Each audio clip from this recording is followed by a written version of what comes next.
The Pat McAfee Show. There will be no rules for our guests, for us, for the things we can talk about. Yes, speaking his mind. I've never had a problem expressing my opinions or my thoughts or anything like that. While being relatable. I haven't had that manufactured fake-ass celebrity that a lot of people have whenever they go on those big networks. I've had a chance to really build my crew, build my following, build my audience. And ridiculous. What am I supposed to do? So I'm supposed to look at something that I can definitely afford and say, nah. Is that what I'm supposed to do? The Pat McAfee Show starts in 3, 2, 1. Good afternoon, beautiful people. It is Monday, August 16th, 2021 years after zero. There's a lot to talk about. Let's go. Shout out to Twine for that beat drop. Shout out to the Toxic Table at Boston Connor and at Ty Schmidt joining me in this beautiful studio on this incredibly exhausted Monday. Had a wild weekend celebrating Jason McAfee. Hey, happy birthday, Jay. Hey, happy birthday, Jay. We'll talk about all that throughout the day. Obviously, it'll probably get brought up numerous times. The amount of Italians back in Pittsburgh. I've always said, hey, a lot of Italians, a lot of Italians, a lot of Italians. I feel like we've talked about Italians more than any other show, maybe until Cuomo did his thing about Italians and that whole thing. But I forgot how it's even more than I recalled. A lot of Italians. Yikes. We stayed in a Rick Shooty neighborhood while we were driving past the Petropolis. Okay. I ran into the Bellino family who was up on the field kicking balls. We got the future of plum kicking, by the way. There's another one, blonde-haired kid named Angelo Bellino. Ooh. He's 14 years old, got an absolute cannon. He's going to go. Obviously, Meraldo was there. Pronio was there. Impavito did not show up. It was just the Italians were in abundance. And on our way out of town, we stopped at this little brick thing in the middle of a parking lot called Scoops, this ice cream. There was this probably 40-year-old Italian lady who did not have any time for any of our shit. Nice. Just sent us on our way out. One of Jay's friends from Indiana that got invited back, he asked for pistachio ice cream is what he asked for. So I stopped at this little Scoops place like 2 minutes from the airport we're flying out of, and it's literally just one window. You drive through, and there's a line. I mean, it was the only place in town. We go, what do you want? I go, I'm reading the order. Can we get pistachio ice cream? She basically, where the fuck pistachio ice cream? What is this? Get the hell out of town. It was an amazing weekend. Jay, I can't thank you enough. Excited to be here. Got a chance to catch up with all the preseason games this morning. Didn't watch the entirety, obviously, of most of them, but we got a chance to see all the highlights. Excited to chat about all of that and more. Joining us early, as opposed to a normal 1 o'clock start Eastern Daylight Time, to join us for this first hour before he goes and saves the world with his brother-in-law, Brady Quinn. Ladies and gentlemen, AJ Hawk. Yeah! How are you, Mr. Hawk? What's up, guys? I know you had a very eventful weekend, so I'm sure you'll talk about it as the show goes. I'll come back and watch it later, hopefully. Well, no, listen, I mean, we can get right to it because you did text me yesterday, how's the bachelor party? And as I want to respond to you, I actually fell asleep on my phone. So, I mean, it was a long Friday. Tulsa was great, by the way. Tulsa, Oklahoma. Yeah, are you a champion now or something? Are you a champ? I saw some pictures. We did it. We won the Intercontinental Championship. Me, King Nakamura, and Rick Boogs. Yeah! It was fun. I mean, we're the champions. Name a better trio, right? Yeah, you tell me. I don't think anybody can. Actually, King Nakamura went to his Twitter account and put crown, guitar, and football. And he said, name a better trio, I think in Japanese, by the way. Oh, really? Yeah, I mean, international superstar, Pat McAfee, Rick Boogs, and King Nakamura. But yeah, we did it. We won the championship. Did not know that was happening, by the way. Had no idea. And then I was like, I think I won now, too. I think. And then Boogs comes flying up on the table. It's like, I'm supposed to get up here with him. I was yelling in Michael Cole's microphone from the desk while standing there, go to hell, Cole, while he was. I did not know those microphones were so good at funneling out all the excess noise because I was yelling in his face and I watched it back, couldn't hear me say anything. Kind of a bummer. Wasted a lot of energy there, got tired, but I had a lot of fun in Tulsa. We tried to stop and buy some dope there. It's only medical, I guess. I thought we were able Really? Come on, Oklahoma. Yeah, it's only medical. And Nick got kicked out. They said, do you have a license? Go back into that fucking tornado that's about to come through here. I mean, it was a good little stop in Tulsa. Tornado Alley. Who knew? It actually is. Yeah. There was a flood. Nick's got actual footage of him trying to drive to the dispensary to pick up some dope, and he drives through a flood, and then there's a homeless man pooping right across the street. Yeah, from there. Welcome to Tulsa. Yeah, well, Cleveland. Had to poop during the rain, though. That was smart because it was like he had a wet wipe. Yeah, true. You know what I mean? sure. You got to take Easy. advantage of those storms whenever you're homeless and you're pooping. You know what I mean? And that's what he did. But Tulsa was incredible, very nice. Hopped on a plane, got back to Pittsburgh about 1 a.m., 1:15 a.m. Tried to stop and buy some booze at a place we used to stop at called Big Dogs. That place has been turned into a place called Shooties, very different animal. As soon as we walked in, though, to pick up some brujas, we saw a lady who we didn't know was working at this place. She was coming out of the bathroom, though, and she had one, and she wanted to grab for some sort of something to brace her, Yeah. and it did not show up for her at that moment, and she flat back bump. She took a bump right as soon as we walked. As she's reaching, literally we walk into this place. It's back in Plum, so there's obviously going to be a little bit of something anywhere. And as soon as I see her, I go, Nick! I yell, and I point, and all he sees is her head disappear from below there. And at that exact moment, right, we knew, okay, we're about to have a weekend here. Okay? We're about to have a weekend here. Get some beers. You're only allowed one case per. Okay, whatever rules we got going on sounds good. This ain't my Big Dogs now with a new name and new face, but they were very nice to us. It was great. We go back to the house we're staying at. We were staying at a very nice couple's house. Ain't that right, Jay? I mean, it was. I've never stayed in a house that was that lived in before. Yeah, Jay was sleeping in their bed. Interesting. Jay was sleeping in their bed. They lived there. What do you mean by lived in? Like dirty and gross? No, it wasn't like a professional like Airbnb. It was like these people would just get away on the weekends and they're like, here, take our house. Take our house. They actually live in literally there. live there. You And open there's the- like what? They're like condom wrappers on the nightstand and stuff? Is No, that what these you're saying? people aren't using condoms, we don't think. That's what we're saying. It is a very, very, I mean, they were a straight edge crowd, I think, this crew. And we opened it, and you got like their Lego waffles sitting in there. It's like, do I eat these people's? Might as well. It's 2, 3 a.m. I'm very hungry. all pregame, It is a or- cheat day, and they have an entire, it was very much their house, though. Like, you know what I mean? Like they were they were living in there. So it was a nice house. It was very cool. We were in CFO Phil's neighborhood, though. And I guess as soon as we rented the house, the entire neighborhood found out that we were going in there. So the next morning when we woke up to go out and golf, we opened it. It was like the entire neighborhood was just staring at our house. Okay, so I'm running on a couple hours of sleep. I'm sleeping on the couch or whatever. We did take off to the moon immediately upon landing, and we had to wake up early to go golf or whatever. Open the door, neighbors across the street sitting there, all the kids staring at the house. Next door, everybody's staring at the house. Hey, he's coming out. People walking down, how's it going? And it was like, oh man, I am not. All right. Hello, everybody. Good to see you. Everybody was incredibly nice. Everybody Like was James Harden. It's like the video that you imposed yourself with James Harden. It's basically that you relived that. pretty much, but we're standing on top of this driveway looking down at everybody. You know what I mean? So it was like kind of an interesting, whatever it was, very friendly neighborhood. Everybody was real nice. We go to the golf course, lose our minds for 7 hours. Yeah. I mean, had the entire golf course rented out for the group. We had a blast. We drank a lot. The owner is a friend of ours. He played golf. I mean, it was just a great time. But I think we got too intoxicated, Jay. Like, I think that is something. The sun came out, and it really took a turn on. It was a 7-hour round. Yeah. It was 7 hours of golfing out there in the middle of the hills. Yeah, when that sun came out, I think it definitely took it all out of us. Yeah. And we just had a never-ending supply of booze. 18 holes? 18 holes in 7 hours? 7.5, I think, is what it actually was. Wait, But- and we you took had our the whole time. course rented out? yeah. How many groups? Well, it was one big one.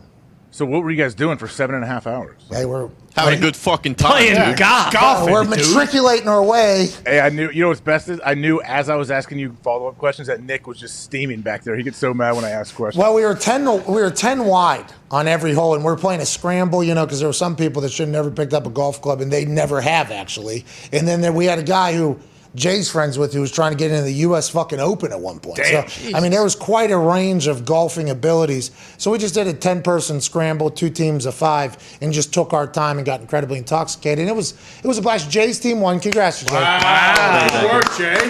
It was all our ringer, though. I can't really take much credit. No, Jay had a lot of good ball. Jay's a much better golfer than I think I'd seen him at the last time he played. Now he actually uses a driver. Jay was big time 3-wood off the deck in a tee box, a par 5 guy. You know what I mean? Not using a driver because he had bad experiences. Just got one. I think Jay's a whole new golfer. But then we're going to go to dinner after that.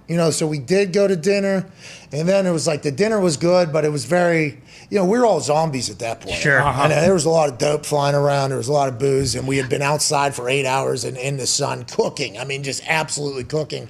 We get to this dinner, we see some people we know, full conversations, but then it's like 9, 10 o'clock, and it's like, what are we? We're not going home right now, are we? So we obviously go to the fucking casino. Ooh, here we go. Okay, in a casino in Pittsburgh, everybody know all roads lead to the casino in Pittsburgh. If you're in Pittsburgh, if you're from Pittsburgh, you're visiting Pittsburgh, all roads lead to the Rivers Casino. That's just how it goes. And for a long time, we've always said, and Foxy lives by this code because he has seen it in action. You come to Pittsburgh as a visitor, you go to the Rivers, you get like $200, $300 worth of chips. You're tipping the city. Yep. That money's never coming back. That you do not win at Rivers Casino. Pay your dues. You just go in there and you just pay them money and then you leave. It's like, hey, Pittsburgh, take care of me this weekend. I don't want to end up like that guy that Aaron Donald saved on the south side of Pittsburgh where he almost died, because that can happen in Pittsburgh. So you're just basically going and tipping the corner. You know what I mean? You're going to the Rivers Casino. I need $300 chips. You guys just keep it. Don't even give me the chips, actually. Just take it. That's how it's going to go. Let me tell you, this one went. Okay, place was packed, obviously. A lot of fans in there. We appreciate the hell out of all of you for saying hello and being nice. Seems like a lot of guys using fake IDs to get into that casino. Wow. It looked Tighten like, up. saw a couple 12-year-olds on the blackjack table. No big deal. I hope they get their money. But it was very fascinating to see how packed out it was. And guess what starts happening? You know, we sit at a $50 min blackjack table, the only places that were open, gave Jay some money. Jay's playing with his own money. Me and Jay are playing. Somebody else is playing. There was a dealer named Nathan. That guy might have been the greatest fucking blackjack player to ever play blackjack. Oh, no. Ever. Most electrifying as well. He's a fan of the show. Big shout out to him. He could have done us some favors. He did not. We're talking, hey, Pat, here's 20. Hey, Jay, here's 19. Okay, hey, guy that was playing at the end of the table who was much more miserable than us. I don't know what he had going on. Yeah, he'd been there a while, and he was probably way down. He was not happy about what's going on. Hey, here's 18, and then dealer showing like a 4 or 3, Nathan, this guy, best blackjack player of all time. We're all like, hey, we're in the money here. $50 min, so you can see how the hands could potentially go and pick up pace a little bit. And then he would turn, obviously, 6-card 21. Yeah. And it was like, all right, we get it, Nathan. We get it. We understand how this casino works. You take all our money. So then he did that. He proceeded to do that, like 10, 15 straight hands, I think. Pretty close, yeah. And I got to the point, I'm like, I'm fucking out of here. So I pick up that money. We're all about dead tired. Let's go home. We just had a little bit of a night. Members of our crew were passed out sleeping in the sports book. Damn. Like full body passed out on the thing. I mean, it looked like the beaches of Normandy with our crew around the casino in different spots. You know, it was a whole scene. So as we're walking out, I have a few chips left. We put them on black, obviously. Might as well. Boom, obviously black hits. Okay? So somebody at the table goes, oh, run it back. I think bitch is what was said. Whoa. And I looked at him like, Whoa. yeah, you're right, man. It'd be much easier for me just to leave here without these chips anyways. That's kind of what Pittsburgh is. So I run it back. Guess what? Black hits again. Here we go. So then, hey, one more time. You won't do it again. All right, fuck it. Run it back again. All of a sudden, I have a lot of money. Yeah. You know, things start happening whenever that starts hitting. 3 quick spins. Shout out to, I think his name was Derek, who did the spinning. Shout out to him. I get my money. Oh, now I have a shit ton of money. Oh, my God, I've never done this before, I don't think. I got to go to the cashier. Okay, I got to go cash out of here. Yeah. This is awesome. Nobody does this in Pittsburgh. I guess their new racket is they'll let you in, but you can't make it to the cashier. 55-minute wait to get to the cashier. No. Oh, my God. This is the first time anybody has ever won at the Pittsburgh Casino ever. I don't think their cashiers knew what to do. I think they had to do an entire course on how we actually give money back to people, because that line, they had a full Snake, and then it went around past the cafe to get to the cashier. And I'm like, of course, they've never had to fucking do this before. Yeah. So I just gave all my money to one of my brother's friends that lives in Pittsburgh and say, hey, fucking come back at some point. So I lost. I won and I lost. That is what the Pittsburgh Casino is. I won and I still lost, but we had a great weekend, so it feels like it all worked out. Yeah. Shout out to everybody back in Pittsburgh. It was amazing seeing everybody, and thanks for all the hospitality back there. But yeah, it was unbelievable, AJ. I mean, couldn't even take my money out when I won, because it would have been like 7 a.m. I would have got out of there. I was like, who has the time to win here? Nobody. Sounds like a great plan. Like, don't they seem like they have it all figured out? Like, even if for some reason you do win, they're going to put barricades in the way so you cannot actually get cash back. And they know if it's you especially are going to forget about those $18,000 in chips you have under your mattress. Well, they're not in my mattress. They're in one of my brother's friends. And I told him to hold on to those. He was pushing Bitcoin hard all weekend. I was like, hey, these chips ain't never going to change price. Just fucking make sure you get in there. Make sure you get in there before the river sells out. I don't think they will ever. touched on the golf real briefly before. Are you going to talk about the video you took of CFO Phil and what happened to him? There's or no? some damning evidence of CFO Phil in the golf course this past weekend. He did have a lot of great shots, but it just so happened that every time I was filming, he had his worst appearances. And he wasn't exactly thrilled about the cameras. No cameras in his face. Sure. Phil also showed up 6 holes late. Did he? Phil. Yeah, Phil also wasn't at his house whenever we took our bus to his house to pick him up because he said, hey, I'd like to tag along with you guys today. 20 minutes before then. So cool. We drive our bus past his neighbors. Hey, how's it going, everybody? Good to see you. Up to his house, knock on his door. Little Phil answers. Okay, little Phil answers. I think his wife's there, everybody. I'm like, oh no. Did Phil tell the family he's with me? And I'm just showing, hey, where's Phil? Like I thought Phil caught himself in some shit or whatever. I'm like, hey, your dad's a good guy. I was told little Phil. Hey, no matter what you hear, your dad's a good guy. I don't know what's going to happen, but your dad's a good guy. Like, good to see you. And then I go back to the bus. I'm like, I think I just fucked up Phil's life here. I think it was a real problem. We FaceTime Phil. We're like, where the hell are you? He's like, I'm at the fields, dude. We got to fix the fields before baseball season or before a tournament or something. I'm like, you literally just fucking said, can you tag along? He said, I got to finish here and then I'll see you. I'm like, does your family know that you're at the fields or whatever? Because I just showed up at your house. He said, I heard my neighbors told me that you were knocking on my door or whatever. I'm like, Jesus Christ. So Phil shows up 6 holes in, and I'll tell you what, it did not take him long. He got right into the swing of things. And then in the most beautiful golf hole in the history of golf, he took a big boy hack at it. And he called this a practice swing, which we did not take into account. He did knock it off the tee early. Obviously, this is a lot of Phil. A lot of Phil. But Phil, I have never seen, that's 1.5 feet behind the ball. Never seen it. I don't even know if they would count that as a stroke because of how far behind. Here's our guy, Chris. He owns the course. Hey, listen. I was like, I've never seen that big of a difference between where your club hit, and then he obviously slaughtered that one about 2-3 fairways left. And this is not a good indication of how Phil played the entire day. But there was 10 guys. I was trying to film everybody. It's kind of a little different. Every time I was trying to get a good one of Phil, something terrible happened. I mean, it was just, I didn't mean to post it either. I accidentally. No. Yeah. I typed it up and it accidentally went out there. Shit. It was fucking awesome to see Phil again, obviously. He is an absolute stud and a savage. And he graced us with his presence, which we're very thankful. Aren't we, Jay? We're very thankful for Phil blessing us with his presence. Yeah. That was very nice of him to do that, AJ. I sensed some sarcasm there. What's going on?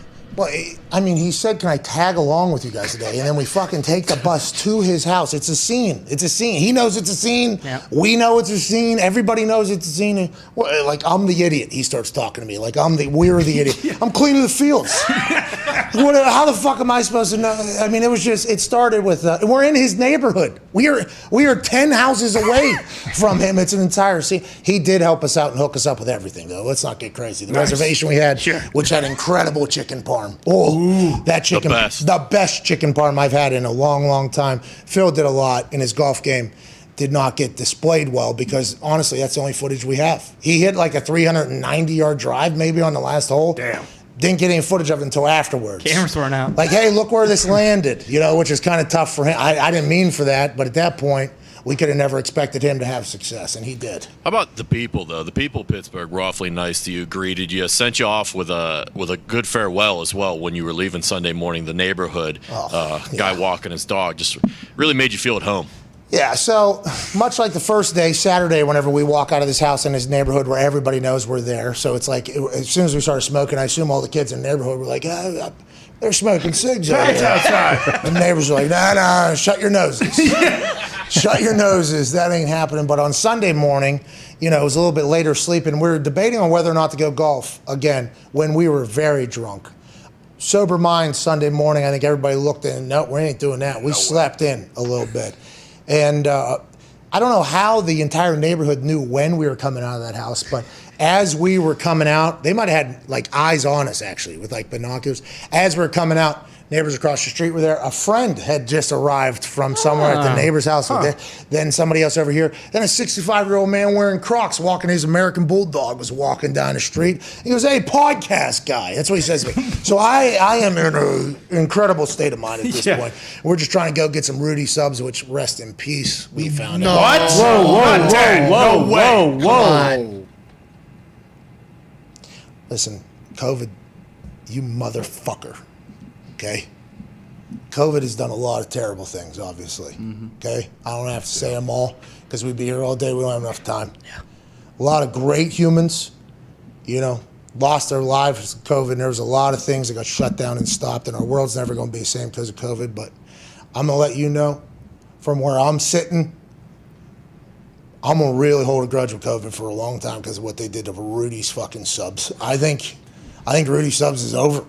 No. Open sign on.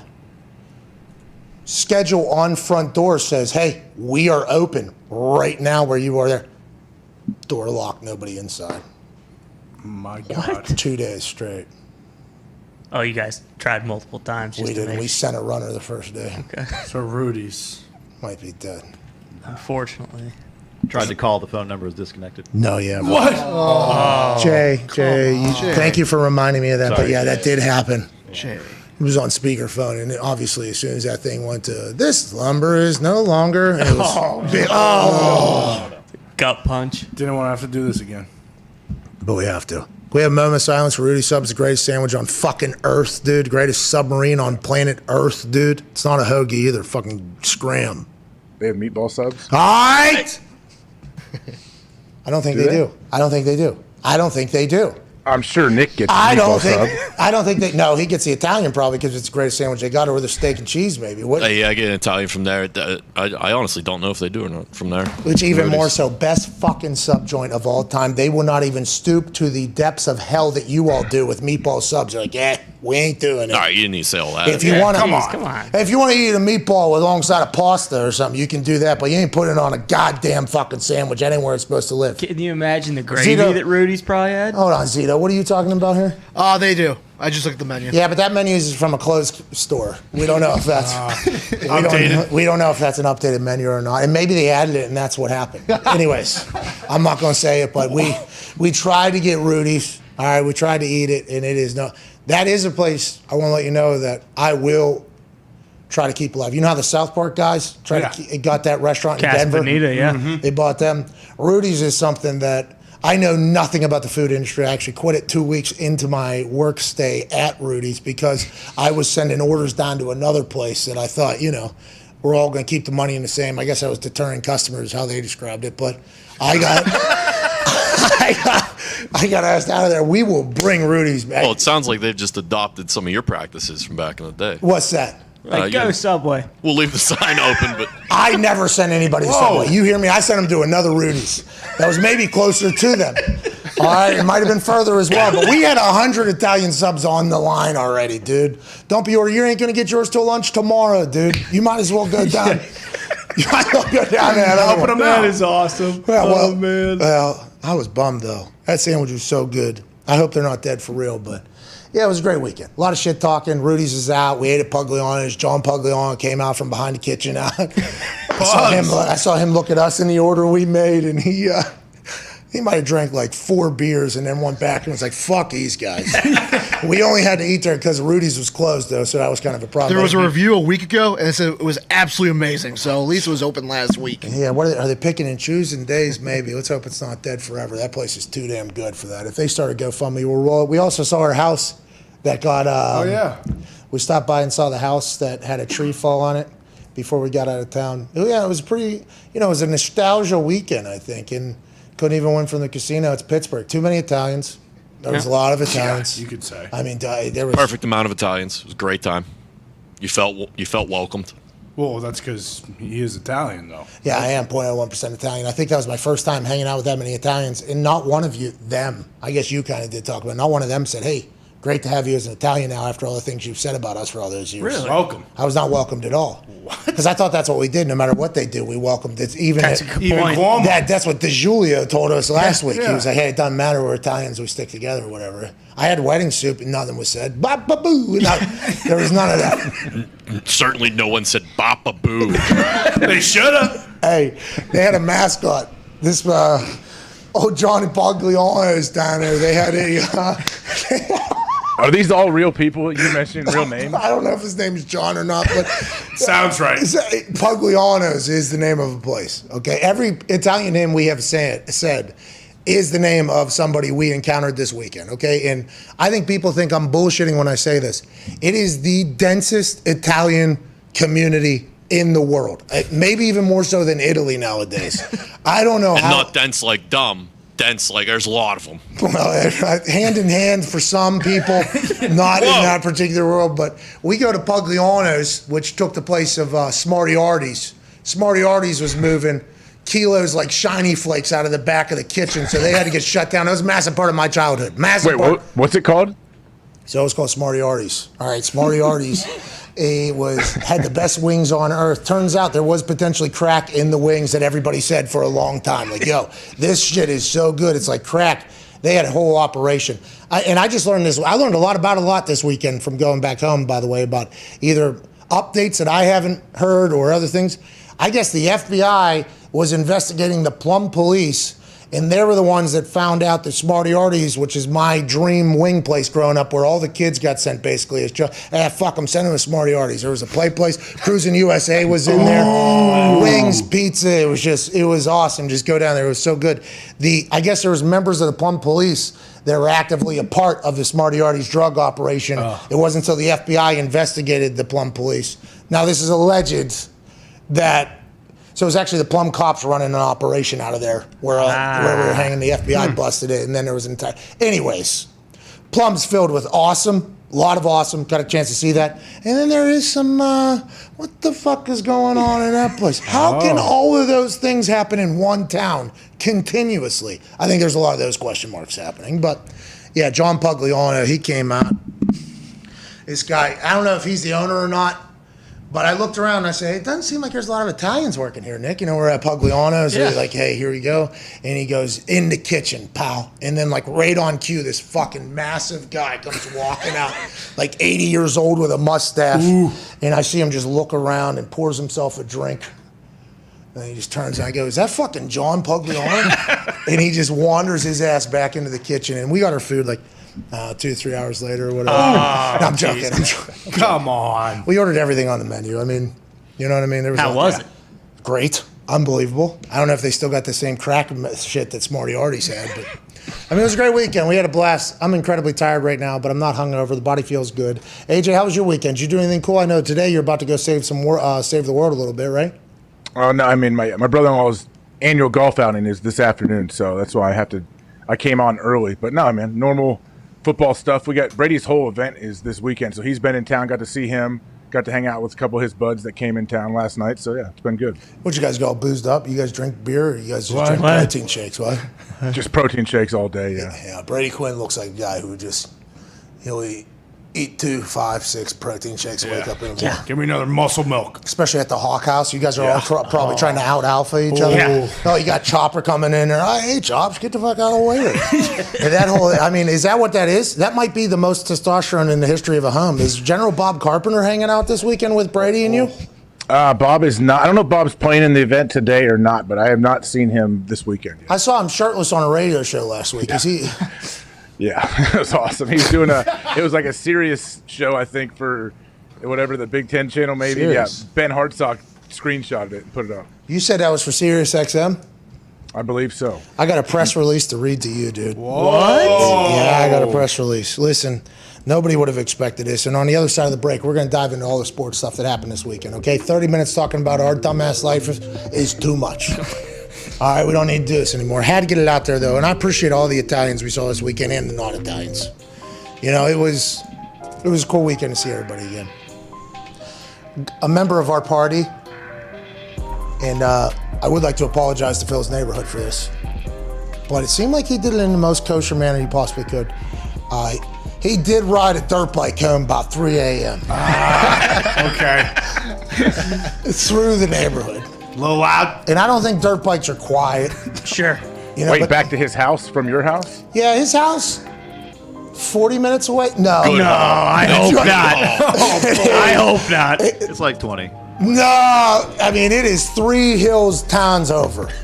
And Have when you you're guys doing checked 70 on the this whole guy? time. Did you see him? Sunday. Okay. All right. He did make an appearance at John Pug's place, John Pugliano's place. But By the way, Pugliano's is very good food, I will say. We were looking for Rudy's. We got Pugliano's. Pugliano's was unbelievable. Okay, that's a Plum classic. Coach Diggs is probably there right now. Yeah.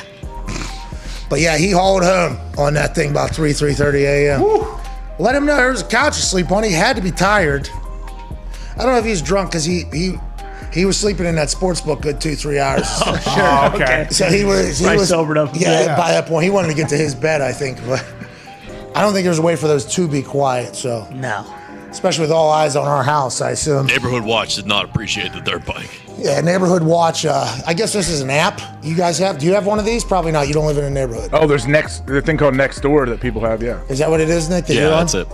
Nick was reading me some posts off of this thing. I'm just learning of this right now, by the way. This whole It's app. like Facebook for the neighborhood. Who gives a fuck? Oh, jeez. People love it though. They absolutely love this thing. So Phil's obviously, I think, the mayor of his neighborhood, a watch app or whatever it is, and he had learned that there were some neighbors that were not exactly thrilled with the placement of a dirt bike on the street. So I did not realize this. I think I saw it, but I didn't really think about it. He parked his dirt bike, like turned that son of a bitch sideways right in front of the house. It was blocking about half the road. Oh, no. So while we were golfing, I guess there was neighborhood watch app, whatever was going on. They was going crazy. McAfee's house has a dirt bike blocking the whole road, so neighborhood watch wouldn't move that thing. Okay. I don't know if that made the owner of the dirt bike exactly thrilled. Never touch another man's bike. Yeah, well, they put it in a place too where I don't know how that thing didn't turn on its side, and if it did, probably a couple times they put it back up there by the time he got back. But we're talking like out of there. Rev her up. Yeah, had to. Got to warm up the engine. Don't want that two-stroke to get a little chilly out there. No. Especially when you're driving 45 minutes back to your house. That's tough. Well, it wasn't 45 minutes because he promised us he would drive fast. Oh, okay. Perfect. Good. Only a half hour. Hopefully, he didn't have to go through that tunnel that Big Ben did he? No, that was downtown. We did see the Hayabusa Ben Roethlisberger intersection, though, which is good. That casino, man. What a weekend. Hey, happy birthday, Jay. Happy birthday, Jay. Happy birthday, Jay. SiriusXM has launched an epic sweepstakes promotion that will award one lucky subscriber with 2 tickets to 12 of the biggest events in 2022 sports calendar. Wow. Plus cash and travel costs and expenses. Okay. The winner and a guest will get to travel the country and experience each of the following marquee events in 2022, courtesy of your friends at SiriusXM. AJ, listen to this. The College Football Playoff National Championship. What? The Super Bowl. What? The Dayton 500. What? The Players Championship. What? The 106th running of the Indianapolis 500. What? The Stanley Cup Final. What? The U.S. Open Championship. What? The NBA Finals presented by YouTube TV. What? The MLB All-Star Game presented by MasterCard. What? The NFL Kickoff Game presented by Roger Goodell. What? The U.S. Open Tennis Championship Women's Final and the World Series. What? All of those What? could be your destination at this incredible sweepstakes from SiriusXM. All you have to do is Raj the title sponsor of a game? No, but I mean, come the fuck on, NBA. You can't even. I can't even say NBA Finals without saying presented by YouTube TV. You know that's literally the name of it. The NBA players are competing to win the NBA Finals presented by YouTube TV. Of course. Michigan State. Michigan State by Rocket Mortgage takes the field. Yeah. Smart. We'll do it too, by the way. I don't know. They must be getting fucking broken off. Anyways, Roger Goodell will present the NFL's opening game. You get a chance to go in these SiriusXM sweepstakes. All you got to do is go to SiriusXM.com/ultimate sports fan. This is open to all SiriusXM subscribers as of July 21st, 2021. You got to be 18 plus and residents of the 50 United States, DC, or Puerto Rico. It ends on October 15th, 2021. For multi-game or multi-day events, tickets are provided for one game or one day of play for that event. For official rules, including odds and prize description, visit SiriusXM.com/ultimate sports fan. Void where prohibited. Sponsored by SiriusXM Radio, Inc. Yeah. Nice. And Roger Goodell. And Roger Goodell. We're back in 4 minutes. Call the 5 Energy phone line 1-833-4-MAC if you want to get your thoughts on how your team did in the preseason game, and if you care. Because if you do, we got a lot of questions, but there's some players that have made a name for themselves already in this 2021 season. We'll probably talk about that. We'll definitely talk about that and more on the other side. This is Pat McAfee Show, Monday, August 16th.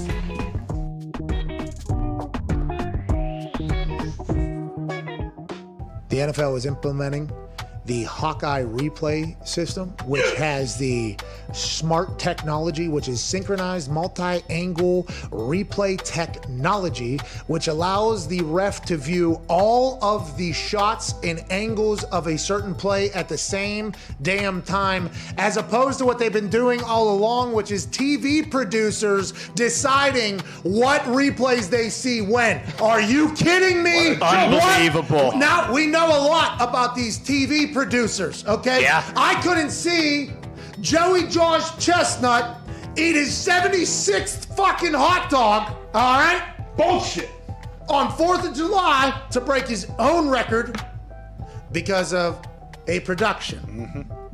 We've seen a lot of other rather terrible decisions made in television, in broadcasting of games made.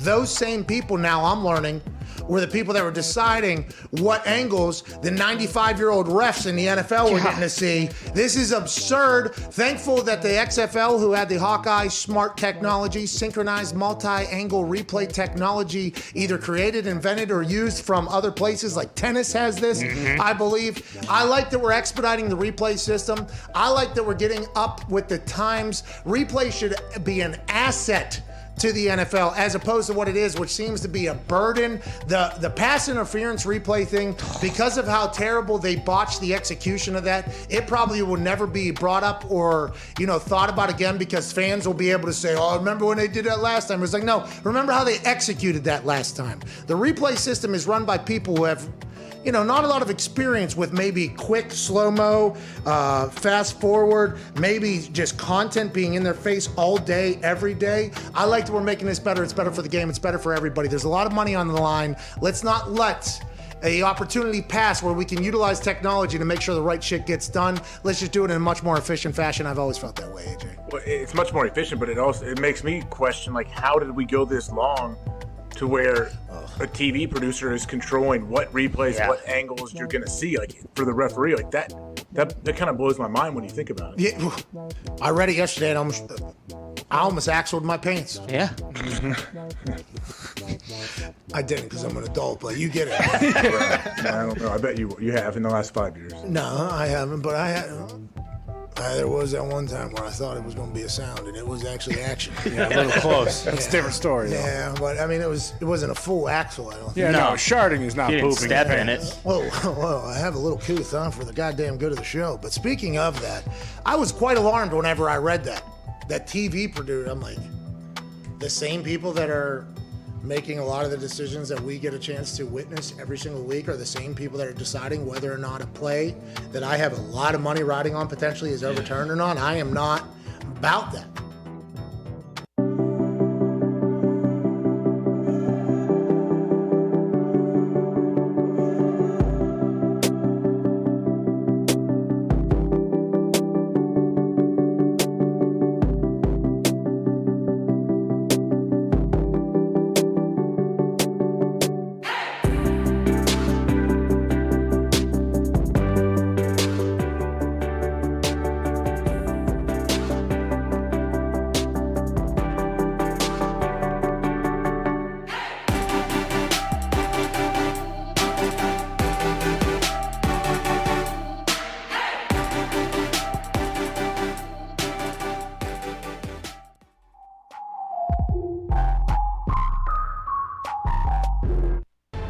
This is the Pat McAfee Show on Sirius XM Mad Dog Sports Radio. We thank you for taking the time to seek out this small regional show that streams internationally. Here's Pat and the boys. Welcome back to that show. We got about 20 more minutes with AJ Hawk's presence. Had to get the Pittsburgh story out. I apologize for that. AJ's got to go save the world with Brady Quinn and them. You're listening live on Sirius XM Channel 82 Mad Dog Sports Radio and watching at youtube.com/The Pat McAfee Show. The futures of those two platforms, very fascinating. Mm-hmm. Really? Yeah, I think so. But that's not here nor there. Okay, that's just a nice little drop in the bucket there, a little seeds. Little tease, sure. That's a little something where people will probably overanalyze, as they should. There's a lot of conversations happening. I realized this weekend we're going to get everybody that we're going against, basically. Now, aside from That's Good Sports and Brandon Perna, who I absolutely love, there's a lot of You forgot we got into it a little bit last week. I did. Is that why? Yeah, you completely forgot about that. Did, we're back on his side. Everybody has a shit ton of money invested in their companies. Everybody. I was talking to the boys back in Plum, who have no idea what we're doing. And it's like, hey, are you competing against, is this, do you like, how do you feel about that? I'm like, no, fan of everybody. Anybody that does it, I'm literally a fan of, because it's a lot of work. I appreciate it. But every company that they mentioned, I was like, oh, they all have a lot of money back in them. And it's like, yeah, how do you feel about that? Or how do you feel about them? I'm like, well, I know we are getting outgunned on the back end, but I feel pretty good about everything else. It was just kind of fun to go through, anytime you haven't seen somebody like 10, 15 years or whatever, it's cool to kind of catch up with people. Did a lot of that this weekend. I'm assuming AJ does that every weekend at all the events he does. We appreciate you joining us. Let's talk about this preseason football, AJ. Justin Fields, massive story, because for the Chicago Bears, Dahn. I think you got a guy, huh? Is that what you're feeling? We got the guy. Now, Andy Dalton, Nagy came out and said he threw the ball 6 times. It's a preseason game. We have no idea if he did good or he did bad. But Justin Fields took advantage of everything and every opportunity he had on the field. He was more athletic than a lot of the guys he was playing against and with, which is going to happen, by the way, I think when you're Justin Fields, an absolute freak, running when he had to. I thought he exited the pocket a little bit early on a couple different occasions, but he's probably going to be able to explain, hey, I thought I could just get the corner and run, which he could. Everybody could take advantage of that. The fact that he did and has is unbelievable. Slung the ball around the yard. The little rollout throwback is awesome in the first preseason game. It's almost a guaranteed touchdown. A couple different teams did it because you got defenders who don't even know the play. Oh, my. Wide open. But I thought Justin Fields was everything you could really want and more in his first appearance. I wonder how Andy Dalton feels. AJ, your thoughts on the Ohio State legend playing in his first NFL action? Well, it definitely seems like if he continues to do this in the next couple preseason games, don't you feel like they will have so much pressure from the Chicago fan base and guys like Zeke to get him in the lineup as soon as they can? So this is a time, I think this year, especially with all these young rookie QBs, where the preseason actually really matters. It definitely matters for them. We get to see a little bit of just how they carry themselves, I guess, when they're on the field. They're not the only ones, right? It's also and I think they've felt the Fields pressure hysteria since the night they traded a bunch of picks to move up and get him and make him the face. Nagy said we have a plan. Andy Dalton's still our starter. Andy Dalton says at one point, I hope they cheer for me a little bit too over there. He understands the whole situation. Justin Fields, though, showed up and showed out in his first attempt. He said, again, it was really slow for me, is what he said, which I have the utmost respect for. But with also that being said, it is a preseason game. Let's keep that thing going. I wonder if it'll be slow as well whenever the big dogs really start getting on the edges, and everything like that. He has handled himself well. He said the Chicago Bears defense tests him every single day. He has that poise, the confidence, the look, everything to be like, hey, does Chicago got a fucking guy? Andy Dalton says, not just yet, my friend. But is Justin Fields, in your eyes, Zeke, and everybody else in Chicago, like, hey, we got our fucking Ditka again. We got our fucking hero again. Is that what it is over there? Yeah, they're beating that drum. They want to start week 1, but I'm on the side of let Andy Dalton kind of teach him the ropes a little more, learn the defenses out there. But I don't know. Everyone wants Justin Fields in, though. He's going to get dropped in the deep end at some point, but I think having a veteran in front of him is huge, AJ. I honestly do. I think even off the field, watching how Andy Dalton interacts with coaches, front office, teammates, equipment managers, trainers, I think that is a huge piece of information.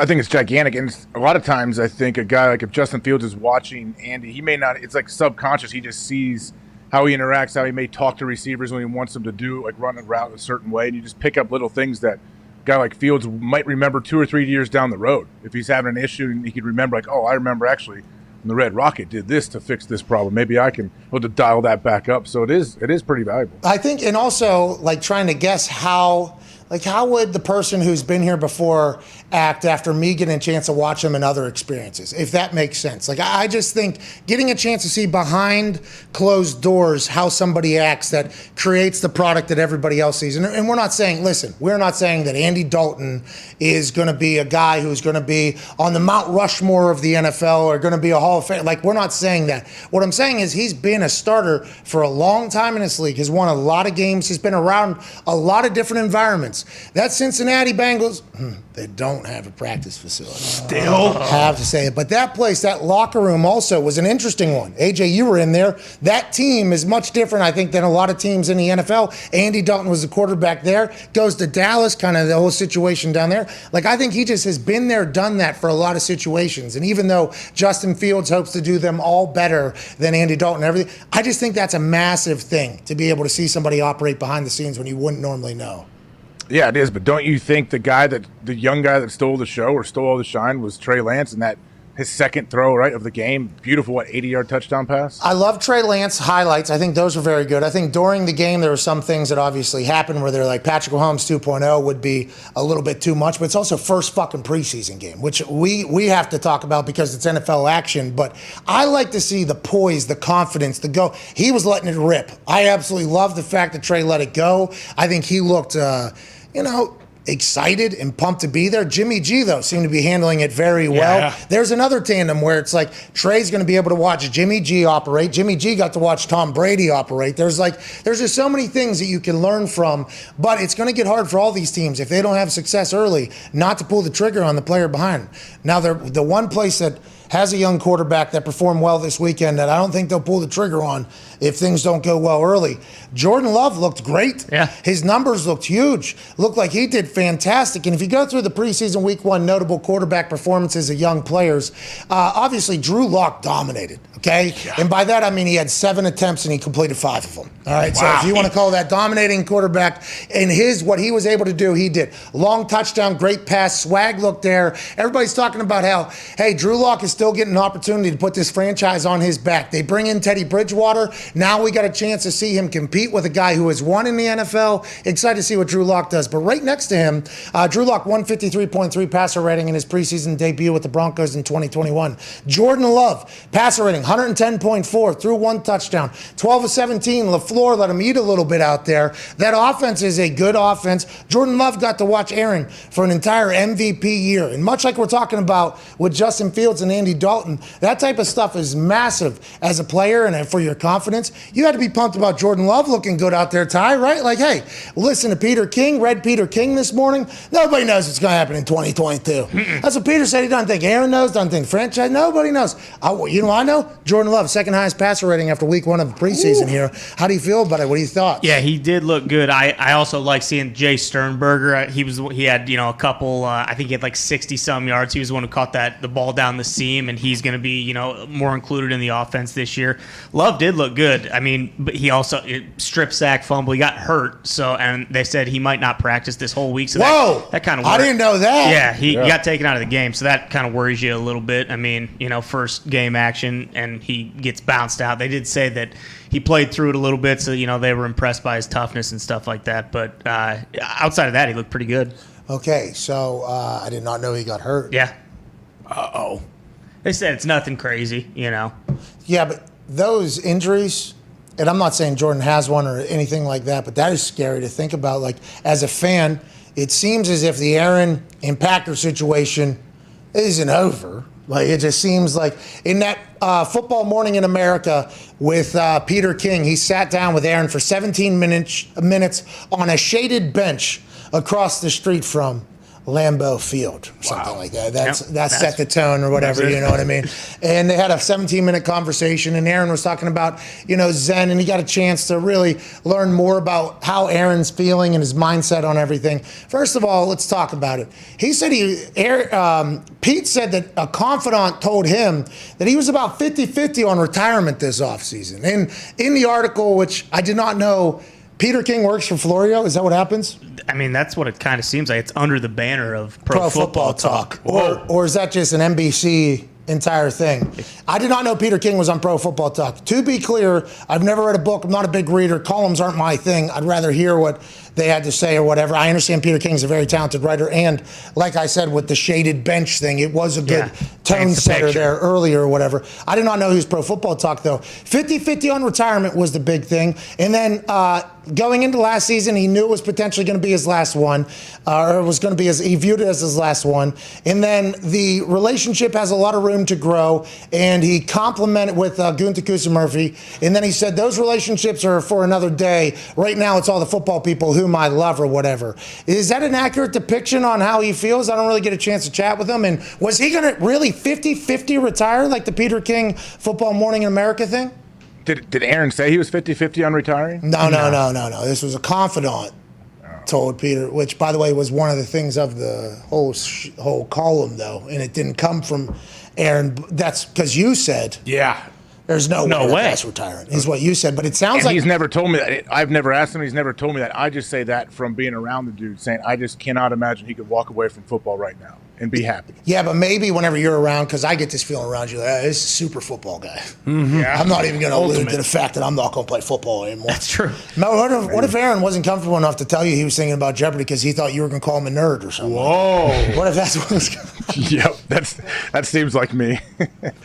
The retirement thing, though, it seems like every new thing that comes out about Aaron, the retirement thing thinks, and I just go back to you every single time, and you're like, you think that guy is going to want to not have the ability to compete with people anymore? Like, it's just fascinating because maybe we'll continue to learn about how and why and what this all was. We'll have to ask him when he starts coming back on Tuesdays.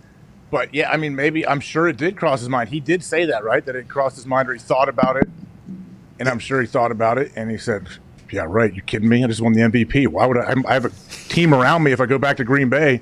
They bring Randall back. Hey, let's go win another Super Bowl. Shelley, throw me that Pedialyte bottle real quick. Let's see if I can. Right now. And he just fucking looked at a trash can over there in Hawaii on the other side of a waterfall.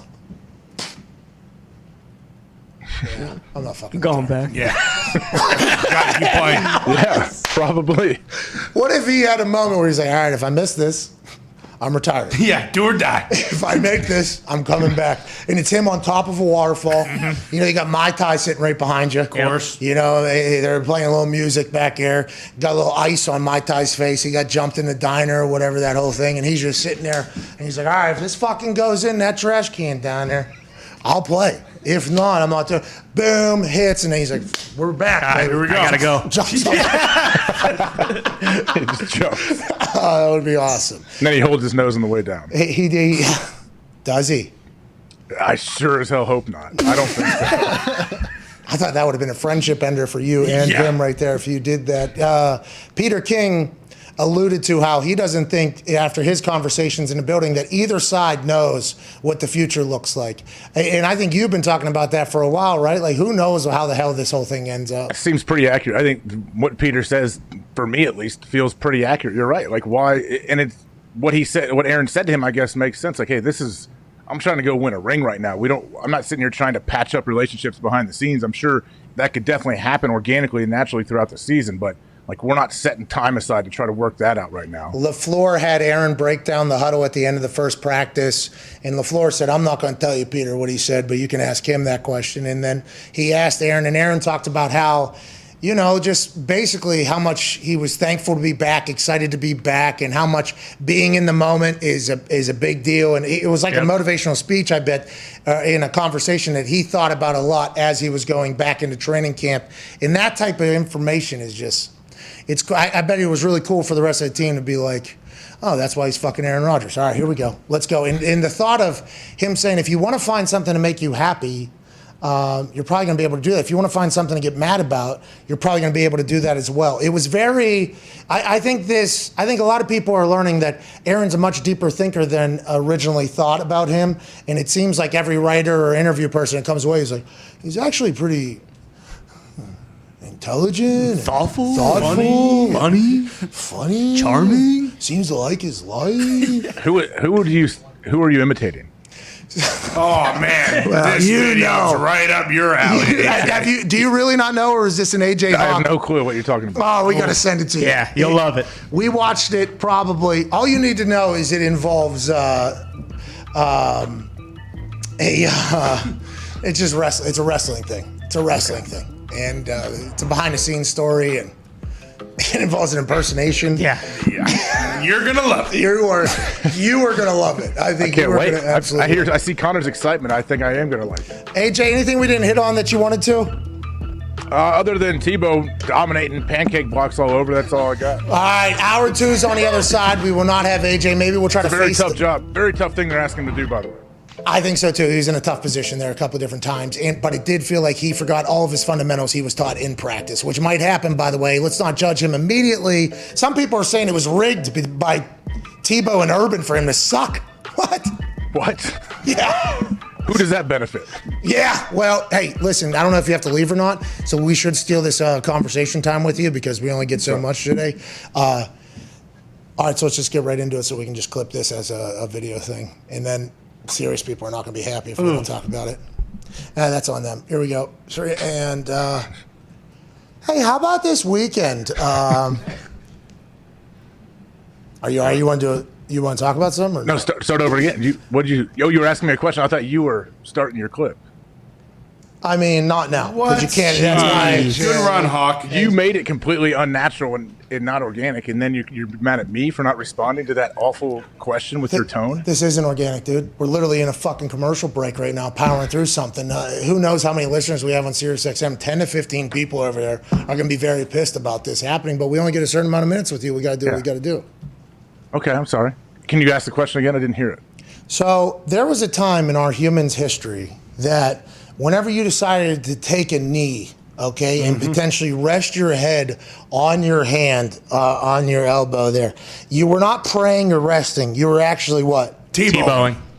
There was a time where a college athlete took a podium and gave a speech that said, you're not going to see another team fight harder than this team you're about to see from here. Boom! Go out. That team never loses again. Now there's a fucking statue of his word already going to be there forever. There was a time where anytime you turn on ESPN, one person's face was on there at any given moment because all eyes were going to turn to the TV when that was the case. This is one of the greatest college football players of all time, minor league baseball sensation, pastor, healer, giver, entrepreneur. Tim Tebow, being in Jacksonville, his home city with the Jacksonville Jaguars, has been a firestorm of everything. His debut, AJ, was the exact same. Went viral on one play. Did not look good. Did not look great. Then the next day, somebody said, yo, motherfuckers thought that one was bad. This was the actual next play. And it was a situation where he got shedded by a guy, but it wasn't really a shed. The guy literally just had to move, and Tebow kind of fell down all by himself. Square on block, movement in the other. There wasn't as great performances on these plays, but this is the first action that Tebow has had at tight end. Shouldn't we give him a little bit more leeway here, AJ? Skip Bayless said he thinks Tebow and Urban Meyer are rigging this. They're sandbagging, they're baiting and trolling just in case somebody doesn't think Tebow is going to be the greatest tight end of all time. Hey, let's play like shit, put some other people's lives in jeopardy in football, and we'll just kind of sandbag this whole thing. Your thoughts on Tim Tebow this weekend? So yeah, the first block where he was coming back across the ball, it's not an easy block to make, and I mean, this is what you have to do, though. He's got to figure out how to get this, how to execute this if he wants to be on the team. We know that. Is he playing special teams? Because if you're the third, fourth, fifth tight end, you better be playing every special team and doing it every single game. And if you're the punter, you're watching those reps and saying, I hope he's not on the punt team. Okay, let's put him somewhere else. But I think it's an easy fix, and I assume this is what his coach is saying. You know, in all those drills of practicing, we've seen Tebow and you've seen anybody do it. It's you're literally, your ass is over your feet. This is literally what they teach on how you block, right? I mean, that is, and if you're on it, it's just, you know, he just dove at the guy. Yeah. Like there was literally, he had no, in that second play, he had no base, he had no fundamentals. I think in those big moments, you rely on your practice and your technique and everything you want to, because maybe your mind is racing, even if you're Tim Tebow, and he doesn't have a lot of those. So I'm not saying he's going to make team and keep doing shit like this, but I'm just saying I think this might be a little bit of a wake-up call for Tebow on what can happen, and also his first time in live action having to maybe do this. It didn't look great. I'm not saying that at all. But first preseason game, let's see if Tebow goes back to the basics. Let's see if Tebow gets back to work and gets out there. Ain't that right, AJ? Is that your thoughts or no? Absolutely. I mean, this is his first time in his life he's been an inline blocker. It's in an NFL preseason game. So, yeah, it's not an easy thing to do. But it also shows you how good NFL players are and how great all the rest of the tight ends you've never heard of are too. Well, and how about that guy? I don't know who he is on defense, but he literally was like, "Oh, Tebow's blocking me on this play." go. All right. Yeah. And just like you said, ain't nobody gonna get got by Tim Tebow. Yeah, no. There's no D lineman that wants to get got, not going to, but wants to get got by Tim Tebow, because that meeting the next day is gonna be a lot of laser pointers, a lot of circling. Hey, what the hell happened here? And then eventually there's gonna be a tighten up of that laser pointer with a point right at. Look what Tim Tebow did to insert name a guy here. But I thought a lot of people were saying like he shed, and I thought it was going to be like a violent strike in a throw. He literally just, and Tebow was so off balance, it was just over, which is a fundamental problem, I think, much more than anything else. I like that he was willing, you know. Hey, I got a beautiful face. I could probably model forever, but let me fucking throw it into this. But he did not look great. AJ, we got to get out of here. We got to do a thing. You got to do a thing. See you later, man. All right, thanks, guys. See you tomorrow. Hey, do you like Tebow or no? What are you saying? Of course I like Tebow, yeah, but I mean, I don't think it's strictly a fundamental thing. The first one that you saw when he's coming back across and he's kind of trying to dig him out, basically, or set a little edge, that one looked bad because although he did kind of get in the way and at first, you know, got the defender out of there, but then he kind of spun around and hit his own lineman with his head, like in the stomach. That was the weird part. Yeah, he blocked his own guy. Because I think he was losing, you know. High effort, though. He'll bring it around. That's what Tebow does. AJ, have a good one. Good luck on that golf course. Tell Brady Quinn we said hello. Hour 2 begins, right? The Pat McAfee Show. There'll be no rules for our guests, for us, for the things we could talk about. Speaking his mind I've never had a problem expressing my opinions or my thoughts or anything like that. while being relatable. I haven't had that manufactured fake-ass celebrity that a lot of people have whenever they go on those big networks. I've had a chance to really build my crew, build my following, build my audience. And ridiculous. What am I supposed to do? So I'm supposed to look at something that I can definitely afford and say, nah. Is that what I'm supposed to do? The Pat McAfee Show starts in 3, 2, 1. Good afternoon, beautiful people. I mean, we just pieced that together. Hour 2 on this Monday, August 16th, 2021, years after zero, will begin right now.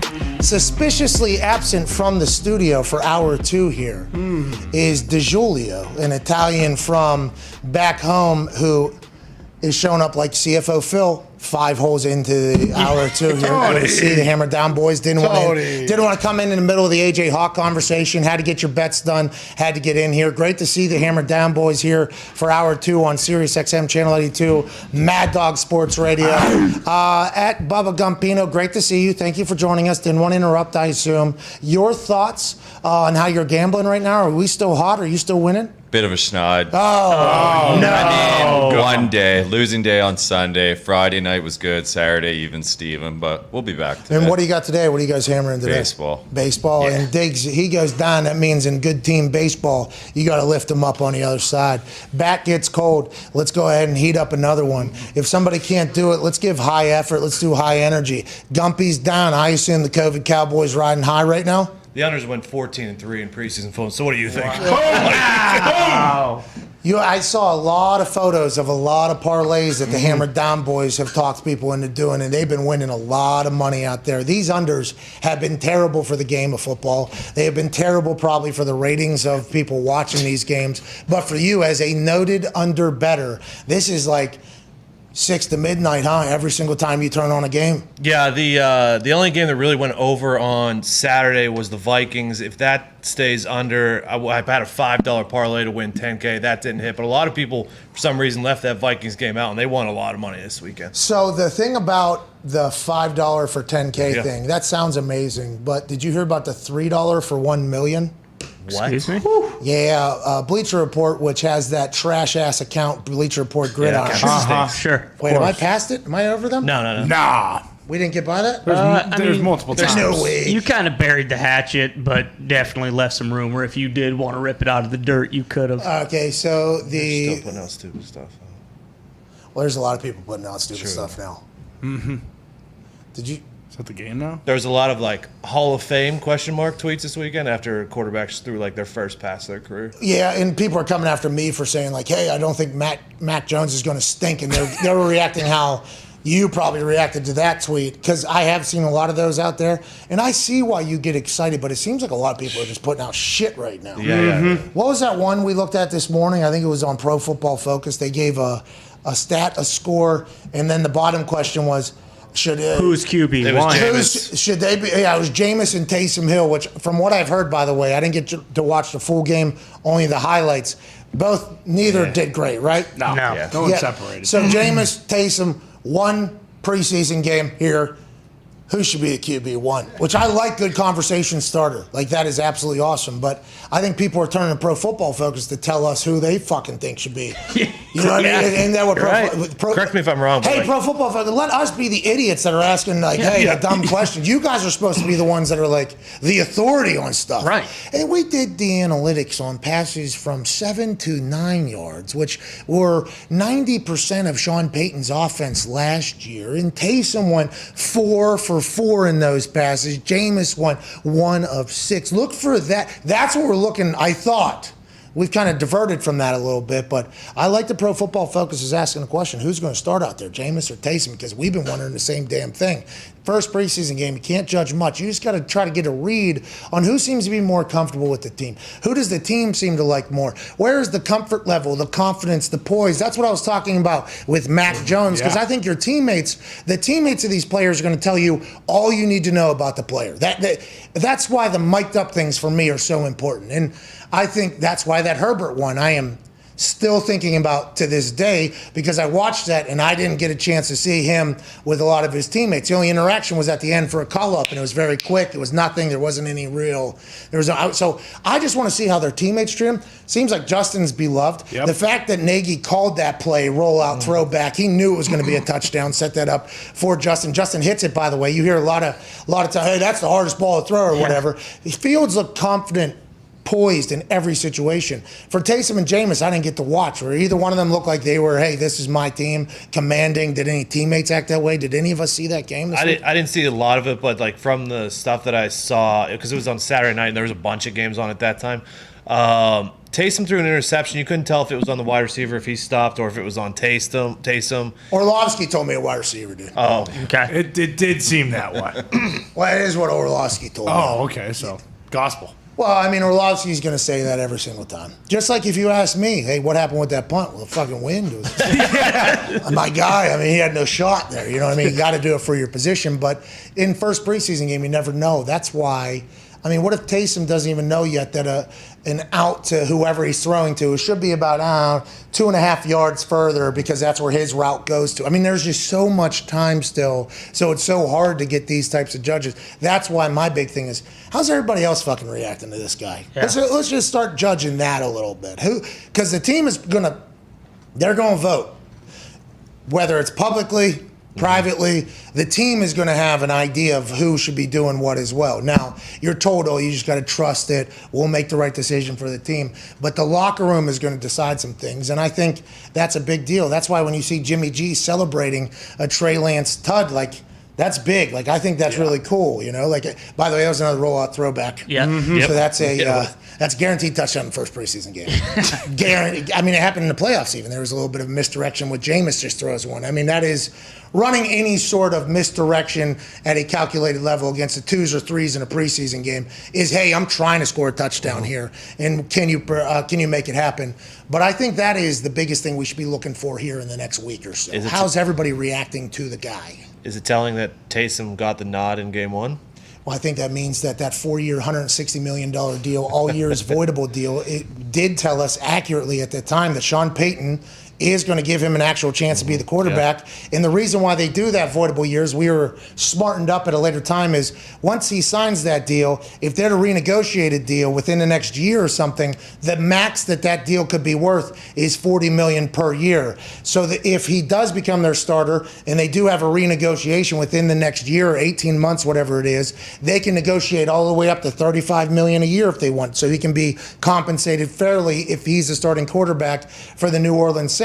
He said he thought he was his Steve Young? Yeah. Yep. He's my Steve Young. Last year, he got a chance to prove it and play. He did. They won. Didn't look fantastic in all those games, but maybe now, because they're going to be forced to, I think, with the way the roster has been set up after the salary cap destruction that happened after this last year, I think they're going to be a much more diverse type offense with Taysom running if they're looking to go that way. Because if you weren't, why wouldn't you just go with another pocket passer who seems to be pretty similar in the pocket as Taysom Hill, or even better maybe? Do we know his contract? Like, let's say he ends up not being the quarterback. Like that doesn't that only applies to him playing quarterback, right? It's not if they keep him and he so plays. So it's a tight end. renegotiation, yeah. So whatever he's making this year, let's say it's 15 or whatever it is, the actual money is 15, 16, 13. I forget exactly what it is.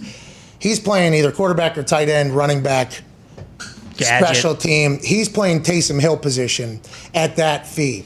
If he plays quarterback, though, and starts all season, they do well. I assume Taysom's people wanted a chance to renegotiate for a quarterback salary if he becomes your guy. Cordell Stewart, I think he was signed on as like our third wide receiver maybe or something like that. Second wide receiver was his contract. Then he ended up becoming our star quarterback. There's situations in the past that have been a blueprint for this type of thing, but I think Taysom's representation or Taysom himself was like, what if I become a guy at quarterback, which I'm training to do? We got to be able to renegotiate to give me a fair price as opposed to what a tight end price is, a gadget price is. So I think that is why it was put in there. Although we were all very alarmed when we heard 4-year, $160 million, all years voidable. That's not a contract, right? Contracts aren't supposed to just have every part of it voidable, but they did it because of that whole NFL stipulation of you can't up the price until 18 months or whatever down the road. Well, if there's no Michael Thomas, too, like, do you really want to have a guy like Jameis who's more of a pocket passer where you can go with Taysom who can maybe make a couple plays outside the pocket, you know what I'm saying, versus Jimmy who might just say, fuck it, I'll just throw it deep to somebody who's not Michael Thomas. No, Jameis went to the Harvard of quarterback school last year with Drew Brees and Sean Payton. He's not just saying fuck it anymore, mostly because when he was just saying, fuck it, he didn't know who's Dahn or his team, the other team. He was blind. Yeah, couldn't see. Yeah. He's blind. Yeah, need LASIK. Led the NFL in yards and interceptions. Blind in the NFL. Signs a $1 million deal or whatever with New Orleans, gets LASIK, gets a chance to go to Harvard. He might make much better decisions with the ball. And I think you can't turn over the ball. If you're a known turnover, I don't want to say this, but because I haven't been in every building, but with every person I've talked to, you walk in, there's, and I heard there's a mount. What's that mountain that's a volcano that had 2 rocks on top of it? That was a list of rules for the Sinai? Mount Sinai at the top. Okay, you walk up to, old buddy walked up to Mount Sinai, okay? And there was 2 things up there. 2 tablets. There was one with your relationship with God, and then there was one that was your relationship with the other people. Okay, here's the rules. Here's how you... I think every time you walk into a facility, it's like that one person walking up Mount Sinai and finding that thing. There was 2 things there. There's normally just one thing, rock, where it's etched in stone. And it's, hey, protect the fucking ball. All right? The ball is the program. The ball is our building. The ball is this. The ball is that. That's why when Jameis was keeping both teams in every single game for a long period of time, during his contract year, a lot of people, us included, were saying, it's going to be hard to give that guy $100 million, which is what everybody's given, when he is so careless with the ball. Careless with the ball. In every building you walk into, it's like, hey, if we don't have the ball, get the ball. If we have the ball, keep the ball. That is the Mount Sinai rock. Hey, if we have the ball, here's the rules. If we have the ball, okay, here's one. We're going to keep the ball. Yep. Here's another rule over here, this one. This is, if you don't have the ball, here's rule number 1. Fucking get the ball. Okay, whether that's turnover on downs, turnover in general, whatever it is, that is it. So whenever he was just turning the ball over at a rapid rate, we knew it was going to be tough for an organization to just give him an opportunity like, hey, here's the keys to our franchise. And Tom Brady just so happened to come in at the same time, free agency, and Bruce Arians was like, well, fuck, we don't even really have to do much if we fucking bring that guy in.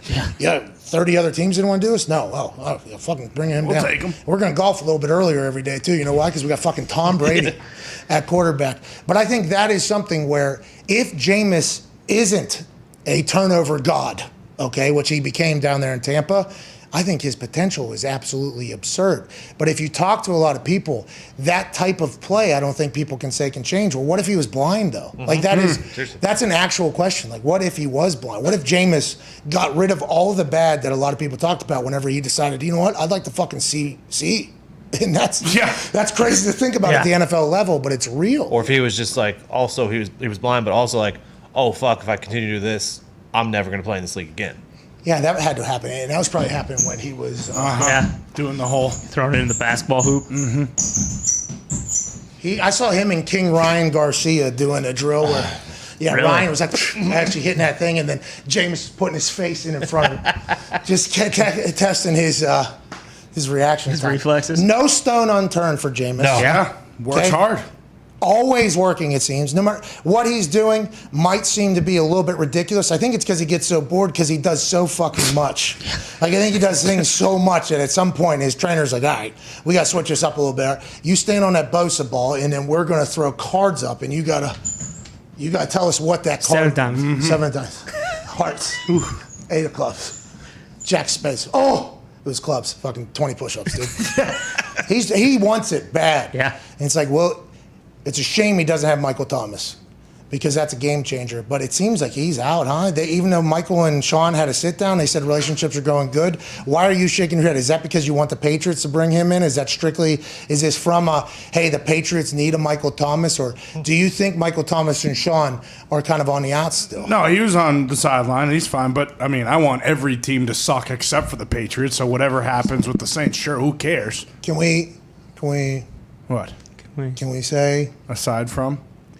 No, you want everybody but the Patriots to suck unless the Patriots aren't in anymore, right? Sure, yeah. If the Patriots aren't in, then I just want everyone to lose in the most painful way possible. Oh, okay. You know what I'm saying? Like, for the Colts, if the Patriots stink, the Colts better go 2-15 or else that'll be even worse for me. Okay, so let's talk about the Colts. Sure. Headline this morning when I walked in and read the TV. Eason and Ellinger, solid in Colts debut. Yeah, very. Solid. That was the word. Solid in their debut. Thank you for the solid, Judge. That was what they said. And I understand that solid's probably good news. That is not nothing bad. And I got to see, I was streaming the game, literally trying to catch some of it because I wanted to see what you can't see on these highlights is how's everybody reacting to the different quarterbacks. I think they both had good command, I think, of the team. I think they look confident. Eason's got a live arm. He does have a live arm. Hey, Eason's got a live arm. Oh, yeah. And that number 1 on Paris Campbell looks real good running about a 4.2. It didn't used to do that. Okay, that number 1 for the Colts used to run about, depending upon what, anywhere from a 6.5, 7.1. If it needs a little trot, down to a 4 something. Whatever it needed. 4 whatever it needed to be to potentially trap somebody on the sideline and get in there, or maybe just get absolutely debowed. He looked unbelievable, which is good news because if he can get going, T.Y. can get going. Jonathan Taylor's in the backfield alongside Wilkins got in his own. He seems to score a lot. He gets hurt, though, I think. And Marlon Mack, I mean, that team looks like they're ready to go. Would love Carson Wentz in there. Yeah. But I think Eason and Ellinger did do a solid job at filling the role. Yeah, I think so too. Ellinger had an absolute dime into double coverage too, but put it right into the bucket. But game-winning drive too. Yeah, game-winning drive. Okay, that was Zach Kiefer of The Athletic. He said 1 NFL game for Sam Ellinger, 1 game-winning drive for Sam Ellinger. Let the legend begin. I'm like, that's a good headline. Wow. Hey, it was a tweet, but that's a good headline right there, Zach. But at watching that game from the other side, P.J. Walker looks really good for Carolina. Like, I know they probably won't, but I think there should be a quarterback battle between him and Darnold. Like, again, it's preseason and everything, but I think he had a start last year. He looked pretty good. Like, he's a talent. Just like Justin Fields, okay? In these preseason games, if you're a good thrower of the ball, great thrower of the ball, and you can move, you're the most athletic person, you can make the most of it. I'm not saying that PJ didn't absolutely throw some dimes, but regular season game, not that the starters weren't in for Colts, but regular season game, I think the common narrative is, you won't be able to outrun the 4.4 running 270-pound DN that is out there or whatever it is. So I think in a preseason game, whenever we see Justin Fields dominate and we see PJ do very well, it's hard for me to get as excited as I want to because it's like, okay, what happens when the other Lambos and Ferraris are on the field as well, because it's a much different thing. But anytime I see PJ on the field, it feels like he makes a fucking play, doesn't it? It feels like PJ's making plays all the time. XFL, he was unbelievable. Now, there was a lot of love, obviously, for Jordan Teamu as well out there for the St. Louis Battlehawks. He was a great player. But I loved watching him in the XFL. He was with the Colts. I got to meet him. He's a super cool guy. He does throw the ball very nicely as well. Yeah, I was going to say, I didn't see, I didn't watch the whole game. I just saw some of the highlights, but his arm is what I was live arm. He was throwing fucking bullets. Yeah. And I mean, obviously, he's quick and everything, but I don't know. You look at Darnold and it's like, this guy, he's always got it. He's had a chip on his shoulder for the last couple of years. He did start a little bit. Again, it's preseason. It doesn't matter, but I was very impressed by him. I would have a much better take on that team if what was going to happen potentially does happen. True. Did it? Where were you that we finally got to see the taunting flag in action for the Colts Panthers game, or what? I was going to get to a break. I was starting to get some energy. Things were starting to feel good. Okay, I was going to talk about it. Then my guy Ben LeMay out of the University of Charlotte, which you've heard of, obviously. Yeah. Football powerhouse. Yeah. People make they call it the NFL pipeline, the University of Charlotte. You know, when you go to school there, you automatically assume, you know what, I'm being a fucking NFL because that's what everybody does. Oh yeah. This guy didn't have to basically just prove everybody wrong in his entire history, right? Not Benny LeMay. No, he didn't have to absolutely prove everybody wrong throughout his entire existence. And here in his first ever NFL game, live action, live game, getting film out now, not only for my team and the team we're playing against, but the other 30 teams that could potentially be watching. I could maybe make my entire dream come true, my family's dream come true. All the hard work throughout my entire life, whether it was driving me to practice, to go to work, the coaches that invested hours in me, everything I have done to get to this point. I got a whole town, a community, a family, a tribe of people watching me potentially live out my dreams that we all thought was going to happen. And when I get to Rock, I get a chance to carry 8 motherfuckers that are playing for a team that is in the city that I went to college in. I carry 8 people, have the biggest moment in my football career, maybe make a team, if not with the Colts, somewhere else. Hey, that guy's got juice, let's do it. Change the entire direction in the course of my family's life. I can't be excited though. No. Don't even think about it. Don't you fucking dare. Are you kidding me? All that just happened and everything I just said there and more is potentially happening in that one play? Don't even fucking think it. Get your fucking ass back in the huddle. You know Barry Sanders? Hey, Barry Sanders, he'd score a touchdown and he would just hand it to the ref and then he was gone. Well, Barry Sanders also won the Heisman, right? Yeah. It was also like the all-time leading scorer in this whole thing. Barry Sanders was unbelievable, worked his ass off. Let's not get crazy. And Barry Sanders had the ability to act like he had been there before because Barry Sanders, by the way, had fucking been there before. And maybe Barry Sanders, the way he goes about business isn't how everybody goes about business. Maybe there's a lot of different stories, a lot of different situations, a lot of different life events that lead to somebody acting differently than somebody that just acted, almost robotic while being one of the most exciting and electric players in the history. Got nothing but love for Barry Sanders. Let's not get crazy. But there's a lot of people tweeting, act like you've been there before. It's like, you think this motherfucker's been there before? He hasn't. This dude just carried 8 people and maybe changed the entire life. He can't be excited. Aren't we a game of emotion? Aren't we a game of excitement? Why is this a fucking penalty? Hey, Goodell! Hey, eating your M&Ms? Sitting on the chair, being cool. You became my commissioner. You weren't my commissioner when, hey, you dance, you're fucking out. Your socks slide, you're fucking out. We don't want anything. We want robots, no emotion. Everybody hated you then, Raj. All right, everybody hated you. And nobody understood why you're trying to take the fun out of the game. You're doing it because you want to be able to just pluck and play. You didn't want to have players be brand names because then you could replace them easily. Okay, I understand the business side of it, but we all agreed, the tribe has spoken, that the game's better when people are excited. Some things are too much. All right, some things are way too much. There were some dances that happened that looked a little bit more like basketball, where we're all like, there's no way that can happen with a full line dance. We get it. There was some. But it added to the game. The excitement added to everything. Now taking away this and making it a point of emphasis.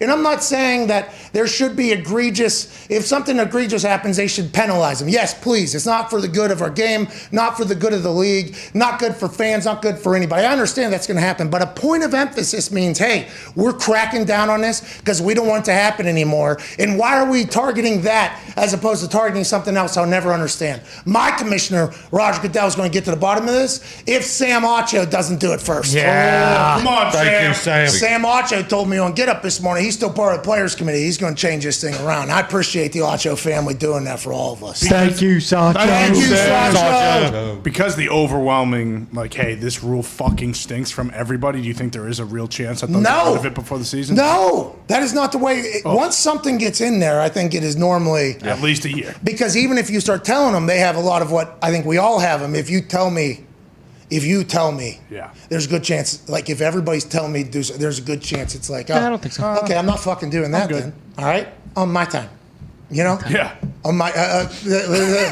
That's kind of how the NFL. Yeah. That's why the XFL thing didn't have to happen until, the review system didn't have to happen until blah, blah, blah. The Sky Cam, that came in from blah, blah, blah. The rules that they initiate always come in down. Hey, on our time, it's our league. Let's not let these motherfuckers outside run our league is probably what is being said. But boy, it'd be great if they did just open up, they probably still use the old school projector. Yeah. Yep. If somebody could just put a slide in there of a couple of Twitter feeds of what people are saying about this, maybe that would make the league a little bit better. But they have so much to worry about, which I understand. It's not easy running a league, the biggest league, the greatest league on earth. But why is this what we are trying to focus in on? Major League Baseball, who has the worst commissioner in the history of sports, actually called the trophy that all the teams in the league that he commissions the piece of metal or something like that. He's embracing like, hey, sports are allowed to be fun. It doesn't have to be surgery. It doesn't have to be curing some disease. It's allowed to be a celebration.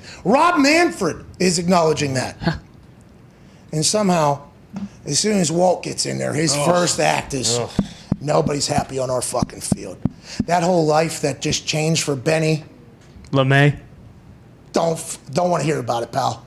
Get your ass back into the huddle because we got a ref right here who is looking to be excited. I mean, he was ready. Oh, yeah, out quick. I mean, that's quick draw McGraw there. That son of a bitch would have killed Hamilton if they had a duel way back in the day like Aaron Burr, sir, did. That son of a bitch was quick on that. Hey, he was ready to call it. Whistle blowing. It was unbelievable. There's a lot of people. Well, you respect your opponent. Like that's not disrespecting your opponent. Like, and you would think the refs would hate this too because it's going to make them look like complete assholes. The refs, okay, they have Even a more hard so. job. Yeah. They have a hard job, terrible job. Nobody's going to a game to cheer for the ref. The only time they get cheered for is when you fuck somebody over and it helps somebody else out. And by the way, they're going to turn on you too if you fuck them over. Yeah. There's no real, and the fact that they have just basic ass human eyes, basic ass human eyes. Yep. Now these are pretty cool. I got mine LASIK as well, so they're better than what they once were, like Jameis Winston. But having basic human eyes versus, we've all seen the camera of the drunks in Phoenix in the NBA and everything like that. And Roman Reigns on Friday Night SmackDown, 8 p.m. Eastern. There's an 8K camera, okay, that I don't know all the science behind it, but does that mean it's 8,000 frames per something? Is that what that means? I believe it's the pixels. Whatever the case. Basic ass can't do what these cameras can do. No.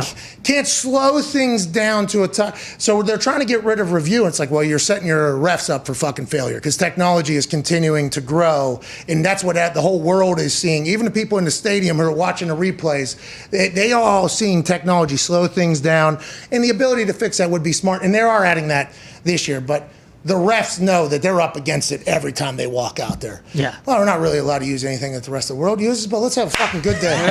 That's a bazillion-dollar business. We could ruin it all completely. This entire game could change because of one of us, but hey, let's fucking go out there and do it. Refs are no fun. That is not a fun job at all.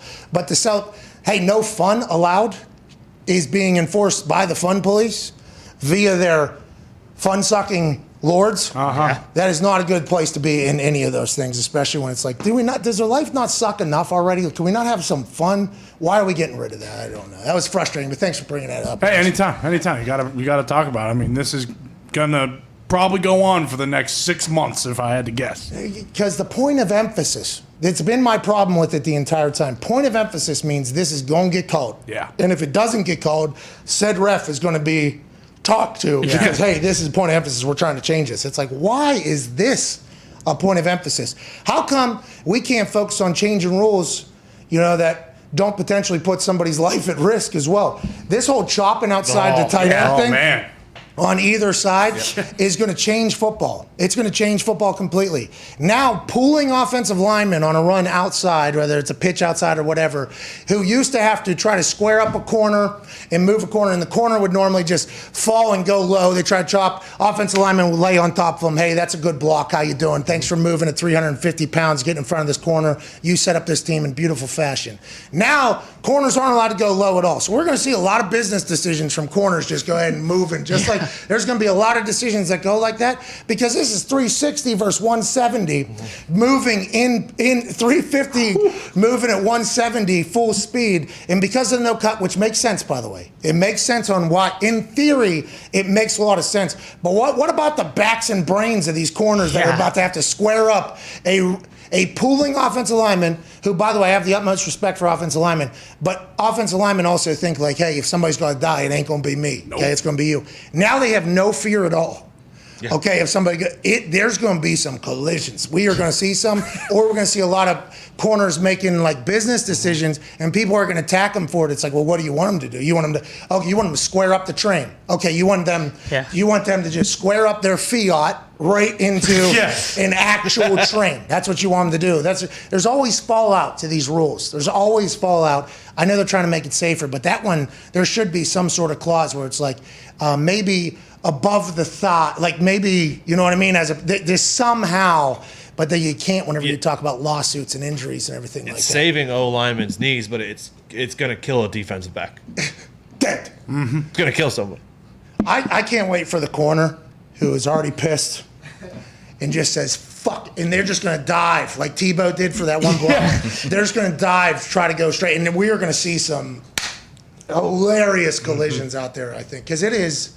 I mean, corners, back in the day, I think if a corner tackled, it was a big deal. Now, basically every corner is going to get in there. There is, I don't know if there's a lot of room to be somebody that's not going to make a tackle. Now, there's business decisions being made by a lot of people out there to live and see another day. And hey, my athleticism, keeping up with their best athletes is a lot more important than me potentially throwing my shoulder into this guy when he's going to gain an extra yard as opposed to not. So there's a lot of, I think, risk management that happens in the secondary positions when it comes to things. And it used to be a big knock, like, oh, that guy won't hit anybody, that guy won't. I think everybody now will get involved in a tackle. They'll wrong arm, outside shoulder, they'll do something because I think the way the game is now, a lot faster as opposed to just the bruisers in there. This is going to change it, though. There's going to be a lot of guys that don't look great in the corner position. There's nothing they can do about it. I was going to say, but they don't go to like cornerbacks or anything like that, and just like, because you'd think some of those guys would be like, hey, if you do this, like this is going to completely change how some of us play. Like you're either going to get one of us killed, or we're just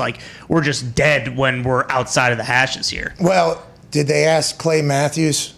About the strike zone and how you land on quarterbacks. They should have. Did they ask, Did they ask linebackers about people coming across the middle, what you're allowed, when you're allowed to? No, they don't.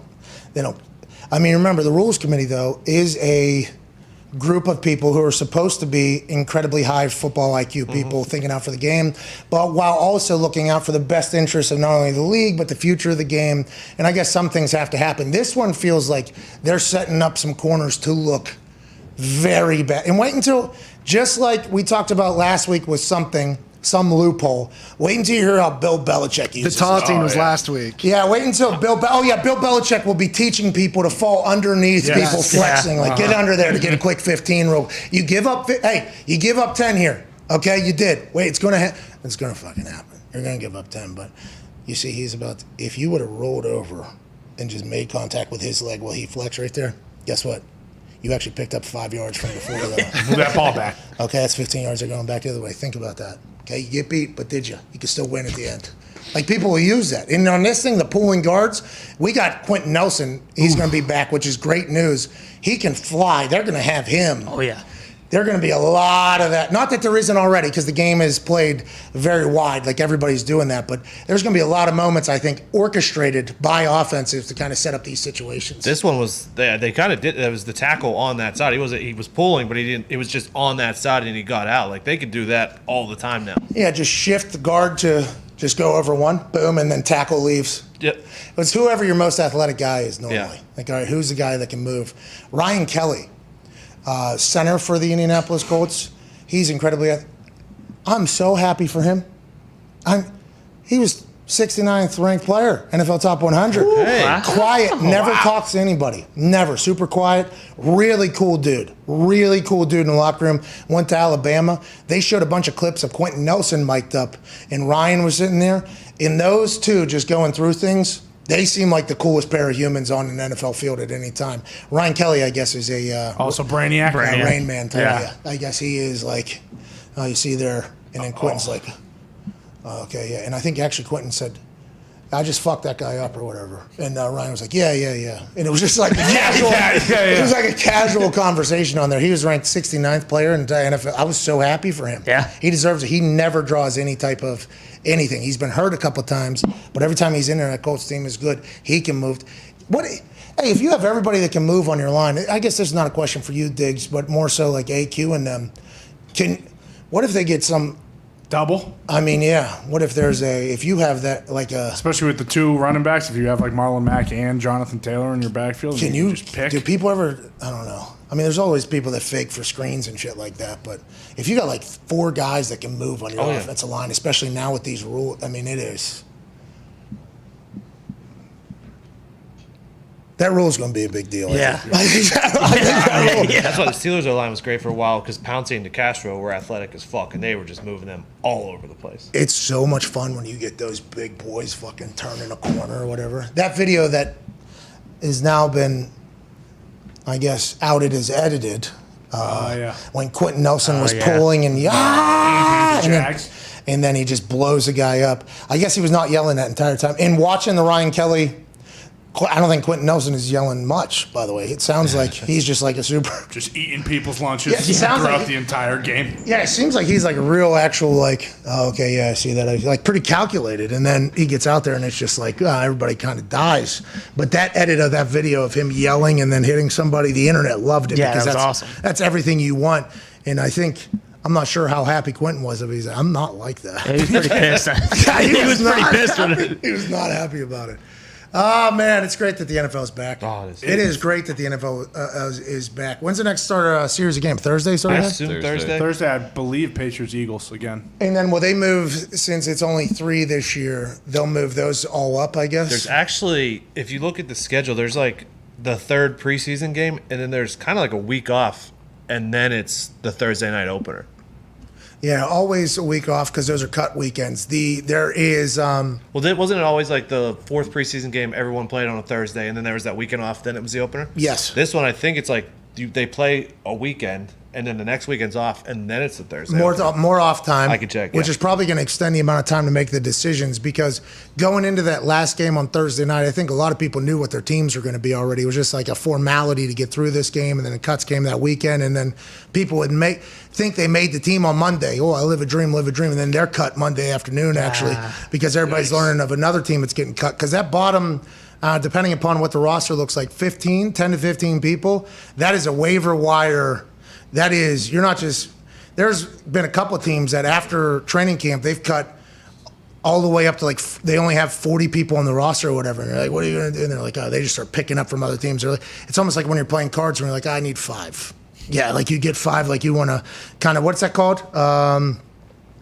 In cards, I don't play a lot of games that do this, but pinochle, you do, you discard, draw, yeah. Like, hey, I need 5 more or whatever. Mm-hmm. There's teams that do that where they're like, listen, we don't know who the last 10 on our team are going to be, but it's got to be better somewhere else than the 10 that we have right here. Well, and that's what Brandon Bean said to us last week. He was like, at my preseason towards the end of it is just I'm looking at the last 5 to 7 guys on our roster and the last 5 to 7 guys on every other roster and just seeing if we can make, a little bit of an improvement anywhere. You know how the way I normally act is like, hey, when something good happens to somebody, it's like, hey, we should acknowledge this at least. The amount, I think I stopped doing it about year 5. I think because it continued to backfire. Having lunch on that first day, some rookie special teamer walks in, just made team out of nowhere, hardworking guy, like, hey, how about you, man? Dream come true. Let's go, dude. Congratulations. And then we go into a meeting, and I never saw that guy again. Got cut 10 minutes that guy later. got cut 10 minutes later, yeah. It was damn near every year. And I think Vinatieri was the one who was like, are we going to stop congratulating people, man? Until about Wednesday? Like, let's wait until about Wednesday. I'm like, you're right. What am I supposed to say to these kids? Like, hey, good luck. Because they all think that they made the team as well. Boy. That's So I'm not. heartbreaking. There's no reason. There's no reason for me and Vinny to go in and be like, not yet. That's not our style. We're like a hey, upbeat style. We're like, good to see you, and then we just talk about the food. We would normally just completely direct the conversation elsewhere and get through there because there was a lot of awkward moments where it's like, man, I'm fucking so happy for you, and then they would tell us some very deep story, and it would be an entire thing, and then we go into that meeting and Where He's Vinny not be here. like, you remember what he told you about his mom and everything? Yeah, not happening anymore. They don't care. They don't- cut his ass. Oh, shit. Might have been 4th year. 4th or 5th year. I don't remember when it was, but going into that Monday after cut weekend, he was like, hey, let's not congratulate anybody. All right. They probably appreciated it when you did it. Well, that's what I try to do. Flying high. Hey, let's enjoy the moment there, And when I would hope that some of them, whenever they go elsewhere, they're like, Pat and Vinny were really nice. Yeah, good guys. Guys are great. They were really nice. I mean, it was kind of like a precipice of the Grim Reaper showing up and talking to me, though. Like, Yeah. There was one time, I think, as we were walking out of the cafeteria, old Grim Reaper was walking in. And I was like, dude, look at the table. Where's he going? Oh, just told that guy how happy I was for him. Hey, good luck out there, dude. You'll make it, too. You'll be Give fine. him his last good memory as a Colt, I just feel like sometimes that's probably not remembered. You know what I mean? I feel like maybe not. more so it's just me and Vinny feeling bad for the entire family that just got cut. Yeah. Which people have to remember whenever you hear these cut days where teams are going down to 85 and then they're going down to whatever and then they're going down to whatever. Remember, that's an entire family's future getting cut there and maybe never ever coming back. Ever. Let's have a moment of silence for all of them. We didn't want to do it, but there's a lot of football careers that have been incredible. Absolutely incredible. Have lit up pee-wee football fields, high school football fields, college football fields. Absolutely, whenever fans would go watch a lot of these guys play, they'd be, hey, that's some bitch going to the NFL. Yep. He's a guy. That's a guy. We haven't had a guy like this in a long time. We got a guy. Yep. Maybe a town's first ever person. Hey, we got a guy. He's going to be in the NFL. He was in the NFL. There was news reports. There was excitement. And then all of a sudden, there's a chance that a lot of these careers potentially going to end forever here coming up in the next couple of weeks. Let's remember that. You had a hell of a run, even if you don't make it to the... Hell yeah. Still in the NFL. And the Hall of Fame, too. And Hall of Fame. Yeah. No, I don't think so. Right? Hey, listen, I don't want to be Mr. Rude guy here, but if they had a week in preseason, they do not deserve being in the fucking Hall of Fame. Okay, I don't want to look down on anybody. But can we have a little bit of... I don't want to pull out my... What do they say? I have a jump drive over there? Yeah. Archives. Yep. What is that? It's a jump drive then. I just Oh, pull it yeah. out and then they put it- No, I USB, think they it's a- just plug in. I think it's a manila folder. Like they pull out of like filing cabinet. Oh, MC... What is it? MAC? CA. Oh, here it is. They open it's just 8 pages. Kind Kind of like God. What if they tape it up onto the wall? One of those old projectors. On the fridge. Do you remember this play right here? Anyways, I don't want to sound snooty, but if you only play one preseason game, I hope you don't get a manila folder or a projector over there. Yeah. Can't. But you did have a hell of a run. I appreciate you. A lot of great football players' careers are ending. We won't talk all break for them. We'll be back in 4 with your phone calls. 1-833-4-McAfee on the 5-Hour Energy phone line. Can't wait to chat with you. Cheers.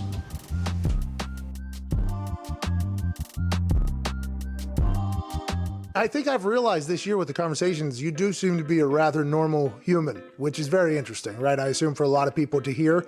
AJ said, no, you are not a normal human. But because all the stories about you before this year, to be honest, a lot of people, the way they believed is you were the smug king almost is what the thing about it. And then getting a chance to chat with you, it's like, well, that's not the case at all. How is that like something you have to focus on? I assume it gets hard whenever you're hanging out with, Scott Stapp is hanging Aaron Rodgers jerseys up in his goddamn office. That has to be pretty weird. Well, look, I think that's an interesting thing to talk about. I think a lot of times,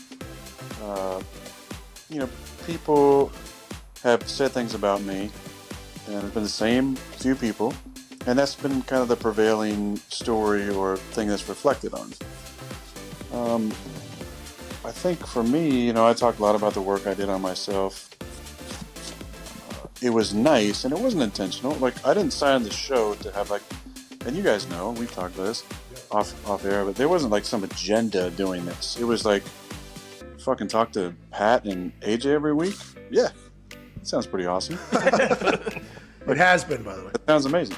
But what it's allowed me to do is, I think, silence all the douchebags out there who were, talking for me and making themselves more relevant by using my name or, running with stories that were not really based in any type of fact. And look, I've grown as a person. I've said things and done things that I wish I'd handled a little better.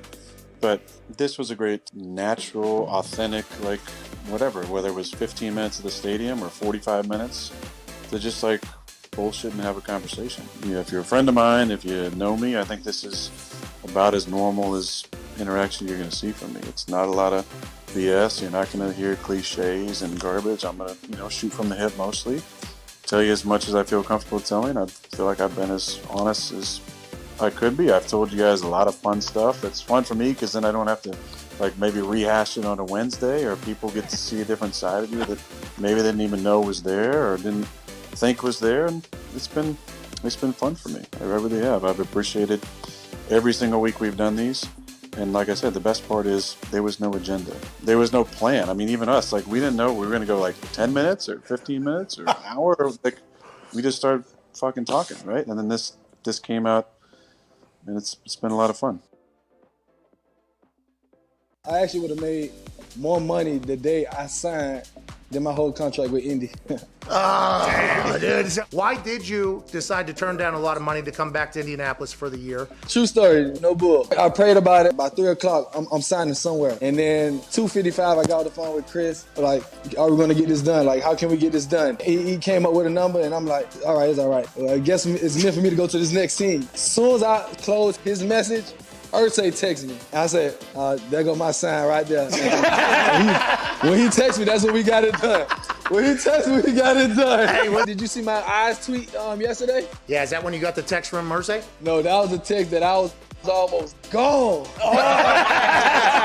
Yeah, where were you going to go? Hey. Baltimore. You don't have to tell us, obviously, but I do believe Baltimore was in on something. Yeah. And then also the quarterback. That's what it was. That's what it was.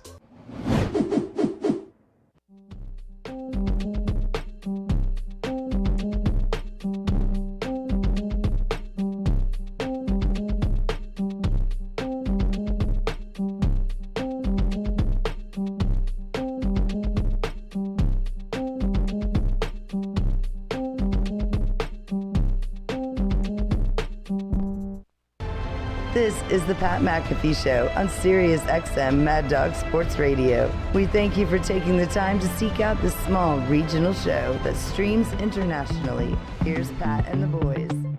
Fantasy football draft season is upon us. It's time you put the PP back in PPR League with the sponsors of today's show, Manscaped. The leaders in below-the-waist grooming just launched the new Performance Package 4.0. Join the 2 million men worldwide who trust Manscaped and get ready for kickoff by going to manscaped.com/Pat for 20% off and free shipping. This will help you tame that Troy Polamalu in your pants. Oh!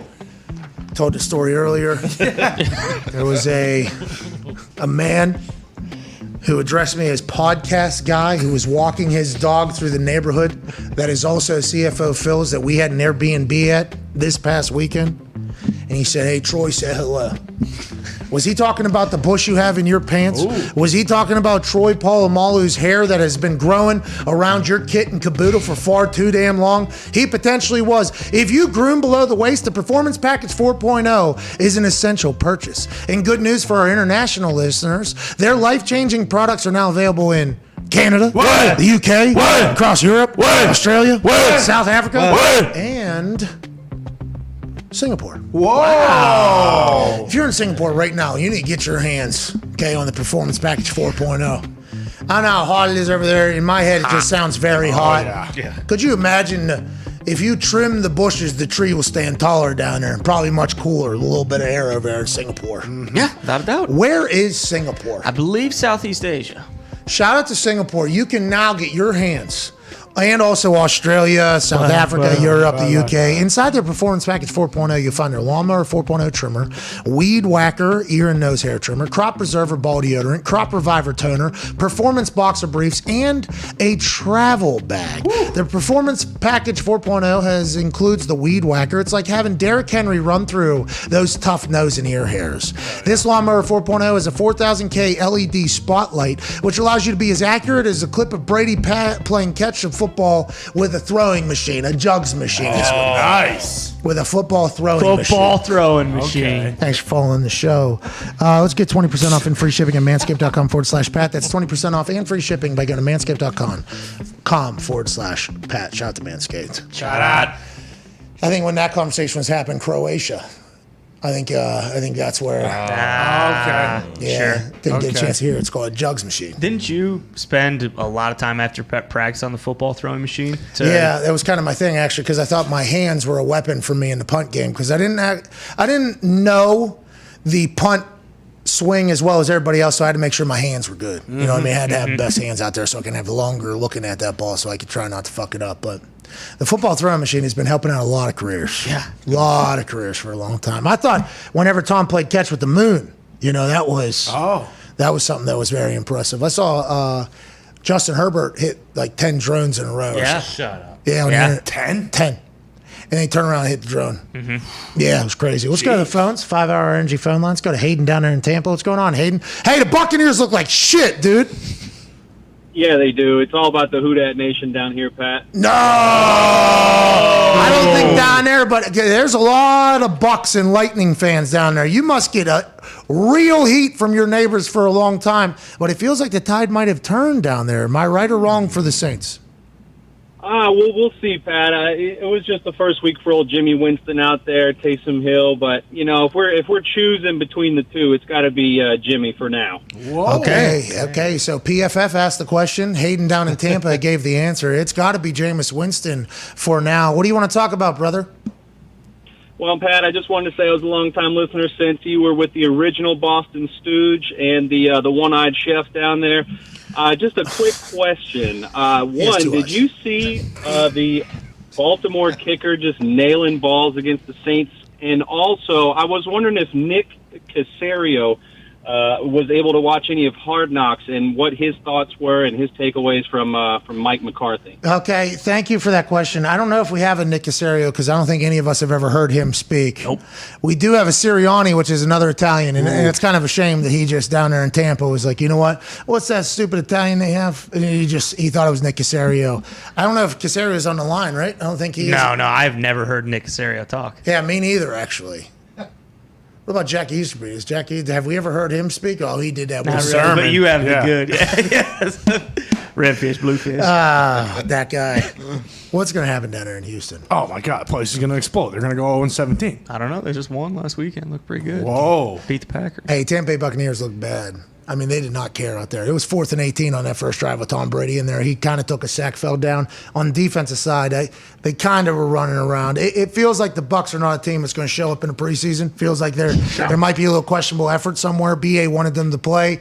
I don't think we should ever question what happens with them in preseason, although I assume a lot of people will. It was a wonderful first week there, though. I enjoyed watching highlights again and seeing the football. I did not see the Ravens kicker. I didn't get a chance to see the Bengals kicker as well. McPherson, I guess, dominated some balls. A lot of kickers did well. That's good news for the brand for sure. What's up, Diggs? No, I was just trying to look up to see who he was talking about. Yeah, I don't know who it is. Jake Verretti was 2 for 2 with a long for 53 for Baltimore. That's awesome. Johnny Townsend's punting balls for them, though? Johnny Townsend's over there because I think Sam Cook retired. Or no, he hit two punts, averaged 55.5. So they bring in Sam and Tucker are so good. Yeah. So they bring in guys to kick. It's we had this too. I mean, McManus, Parkey, Pilardi. There was a bunch of guys that came through camp that ended up going on to other teams. Sam Cook is one of the greatest to ever do it, so I think he's probably pretty comfortable. Yeah, the Townsend family both punting is good news for the punter. You were talking about, great to see highlights this weekend. There's one guy that no one's talking about enough who went, I believe, 29 of 39 for 260 yards, Nathan Peterman. Did he really? Yeah, he took every single snap, I think, for the Raiders. Obviously dominated the game. He played the whole game? Oh, yeah. John Gruden's like, I'll tell you what, man, this is your Super Bowl, dude. 29 of 39? Something like that. He might start week 1 if he's going like that. No, 246. Listen, this first game, a lot of starters aren't playing. Dalton got 6 attempts, and it almost feels like Nagy set Dalton up for absolute hell here, only playing him with 6 games or 6 plays or whatever. Peterman went 29. Make sure I have it 39? right. 29 of 39 for 246. Yeah. I saw the Raiders got a win. My eyes went to that 20-something, right? Yeah, 20-7. I was like, okay, the Raiders, once again, winning games that none of us expect. I didn't know they had a full fucking game plan around Peterman. The whole game? I mean, the guy has dominated preseason. He was good enough to start or be good enough in preseason to convince the Bills and the Chargers, just the Bills, to have him start in that 5-interception game was against the Chargers. Yeah, but I don't think that was his only time doing that. He was a very talented pick 6 thrower. Big time. One of the greatest of all time. Who's the other Schaub? Yeah, Matt Schaub. Ooh. Matt Schaub has the record. I think he had 6 straight weeks of pick 6s. Texas, yeah. I think that is I think it was 6 straight weeks with pick 6s, I think. I think that is the record. Zito shaking his head yes. But I remember us looking this up one time. We did. Because we were starting to do is this a pick 6 god? And then I think Zito did Schaub through 4 straight weeks. Yeah. Of picks, 5 straight weeks, Zito's saying. Jeez. We got mixed reports. Anyways, whatever it is, that's devastating. Pick 6s are devastating. I mean, that just takes the entire air out of everything. Normally it happens either very close to the end zone where you're about to score and it's swing going back the other way. Oh, we're out. We just missed. That's not me. I was looking up pick 6s.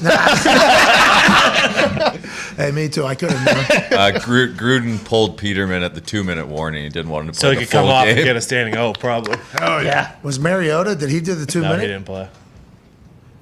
So is he trying to hide Mariota or what's going What's on? going on? Then wasn't there reports that is he injured or something? I Maybe? saw something that he wasn't fully healthy, I think. What's that all about? We need Mariota. Now, We do need Mariota. get him on the field. I mean, with that quarterback battery. All right. So, Diggs, you weren't back in Pittsburgh with us, so No. let's talk about this. Okay. What's up? A lot of Steelers fans pumped about Aaron Rodgers becoming a Pittsburgh Steeler. That makes sense. Oh. A lot of them. Hey, listen, Ty, I don't know how you would have reacted to a lot of these Yinzers talking about it, but they're looking at it like, hey, that salary cap's beautiful next year. We got enough money to bring in Aaron, any of his friends, too, they're saying. Aaron Rodgers loved Pittsburgh, a lot of people were saying. I don't think they've given up on Ben Roethlisberger, and maybe that conversation was a lot louder in the streets of Pittsburgh. That's why old Rooney had to come out and say, we're not 100% sure this is Ben's last year, by the way. So all these conversations about another quarterback need to maybe slow down. It seemed like there was some more than 5, less than 15 people, told me about that. They're like, is Aaron coming to Pittsburgh? Maybe. Why don't you tell him he loves the city, man? He loves the place. Listen, it just makes makes sense. I've always said that the Packers are the Steelers of the NFC. I mean, just incredible history. Just guys that teams have built through the draft. They do it the right way. Yeah. Football cities. And it only makes sense for Aaron. If he's going to go anywhere, he should come home to the Berg. Come home. Yeah. What do you think this country was built on? Fucking styrofoam? No, steel. Aaron's coming home. He's coming home. Aaron's coming home. He's going down there. So if Aaron goes there, you get rid of Big Ben? Well, Ben's going to have a parade. We're going to throw that guy a goddamn parade on his way out, and then fucking we're going to do it, and then Aaron's going to have a welcome parade on the way in. That was awesome to hear that from the Yinzers. And it was drunk Yinzers telling me that. And I think they just saw me, and the first thing they thought of was like, this guy knows Aaron. And that was that might be like the thing that just came out of their mouth, But I heard it more often than I thought I was going to hear it from Yinzers. I was like, does Pittsburgh actually think about this? Because Pittsburgh was never in the name for where he's going to end up. It was Denver potentially. And now nobody knows what's going to happen in the future. But it has to feel pretty good if you're Aaron Rodgers knowing that there's some fan bases out there who love their teams, who are cheering very hard for their teams, and fuck everybody else who's like, hey, get that bitch over here. We fucking love them. And now, as a Packers fan, obviously nobody knows how this thing's going to work out. Does that have you torn a little bit, or do you know like Pittsburgh would love that guy if he was to go there? I mean, anyone. I think he'll be probably more hotly contested than Brady was whenever Peter it is. King said that. Yeah, did he? Yeah. Well, I mean, it's just like with the way he's playing right now, you hope that things could be settled in, but in the Peter King article, too, he was talking about, he's like, yeah, basically, I don't want anything to do with the front office. I'm focusing on football, my teammates, the football guys. So, like... Hey, the front office was allegedly not thrilled about the 35-minute press conference Aaron held the first day he was back. So that's what Peter King said. Angered the front office. Oh. You don't say. You know what angered Aaron? He said. A lot of it. I don't know if about 17 years worth. Yeah, I don't know if he said it or not. But also, because of that fact, are they really, if he does want to go to Pittsburgh, are they going to ship him there because of the in good faith, or are they just going to be like, never mind, we'll send you somewhere else? Yeah, Peter alluded to he will have some say in where he goes, but 2023 he becomes an actual unrestricted free. I don't know. It's a wild scene. Let's get to a break. I got to go pee, and then number 3 is on the other side. We got Kirk Herbstreit joining us. Oh, let's go. I'm excited to talk to Kirk, man. Kirk obviously is the face of college football, so anytime you do that and you call the biggest games, you're going to have some detractors, especially with how long Kirk has been one of the faces of college football. Kirk has always been nothing but nice to me. And I think everybody, right? Very nice to us. Always very Like nice. behind the scenes. Like very genuinely curious about how our entire operation works, and wasn't only asking you, but asking me, Zito. Like Big hug guy, like the hug. Yeah, he's very nice to so I don't know what people's thoughts are on Herbie or whatever, but he's always been very nice to us, and I think he is the college football mouth and face. Oh, yeah. We'll talk to him in a few minutes. You'll join us back in about a minute. I'm going to run to the bathroom. We'll see you then. Cheers.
The Pat McAfee Show. There'll be no rules for our guests, for us, for the things we could talk about. Speaking his mind. I've never had a problem expressing my opinions or my thoughts or anything like that. While being relatable. I haven't had that manufactured fake-ass celebrity that a lot of people have whenever they go on those big networks. I've had a chance to really build my crew, build my following, build my audience. And ridiculous. What am I supposed to do? So I'm supposed to look at something that I can definitely afford and say, nah. Is that what I'm supposed to do? The Pat McAfee Show starts in 3, 2, 1. Welcome back to that show. Hour 3 here on SiriusXM Channel 82, Mad Dog Sports Radio, and YouTube.com/The Pat McAfee Show. We begin immediately following this beat drop from Twine. We apologize for stumbling out of the hour for our serious listeners. To be quite frank, we didn't know. Nope. We had no idea. None of us were even paying attention to the clock because we were so dialed in to our conversation that was happening, and that's why this show is the absolute worst. Speaking of shows that are good, Hammered Dahn is every single Monday through Friday, 15 minutes after this show ends at youtube.com/Hammer Dahn. Gumpy's been on a little bit of a schneidie. Gumpy, who had been riding the greatest heater in the history of heaters, giving out public bets every Monday through Friday and tweeting out winners on the weekend for numerous months in a row, has rode a heater longer than anybody we had seen in the past. The last 2 days do not define you, Gumpy. You are going to get hot once again. You will hop on that heater horse and ride us all to victory as we continue to go through this summer of betting on sports we know nothing about. Ain't that right, Gump? You are muted, Jay. Jay, fresh out of a bachelor weekend. Yep. Wow, Jay. Gumpy, anyways, we appreciate you. Diggs, we appreciate you. Appreciate you. Joining us now, one of the face of college football, a man who has always been nice to us and appreciative of us, and the reason why I think I got on College Game Day a couple times to begin with. Ladies and gentlemen, he has a new book that is out now, Out of the Pocket, Football, Fatherhood, and College Game Day Saturdays. Ladies and gentlemen, former Ohio State quarterback, Kirk Herbstreit. Yeah! What up, dude? My man. What's up? How we doing? I'm great. How are you? You're not going to give me an OH right out of the gate, huh? Well, I wanted to sneak it in there just to see how we feel. I don't know if you heard. I went to one of those cult things at AJ's house a couple weeks ago. I was in the middle of all of it, dude. Dude, how many OHs did you drop? Hey, I had a couple cocktails, couple vitamins, and there was a mic just floating around. Ooh. I mean, how could you not grab it? It's amazing. It is one of the best things. By the way, one of the biggest traditions in college football, which seems like the tradition might be changing a little bit across the board. And I know you are... you've dedicated your life to college football at this point. Literally, you have dedicated your life. It's what you'll be remembered for forever, your incredible coverage. It feels like college football is about to get some big changes. Do you think the realignment conversations, and I don't know your thoughts on it, I followed along a little bit, I assume I know your standpoint on it, but do you think that's happening because of the potential name, image, likeness changing and people trying to catch up with whoever? And how do you kind of see it all panning out, Kirk? First of all, real quick, you and I are on the field of the national championship, and you were doing you were doing a pregame deal, and you were live. I didn't realize it, and you were like, we're gonna drop some weight. We're getting serious. and I was like, yeah, let's do it. Off season, here we go. Well, one of us took that seriously, evidently. You looking lean and mean. Oh, okay. Herbie, thank you. It was live, by the way. We were live simulcasting on ESPN2. You and I.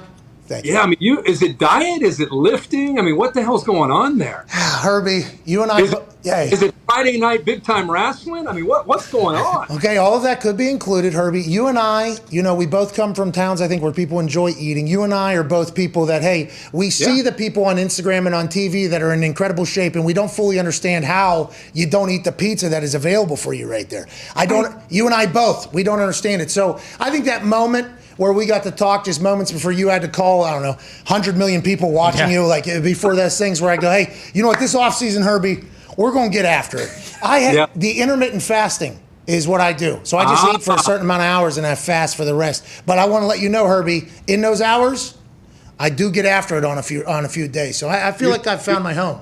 You still gorging every once in a while? You're still getting after it? Yeah, I had the my brother's bachelor weekend here this past weekend. I ate a lot of ice cream. What? A lot of pizza. What? A lot of wings. What? Had a couple beers. What? Some whiskeys. What? Had a lot of stuff this weekend, Herbie. But yeah, I got to get back into the fast. What are you doing? You look incredible as well, sir.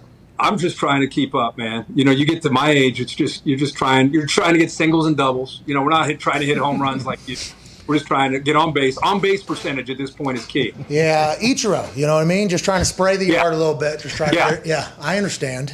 But to answer your question, oh man, it's like a tsunami right now, man. I don't know what's going on. I have no idea.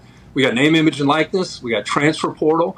We got Texas and OU now in the SEC. We got everybody else scrambling to figure out what they're going to do.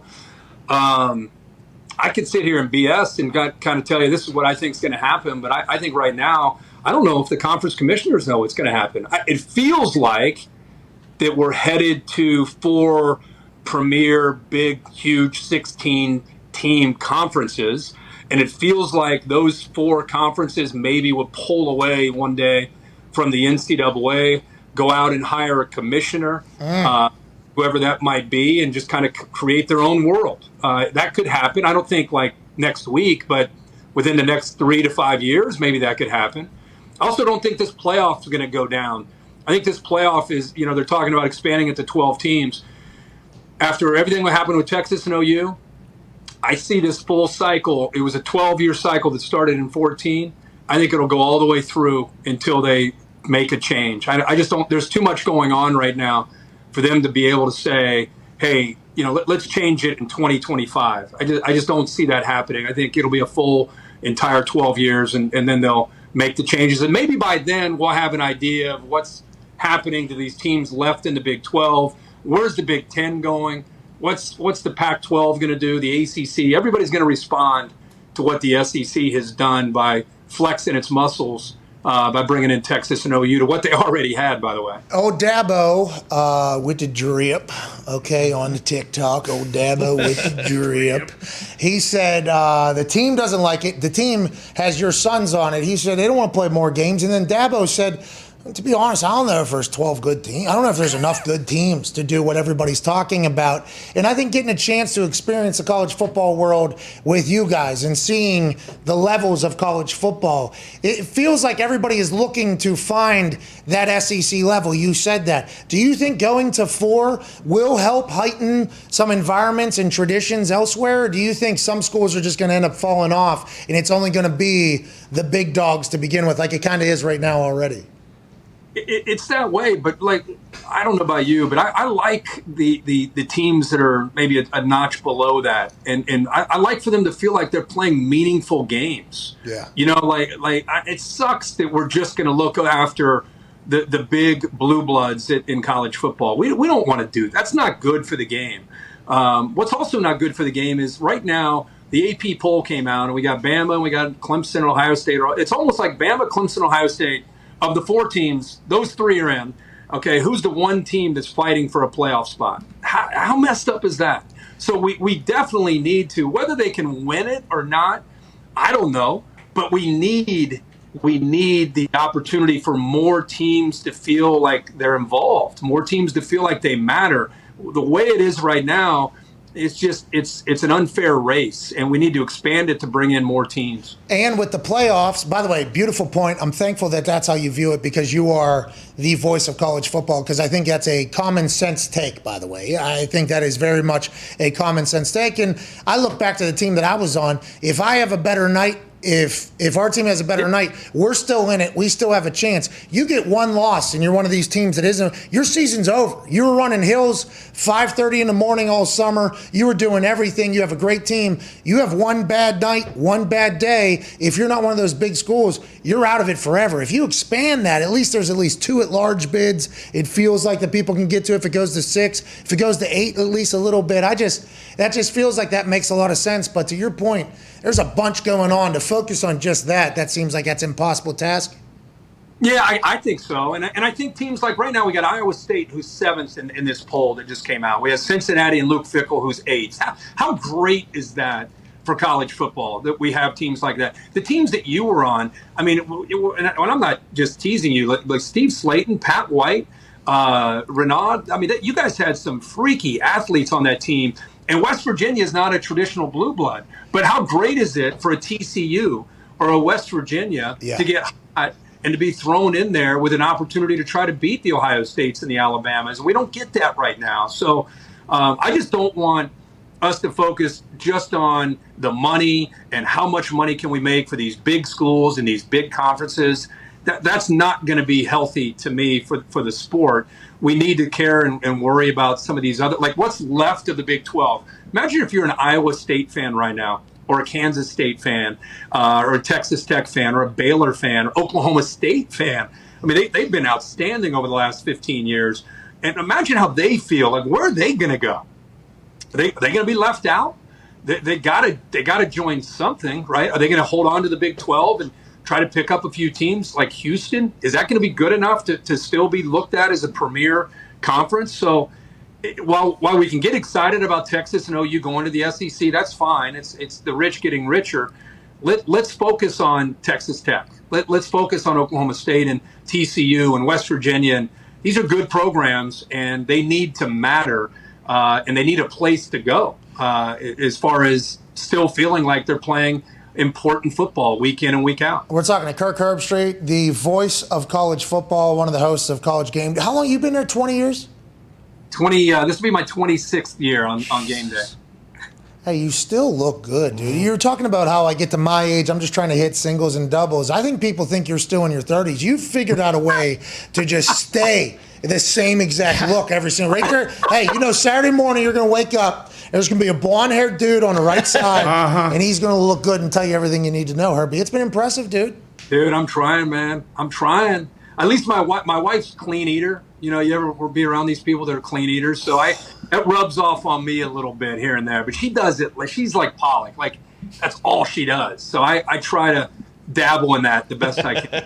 Well, if it's around the house, I'll find myself, at least trying it. Now, whether or not I enjoy it and go back is a whole different story. But we appreciate your time here. Let's talk about out-of-the-pocket football fatherhood and College Game Day Saturdays. Did you write this? Is this your first book? And how long did this take? This had to be a grueling process, if I had to guess.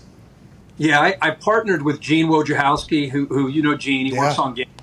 Just a great guy. It's probably about one of the only people that I would have felt comfortable with in writing a book. First book I've ever written. And this is not just a football book. He and I, he came up with an idea of just talking about my journey, in life. I think it's very different than probably the perception that you just painted of the blonde hair guy over there on the far right.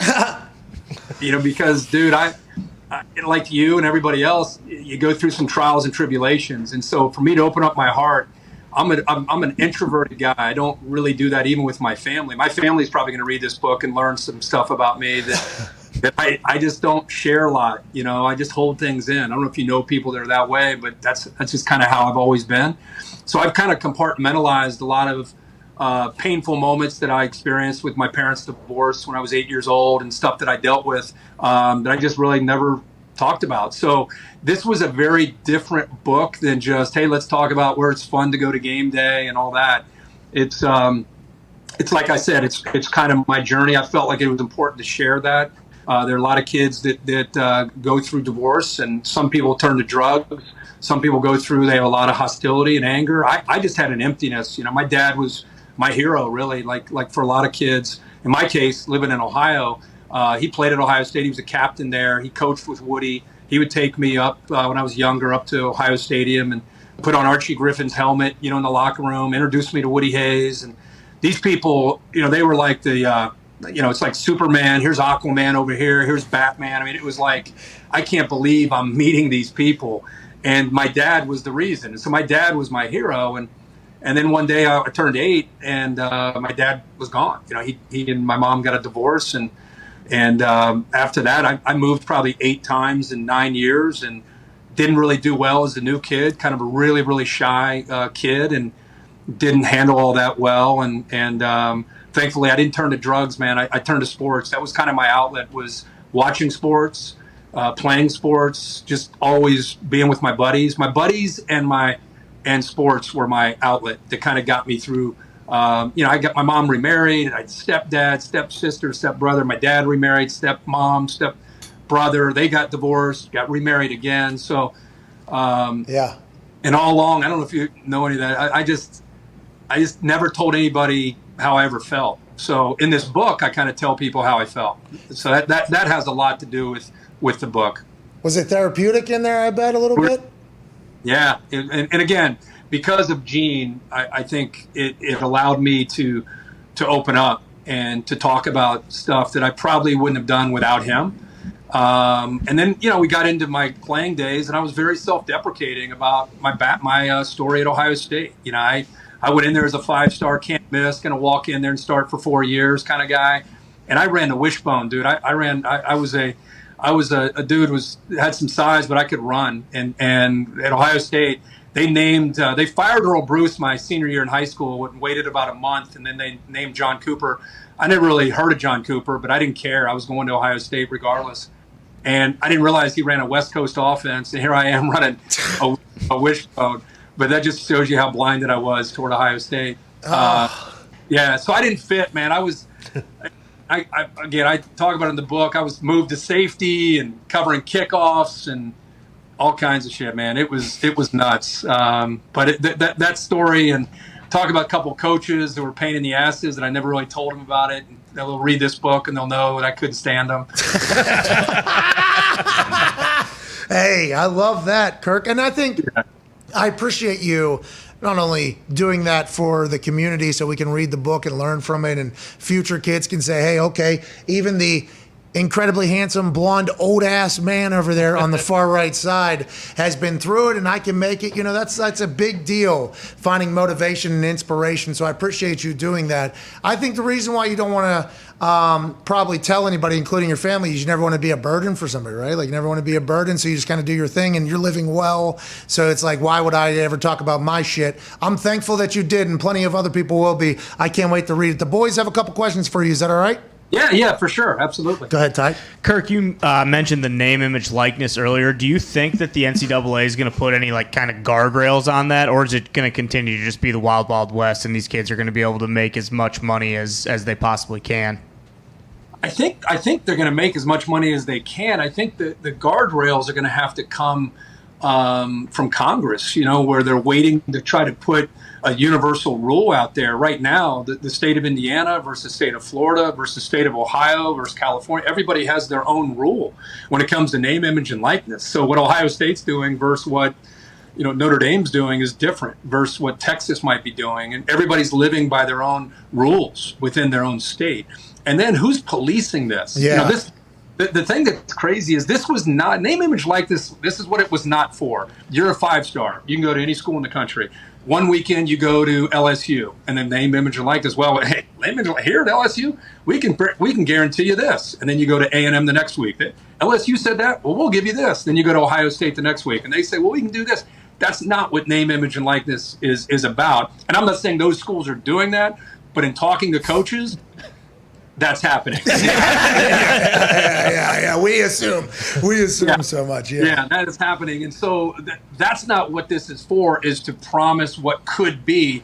It's to take an established player who's already on the roster and he's got an opportunity to make some money. Then that I don't think they're ever going to put a cap on. That's just that's a free market, and that's the new world that we live in. But it'd be great if everybody were playing by the same rules. That part, I think, they're going to have to figure that out, and they're going to have to figure out a way to police it. And that's why the NCAA, they're taking a step backwards, and that's why I think eventually we're going to get to a world where these bigger conferences are going to break off and kind of form their own world where they would have a governing body to help police things like this. Who can regulate the bonuses and what you can do. This is like the draft back whenever, Mr. Jaw, who is currently at a golf outing with Brady Quinn back in Columbus, Ohio, to save some lives. But when he got drafted 5 overall, that was back when they were making more money than 10-year vets that had been around. Matthew Stafford signed for $60 million. Yep. He hadn't even played a single down, and then all of a sudden a new CBA had come in. It was like, okay, all right, we gotta regulate this. All the recruits are getting all the money from this thing to get into school, and then you got a lot of guys who are probably like, this is bullshit. You know who I think is going to crack down on this, Herbie? If you want to be the IRS. Oh, for sure. Oh yeah, the IRS is going to be the ones that handle this whole thing.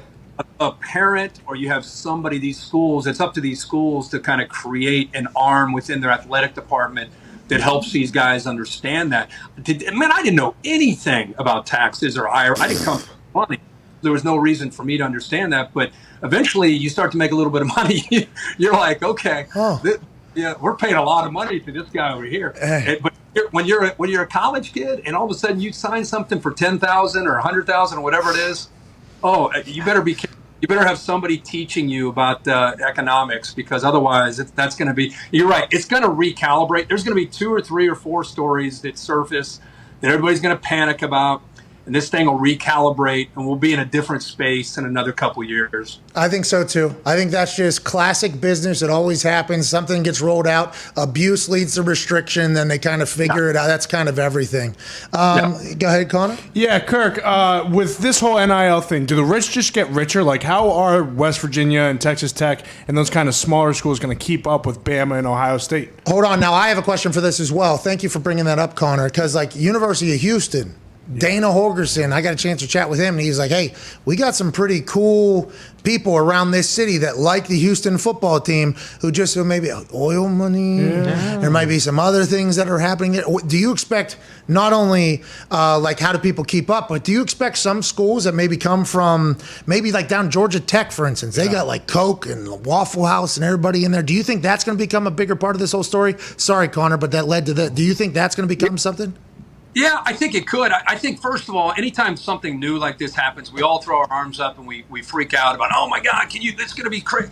I don't know how many players on these rosters are actually going to be cashing in on name, image, and likeness. You know, I thought what BYU did the other day, really cool with a Built Bar, where they covered every kid that's a walk-on. They're like, we're going to put everybody on scholarship. We got all you guys covered. I thought that was kind of unique. But, you know, it's going to be the quarterback, right? It's going to be the running back. Maybe it's the field goal kicker if he's like an established guy, or it's a safety, or it's a linebacker. But it's not going to be the whole roster. So if you're Virginia, your quarterback's probably the alumni there and the boosters there and the businesses that are in that community.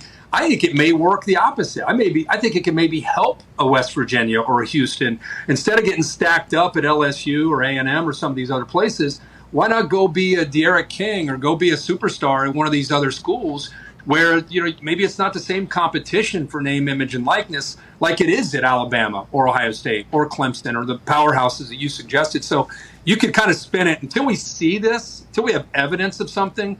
We're all kind of spinning it one way or another, and we have to just wait to see how it comes out. But after this rule broke, in July?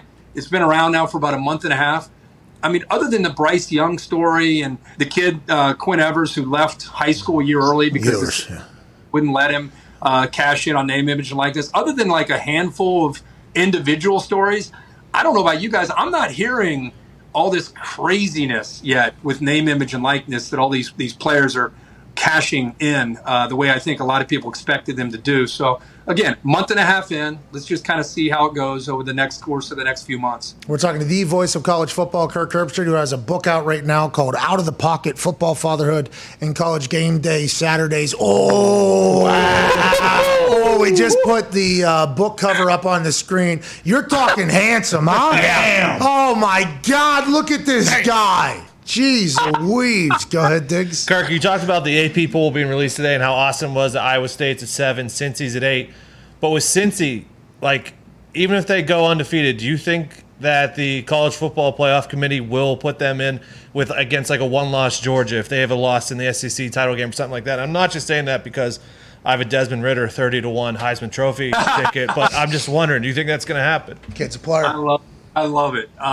Here's my take on the small guy getting a chance to play. Like UCF was bouncing up and down a few years ago that they deserved a chance. What I've learned going back to the BCS years is when Kellen Moore and Boise State were out there and nobody really Boise State. Oh, that's a blue turf team. Yeah, the blue turf team. Like they took a lot of years of winning until people started to realize that they were legit. And I think it took the game against Oklahoma on a big stage in the Fiesta Bowl when they ended up, having a few plays at the end of the game, Statue of Liberty to win it on a 2-point play. And all of a sudden they became a cool brand. And what they did on the back end of that is they played teams like Virginia Tech when Virginia Tech was a top 10 team, and they beat their ass at FedEx Field. They went all the way across the country and beat a good Virginia Tech team. They also beat Georgia in the Georgia Dome. So all of a sudden, Boise State started to become a brand that people became more familiar with because they'd been around for a long time and they chopped a lot of wood. And all of a sudden, they're controlling their own destiny with like 2 weeks to go to get into a BCS when there's only 2 to get into the championship, and they get upset on a Friday night by Colin Kaepernick in Nevada, or they're in. So I think with Cincinnati, and I think what the work that UCF did has helped the Cincinnati cause, and then Cincinnati playing well last year and then getting on a big stage themselves. And even though they didn't beat Georgia, they kind of controlled that game if you watched it. And that's the reason if you open up the AP top 10, there's Cincinnati. So they're starting at 8. I don't think there's going to be this ceiling on Cincinnati. And it has everything to do with they can tip their cap to another American team, and it's the American Athletic Conference is UCF. So collectively as a league, they're showing that they can play with the big boys. And it was Cincinnati starting at 8, not 18, 8. If they win games, and by the way, they're playing Notre Dame and they're playing Indiana in the non-conference. You need opportunities against teams that the media respects. I'm telling you, if Cincinnati and Luke Fickell get on a run early, they win those games against Indiana and Notre Dame. I don't think Cincinnati's going to be left out of getting into the playoffs. I wonder if when Notre Dame decided to schedule this, they expected Luke Fickell and Desmond Ridder. You know, that was always our issue at West Virginia. Is like we actually had to pick up like Eastern Washington one year because one of the teams dropped out of the deal we're supposed to have because we became a good team. Because if somebody lost early, Notre Dame to a Cincinnati, they're basically out for the rest of the year. Now Notre Dame might power through that because they got Drew Brees on the call all year or whatever on NBC. But that's something. You think Desmond Ridder and Fickell can do the classic Boise State? I mean, what a night. Didn't that dude, who was it? Jared Zabransky. No, who was the running back? Ian Johnson? Ian Johnson? Yeah. He dropped to a knee and asked the chick to marry him. I think they did get married, but congrats to them. That was a great Statue of Liberty play. Dude, Cincinnati's real deal. They're almost their entire team is back. And Ridder, you got 30-1 on him, huh? That's pretty darn good. Because the Heisman, as you guys know, the Heisman Trophy is who's the MVP on one of the top teams in the country. I mean, that's every year. That's what it is. And if Cincinnati beats, and you're polling for Cincinnati to beat Indiana, which is tough, and beat Notre Dame. And if they run through the American and they're sitting there at 8-0 and 9-0, get that ticket. Don't lose that ticket because you have a chance there. Hey, Herbie, look at you, by the way. This is gambling talk. You've been hanging out with Bear, you and Fallica, having these full conversation on where good money is, Herbie? You opening into that world? Yeah, man. I'm dabbling into that world. I'm following you in Bear's lead when you guys used to argue. Remember the good old days when we had you on College Game Day? Yeah, I remember those. Segment on that right now. Let's do it. Let's do a 3-minute segment on you and College Game Day. I mean, we could get into it, Herbie. I don't know if you want to, though. You know what I mean? Come on, man. Herbie, I loved my time with you guys. You know, I absolutely enjoyed it. I'm very thankful that you allowed me into that world. Everybody was very nice to me, you know, that worked. I kind of feel like Aaron Rodgers at the Packers, though. You know what I mean? Like, hey, I enjoyed the staff. I enjoyed my teammates. You know what I mean? There's some other people, maybe. Yeah. No. Yeah. We can work that out. Let's like Aaron Rodgers work things out. We can work that out. Hey, I'm going to write a book one day, you know, much like you, and there's going to be some coaches that are going to find out that I didn't fucking like it. You know what I mean, Herbie? There's going to be some of that. I was very lucky. Here's something I'll tell you with College Game Day. So that's a show that doing it, you know, it's like you're in the TV because everybody it's an institution. Like doing it is amazing. And having a conversation, you know, because our show Monday through Friday, money maker. So traveling on Saturday, especially with Sunday NFL thing, like that is eating into my life where I could be potentially napping, but it's a dream to do College Game Day, right? So whenever we start doing it and we start seeing the effect, like, hey, I'm loving this. This is a good time. Now, granted, my time is getting key. As every week that went on, by the way, from the first day to the last day, you know, those things were going down. Got a text. Barry O, President Obama, sent a text through a couple people who was like, hey, President Obama enjoyed your work on College Game Day. And I told the boys, like, hey, Obama's never going to watch our daily show. Okay, so there are people like Obama out there that get a chance to see me on Game Day. So I'm very thankful that you guys gave me an opportunity over there. I enjoyed the hell out of it. Let me tell you this. You are beloved by our crew. We love having you and your boys come around the Game Day, the Game Day meetings and just around in general. And if it can ever be worked out, if ever I can help in any way to kind of help bridge that gap, let me know, because we would love to have you back as a main day on that show if you ever want to consider that. Herbie, I love you. We'll talk to you later. Ladies and gentlemen, get his book, The Voice of College Football, Kirk Herbstreit. See you, man. He's the best. Yeah. Oh, yeah. The absolute best. He really is. I've never read a book. I won't read that one, but I hope everybody else does. It's going to be a good one. We're going to buy it. We're going to support the cause. We will absolutely for everything he's done. But I love Herbie, man. That is very much an Aaron Rodgers situation. Yeah. Perfect comparison. Love the fans. Love my teammates. Hey, love the staff. Love day to day. Says who's really be able to put that on their resume to say, you know what, I did that. Yeah, that's what I want to. And I do. I am petty. People know. Hey, I can be petty. You know what you're getting. I can be petty.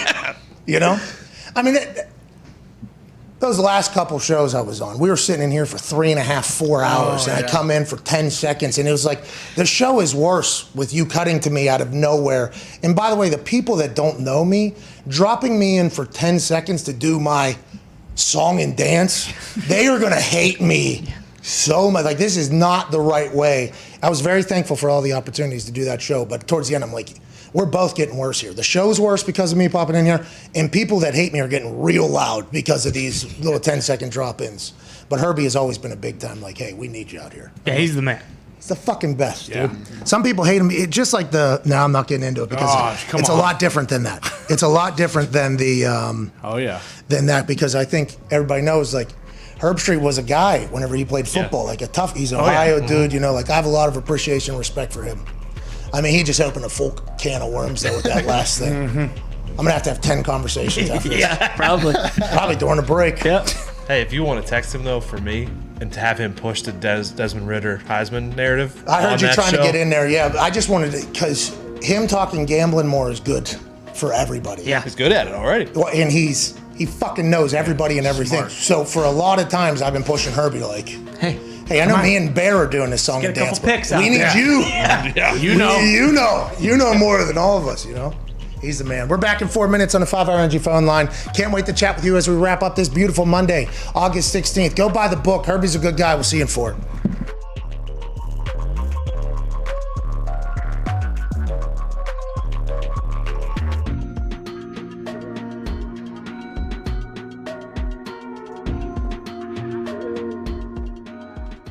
Did you hear everything that was being said whenever you were potentially... Just from you. Oh, so you did hear it. Yeah. Yeah. Okay, so Wait. let's address it. Hold on. All right. You can be a hater. No! And you Carson. can change. Carson. You can change. We can change your No, opinion. at the moment I was at, okay, Carson.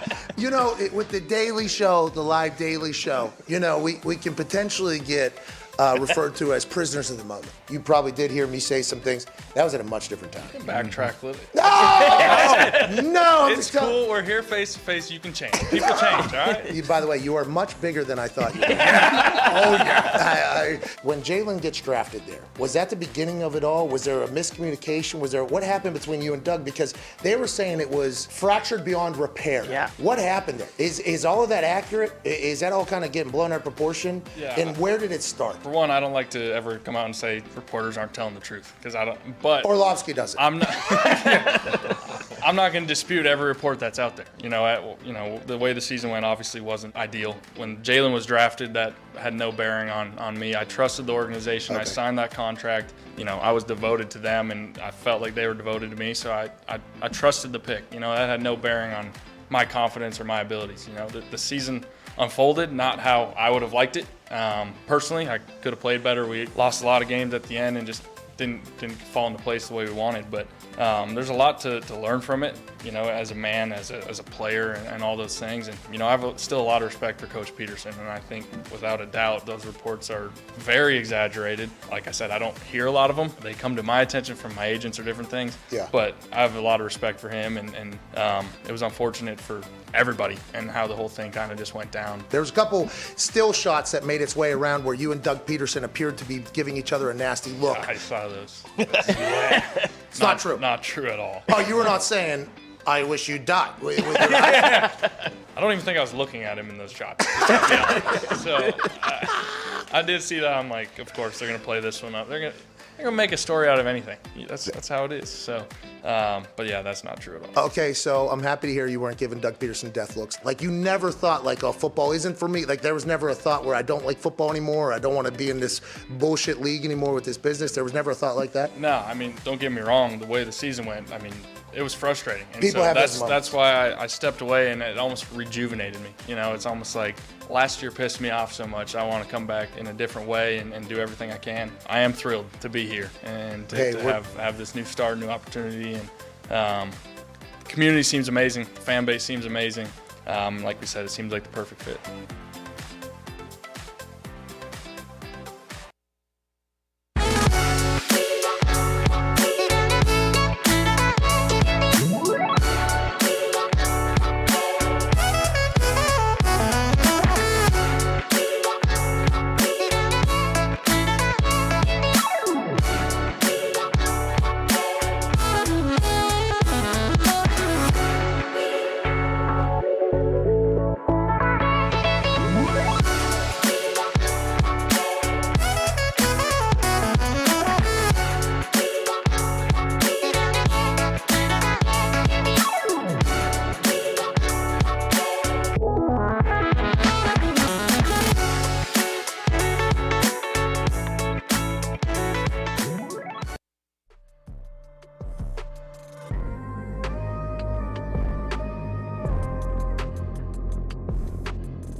Give us a call at 888-MAD-DOG-6. Pat wants to hear from you. No, not really. He just ran out of things to talk about. This is the Pat McAfee Show. Yeah, 1-833-4 McAfee works as well. We'll get to that 5-hour energy phone line very soon. From deep in the hills of Humboldt County, the Coastal Cowboys in their emerald green jerseys are ready to take the season by storm. Yeah. No better dip alternative on the market that delivers an incredible flavor experience and incredible CBD delivery system at the same damn time. Tobacco dip is old news. What are you doing? Get out. Ty was doing that when he was 12. Yeah. And he was doing that through his entire life, putting toxins and bullshit into his body alongside the nicotine and tobacco. And then all of a sudden, there was all these alternatives that started popping up. Oh, we got the thing that'll make you get off the terrible thing. And none of them were ever able to really catch on because it didn't feel the same. The spit wasn't the same. It didn't last that long. It was tough to pack. The spit was bad. I mean, all that happened with all the tobacco alternatives. Then the can of dips folks came along and found absolute gold whenever they found your lips. Ain't that right, Ty? That is exactly right. It actually feels like a chaw in there. And like you said, you do not get that very often with these imitators. And if you are a person that dips, you understand that Ty, for the good of the dip community, cannot come out and say that publicly without potentially eating a right or a left, like the Rams and Chargers fight that happened this past weekend. Because you're misrepresenting the chew community if you say, hey, this feels like it. Actually, your spit's you get beat up if you did. This is not a lie. Yeah, exactly. I mean, you don't deceive chars like that. You just don't do it. And I wouldn't do that.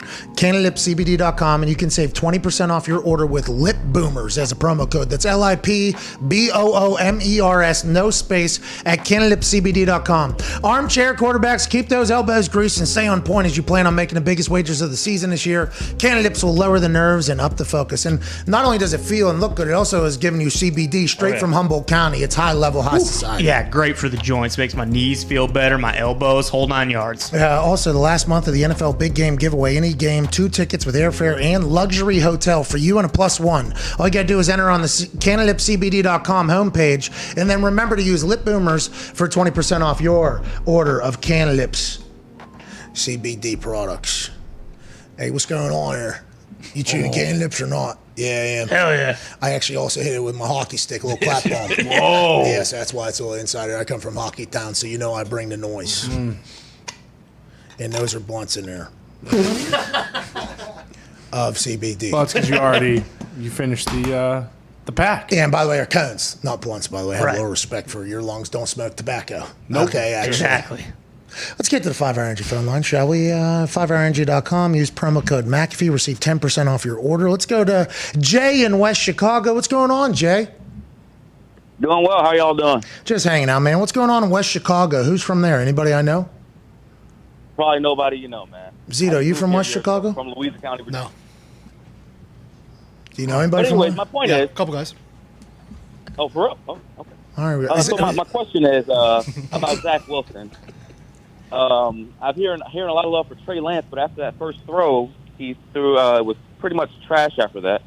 So where's the love for Zach Wilson today? Okay, we did not give any Zach Wilson love, although we could have earlier. We kind of zoned in on Drew Lock having a day, second-year quarterback, third-year quarterback, by the way. Jordan Love, second-year quarterback, having a good one. Justin Fields, was very impressive in his first start. Jacob Eason, same thing. Zach Wilson. He looked good. Yeah. Looked like the swagger will continue. And although he only had an 86.8 passer rating, which none of us know how that is calculated, and you look at everybody else and how do preseason passer ratings get calculated, are they taking into account who you're playing alongside or against? None of us know. Plus, there isn't a lot of coaching or practice happening, especially if you held out a couple days to get your contract done like Zach Wilson did. He looked good, though. Comfortable. I think that's my biggest thing. I just want to know if they're comfortable, confident. We assume they're going to be able to make the throws. Trey Lance missed a couple little wobbly ball, by the way. Yeah. That if he's going to throw like Peyton the entire career, I'm pumped for that because there's going to be a lot of conversation around how he needs to change his form to tighten up that spiral because he'll be more accurate, blah, blah, blah. Nobody said to Peyton. Peyton was able to just do whatever he had to do. But Zach Wilson was much better than I think any of us thought he was going to be. And it didn't seem like the moment was too big, the city was too big, or anything like that. I like Zach Wilson a lot. When we were rewatching this morning, he looked very calm, made quick and easy reads, and he does not have a wobbly ball. And That's very tight. Yeah, and Bob Salo, it seemed like the plan they had for him was good. Let's get this ball out of his hands quick. Mm-hmm. There was like a lot of rhythm stuff happening. I like Zach Wilson a lot. Matt LaFleur said the only thing that worries him about Zach Wilson is the coaching over there. That's right. Yeah, Matt LaFleur, who has shit on Arthur Smith, and now Bob Sala. Just know that LaFleur, relax. He's best friend in the league. Jets head coach Bob Sala. I believe it's Bob Sala and also his brother, who is the offensive coordinator for the Jets. Mm-hmm. So he's got a little two-headed shot there. Oh, so LaFleur buried the entire family here. Pretty much. That's right. I like these little fake beefs that are happening in press conferences around coaches in their coaching tree. You know what I mean? Yeah. You never hear the Belichick coaching tree do that. No. You never hear B-Flow come out and say, you know what? Over there in Houston, they got Bill O'Brien. That guy stunk when he was in. You know what I mean? Never, none of that. None of that. Hey, Joe Judge up there in Giants, you see him? He's making people do push-ups. That guy stinks. Imagine if the Belichick coaching tree starts getting after it. What if all the coaching trees just start talking shit to each other? That's good for the game. Great for the game, but I doubt Bill's ever going to, hold any weight. He's only there to talk about football. He doesn't care what everyone else is doing in their buildings, unfortunately. Bill's press conferences. Oof. Unbelievable. Nothing like it. You got to win to do that. Mm-hmm. If it rains, it rains. If it's hot, it's hot. Guess if what? it's not, it's not. When do you got to get better? First down, get better on second down. Third down as well. And then guess what? Fourth down as well. Next question. Yeah. You got to be good. Yeah. You got to be great to do that. Tomlin does damn near the same thing, but he just uses incredible phrasing in his delivery. He doesn't do shit either. You just got to win to do that. That's why I was so excited for that Flying Coach podcast that is hosted by Sean McVay, head coach of the Rams, and the guy that said Eason and Ellinger solid in their debut. He was very solid. Mm-hmm. They were solid. They were. Yeah. Marshawn Lynch says it don't get no better than solid, too. So when you go into his vocabulary, that means they were basically MVPs. Solids? Solid. Oh, solid. Yeah. Okay, got it. I thought you said solid. Don't get no better than solid. No, it don't get no better than solid. Oh, okay, so solid is top tier. Boom. Okay. MVP. By the way, not everybody's solid. No. There's a lot of people that aren't solid. It's probably the problem with America. Mm-hmm. Hey, we need more solid motherfuckers out there. We do. Right. Just be a solid. Just be solid. Be solid. That's all Marshawn Lynch has been trying to say. Yeah. Dude, solid. Be solid. Oh, that means a lot. Because there's a lot of people, fugazi. That's all. Soft. Bag of milk. That's right. Not solid at all. What? Hey, chameleons. What? No spine. What? Not solid. They can't do anything and be like consistent. What? Yeah. I like Shrek saying Jacob Eason and Ellinger are solid. Ellinger threw an interception. It looked like a lollipop pass. Okay, I did watch that. That was a bad pick, but he's a rookie in his first game. A lot has happened to him. He bounced back after that. They are solid. Mm-hmm. Can we talk about Carson Wentz's foot? Is that son of a bitch solid or not? Yeah. When's that coming back? I'd like to see how solid that thing is. He's going to be playing week 1. I think so, too. He said he was out there on the... not John Deere. Fucking Mickey Mouse Bobcat. Bobcat, yeah. Whoa. It's Mickey Mouse. I mean, we don't have to get it, but like Carson knows it too. I get it. That's where he's from. Bobcat is, the creme de la creme. It's Mickey Mouse. Carson, get yourself a goddamn John Deere. Okay? How come there was no John Deere commercials during the MLB game, the Field of Dreams? Well, you see all the players were sitting on the fucking Deere tractor sitting out there and posting them on Instagram. Oh, I didn't see that. Oh, yeah. And guess what they were hashtagging? Fucking nothing runs like a deer. Did Guy Fieri say anything about that? Ooh. No, I think he tried to, and John Deere's ancestors himself were like, hey, you get your fucking greasy fingers off the steering wheel, all right? We don't need any bacon jam all over this fucking new Deere. Come on, Take dude. a hike, Guy. I think they love donkey sauce on the John Deere. No. I think they'd love it. Absolutely. No way. No. Yeah, they would. You dear.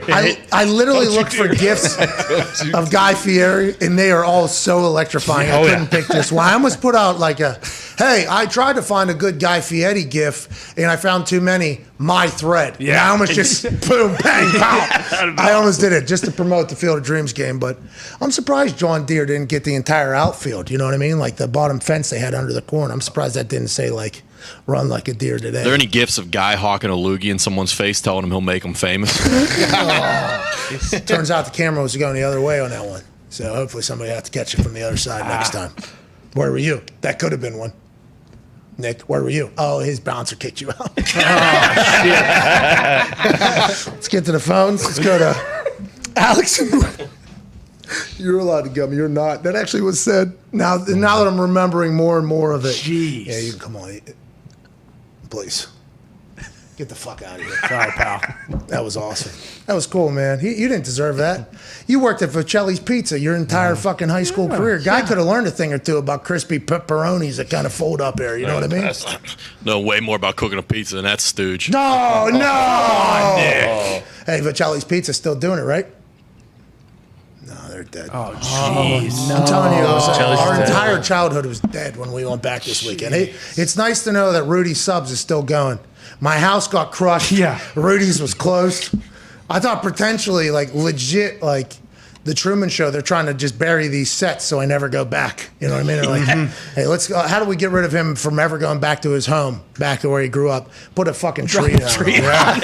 This tree, dude, it was, I mean. Have they cleaned it up yet, or is it still just sitting there? So there's no trees on top of the roof anymore, but the lawn is now the tree. You know what I mean? Yeah. So they condemned the house. It is not safe for humans. Obviously, they have the whole permit around the whole thing. I mean, did you take a piece of the bark with you? No, but I told my neighbor if he could grab some of them bricks, I'd appreciate it when they tear it down. I think he will. By the way, he will. Hey, Brian will go in there and grab me a couple bricks, 15 to 20 of them. You probably took them off last night. Yeah, he'll be out there with a chisel. I learned a lot about the neighborhood whenever I went back, by the way. Oh, Pat, listen to this. We were there a lot longer than I thought we were going to be there. It was kind of interesting. Jay, how'd you feel seeing that, by the way? Kind of mixed feelings. For those that don't know, our house that we grew up in just got slaughtered by a tree that we feared falling on the house whenever we were living there. Here it is, 14 years later, and it did happen or whatever. What were your thoughts on that? They had a fire pit on the side of the back of our hill. Yeah, there were some questionable choices going on at that house, but I think so. We've moved on. It's just it's an old chapter. Yeah, because I'm trying to figure out what's the right thing to do. You know, like what's the right thing to do? You know, because the people that live in it there, they're renting it from somebody, and it's like they probably are going to have that thing torn down, rebuild, and then obviously I'm being approached to help out, and it's like I don't know and I don't know how I feel about it, but. The neighbors were happy to see us. I think it was it was a pretty good little reunion out there on the street.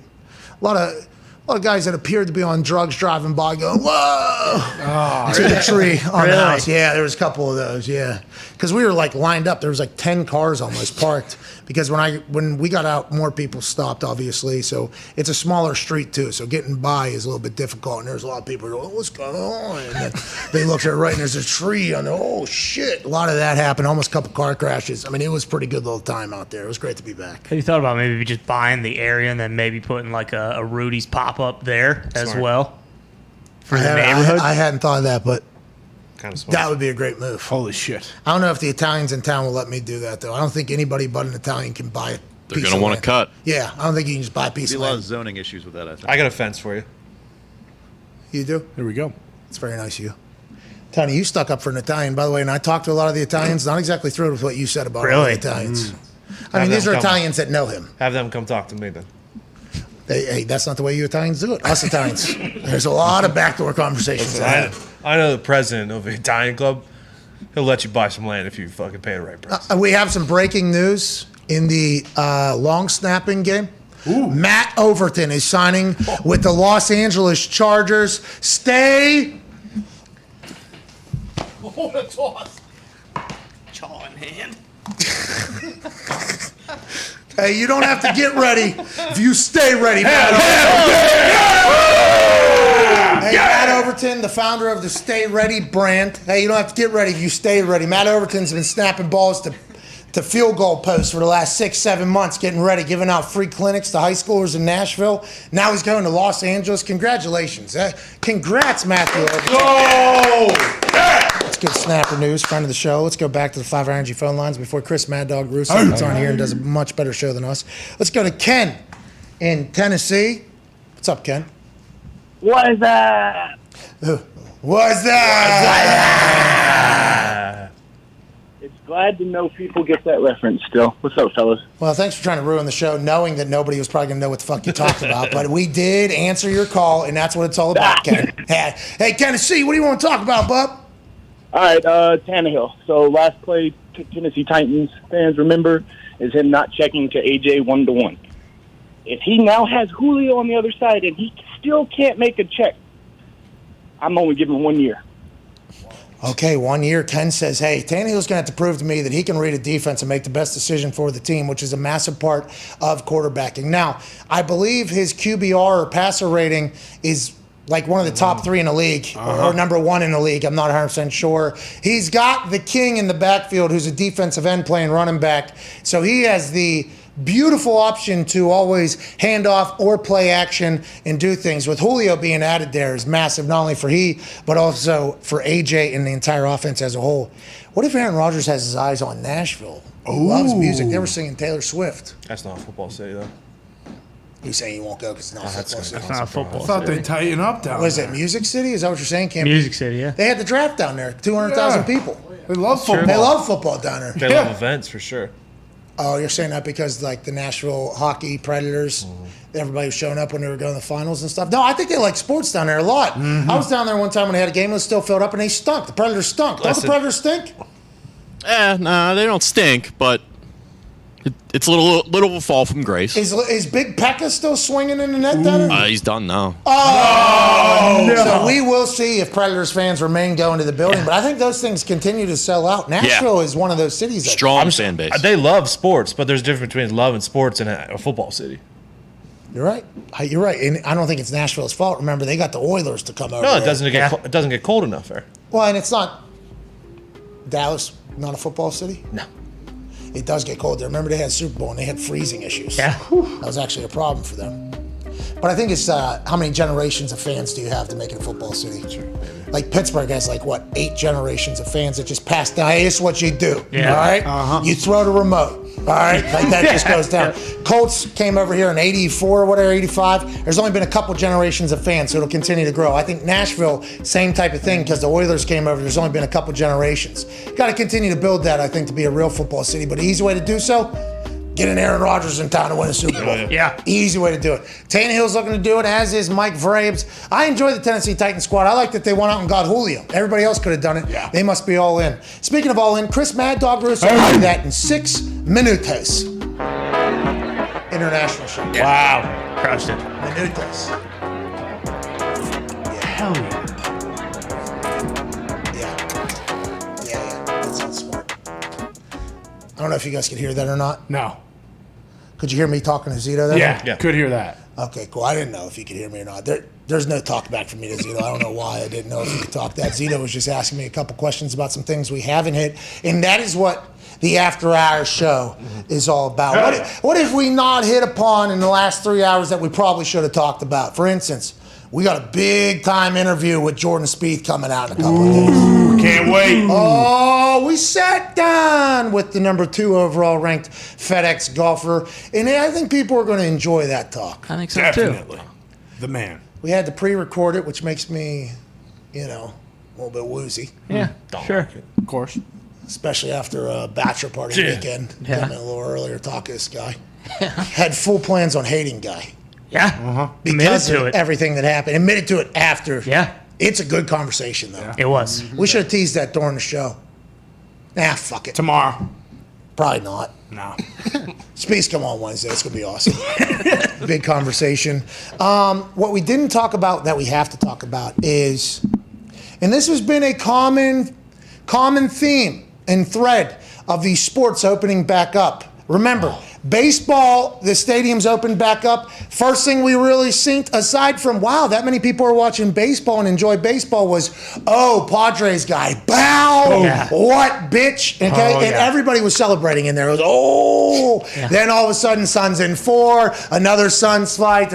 Every single sport had their moment of people coming back into the stadium and having a little bit of the COVID jitters, a little bit of excitement. Hey, I sat in my house on my couch, wasn't allowed to do anything, wasn't allowed to go to the store. I had to deal with my kids for 13 months. No school, just me, a Zoom class, and a bunch of F's, but we're going to get through it. All I wanted to do is get out here and watch my goddamn team play. I am not going to stand for you running your suckle over there. And I think there was a lot more quicker trigger for some people, not everybody, but fights seem to be happening in games. And although they happen sporadically, it seemed to be a regular basis. One knockout became 5 in public, and we're like, whoa, whoa, whoa. We must remember that as we roll back into society, some people ain't with the shits. Some people do not give a damn about your opinions. Some people will punch you right in the fucking mouth. The NFL now has our biggest one thus far. Rams and Chargers game, a 300-pounder wearing an Aaron Donald jersey gets into what appears to be another Rams fan and a couple Chargers fans kind of intermixed in the city of LA. One guy talking shit to a group of 4 people, and I'm not sure exactly what's being said, but the man wearing the Aaron Donald jersey is not thrilled about it. Oh, what are you going to do? Somebody's holding him back like a dog. Hey, fuck off. Fuck off. Ladies are saying, I got to get out of here. This seems to be bad. All the cameras are coming out because we've seen what happened. Suns in 4 is about to go on. Aaron Donald and his boys saying, hey, bitch, keep running your mouth, and this is going to end bad for all 10 of you. Then a drink gets thrown. Backhand in the mouth. I told you I ain't with this shit. I ain't with it. His friend's trying to hold him back. Yo, cuz, you got 5 people right here. Inevitably, the men advantage, not just man advantage, the men advantage weighs out. We got big rights to right ass cheeks. We're kicking them in the hamstring. Oh, right to the butt, cuz. You can get one, says the guy wearing the golf jersey. Never would have guessed the golf jersey wearing son of a bitch would have been the one sending haymakers to the ass cheeks. But that is exactly what happened out there in LA. And everybody's wondering, how did this go? More cheeks are out from the guy that was holding out. 90-year-old mustache Chargers fan saying, I'm just trying to watch a goddamn game. The team moved out of San Diego. We're in LA. Now I got to deal with all this shit. And we all wondered, how did we get here with this fight? As the weekend kind of unraveled. What was said, who did what, how'd it go? Well, it turns out that thing was about over. Just about. There was a good verbal joust happening between Big Dog and Ash Cheeks guy at the end of the video who was holding him back. Fuck you, on camera. Good win, I think, for both sides. Sure. You showed up for whatever you were mad about. They showed up for whatever they were mad about. All right, we're going to get on here. Probably go get some zesty nachos or something. You know, brand new stadium. Let me go try out some more brujas and some food. Turns around. Hey, there's a lady who woke up and chose violence. That's right. This lady grabs a 75-ouncer right here in the front, wearing the stripes, got a hat. She talks like, fuck off! Fuck off! She's saying, as he turns around, let me find one of these $90 drinks. Oh, here we go. Boom! 24 ounces, bitch! Bang, those 4 guys that were talking get into it. She scrams and scatters. I like that she made eye contact with the camera first. And she's like, all right, make sure you get this face because I'm going to be hated on the internet by everybody. This lady is the least liked person on the internet who doesn't have a pedophile or some sort of murder charge because that thing was over until she got involved with the old toss of the... And Jay, you had to be pissed to see this. It looked like that was just a cola. It was. And if you're Jason McAfee and Can't be others... wasting it like that. Exactly. For Jay's birthday last week, we got him 6 2-liters. Never seen him that happy. Those are Pumped. This lady doesn't give a damn about Jay's 2 liters or society. She says, oh, this is over. Not just yet. I'm going to throw some gas on the flame. What did Dan Campbell say? Listen, man, we're going to need you guys to douse yourselves in gasoline. Okay? You guys are going to be the starter, and we're going to be the logs to get that fire going, man. That's what she was. That's what she was. She listened to Motor City Dan Campbell before she went into that game. And once she saw that fire starting to die down a little bit, she was like, what would Dan Campbell do? Yeah. And she's wrong. I don't think Dan Campbell would have done that because it was a little bit of a cheap shot. She misinterpreted his, hey, we need you to be the gasoline. Right. But that sure felt like it was over. And then she opened that thing back up. And it's a shame because that guy got it appears to be a very tall Coca-Cola thrown on his back. Yeah. And then delivered a beautiful backhand. Got 4 of them. Yeah. Had to practice that. That's out of a movie. Yeah. How do I slap all 4 of these dudes? And he's a pop, pop, pop, pop, pop. And I think everybody knew inevitably that backhand wasn't going to be able to keep up with 10 arms that are throwing. He lost. His ass got punched. His friend got nude. But really, the only loser in this entire thing is that lady who was hated by everybody. Well, and that lady definitely wasn't listening to Dan Campbell because her timing and clock management was perfect for the situation. And Lions, unfortunately, is not. Hey, MCDC, I know, hey, man, we're all going to work here, man. We're going to get it right, man. Okay, I know that's how he feels. We thought for sure in the Motor City Dan Campbell regime debut, they were the lock of the century. Yeah. There's no way MCDC loses this game. We completely forgot that the game management is being run by the guy who lost 15 games last year with poor game management as the LA Chargers head coach. He goes in there. The decisions that were made at the end of that game, and everybody could say it's preseason and all that shit. Okay, cool. It's preseason. Let's see if they learn from it. Because it seems to be a trend that everybody loves Anthony Lynn. He's a great head coach. When you get into a situation, though, that you should do things differently, he does it wrong every single time, it seems like. Not running the ball. I mean, why are you going to let Tyler fucking Big Ball Bass even get an opportunity to go do what he did there? That was tough. And as a Lions fan, another devastating loss. And you have to wonder, is it the Calvin Johnson curse? Yep. Is it Jared Goff is maybe just doomed in Detroit? Is it Anthony Lynn has no idea that there are situations that happen in a game where you don't need your best stuff all the time. You just need to do the right stuff. How's it? You think they're going to grow? Are you excited as much as you were before that game, Foxy, as a Lions fan? I mean, the only thing you can do is watch that game and just say, same old Lions. And I don't care that it's a preseason game. We need to win at all costs. We need to improve as a football team at all costs. So when there's under 2 minutes left, you have a field goal to go up to. It's a lock. You know that. Second and third down, you do not throw the ball to the sideline. You run the damn ball as far down on the clock as possible. You kick the field goal, and you win the game. Okay, cool. We did kick the field goal, but we left about 90 seconds left. Can't do that. Defense, your turn to shine. First down, second down, third down. Great job. 4th down and 10 against Jake Fromm. Stop the pass. And he throws a dime to the sideline, and that's when I knew same old Lions. And they march down, and they get a field goal. Game over. Like, how? Hey, I just want to say this. As I was watching along online, I was devastated for you guys. Oh, yeah. Because I was all the way in, man. I was. We were, weren't we? Yes. We're all the way in. It's going to be great. And you know what Anthony Lynn will say? We wanted to see these situations out of the quarterback. We wanted to see if he could throw. That's always something you can fall on, all right? And maybe they were. Maybe they did want to see their defense with a lead with 90 seconds. How do you go test out our 4th stringers here? You know, maybe let's see how they respond to this. And maybe that was a plan. But I'll tell you what, man, you don't get that fixed by season. There's going to be a lot of people going, we love MCDC. Mm-hmm.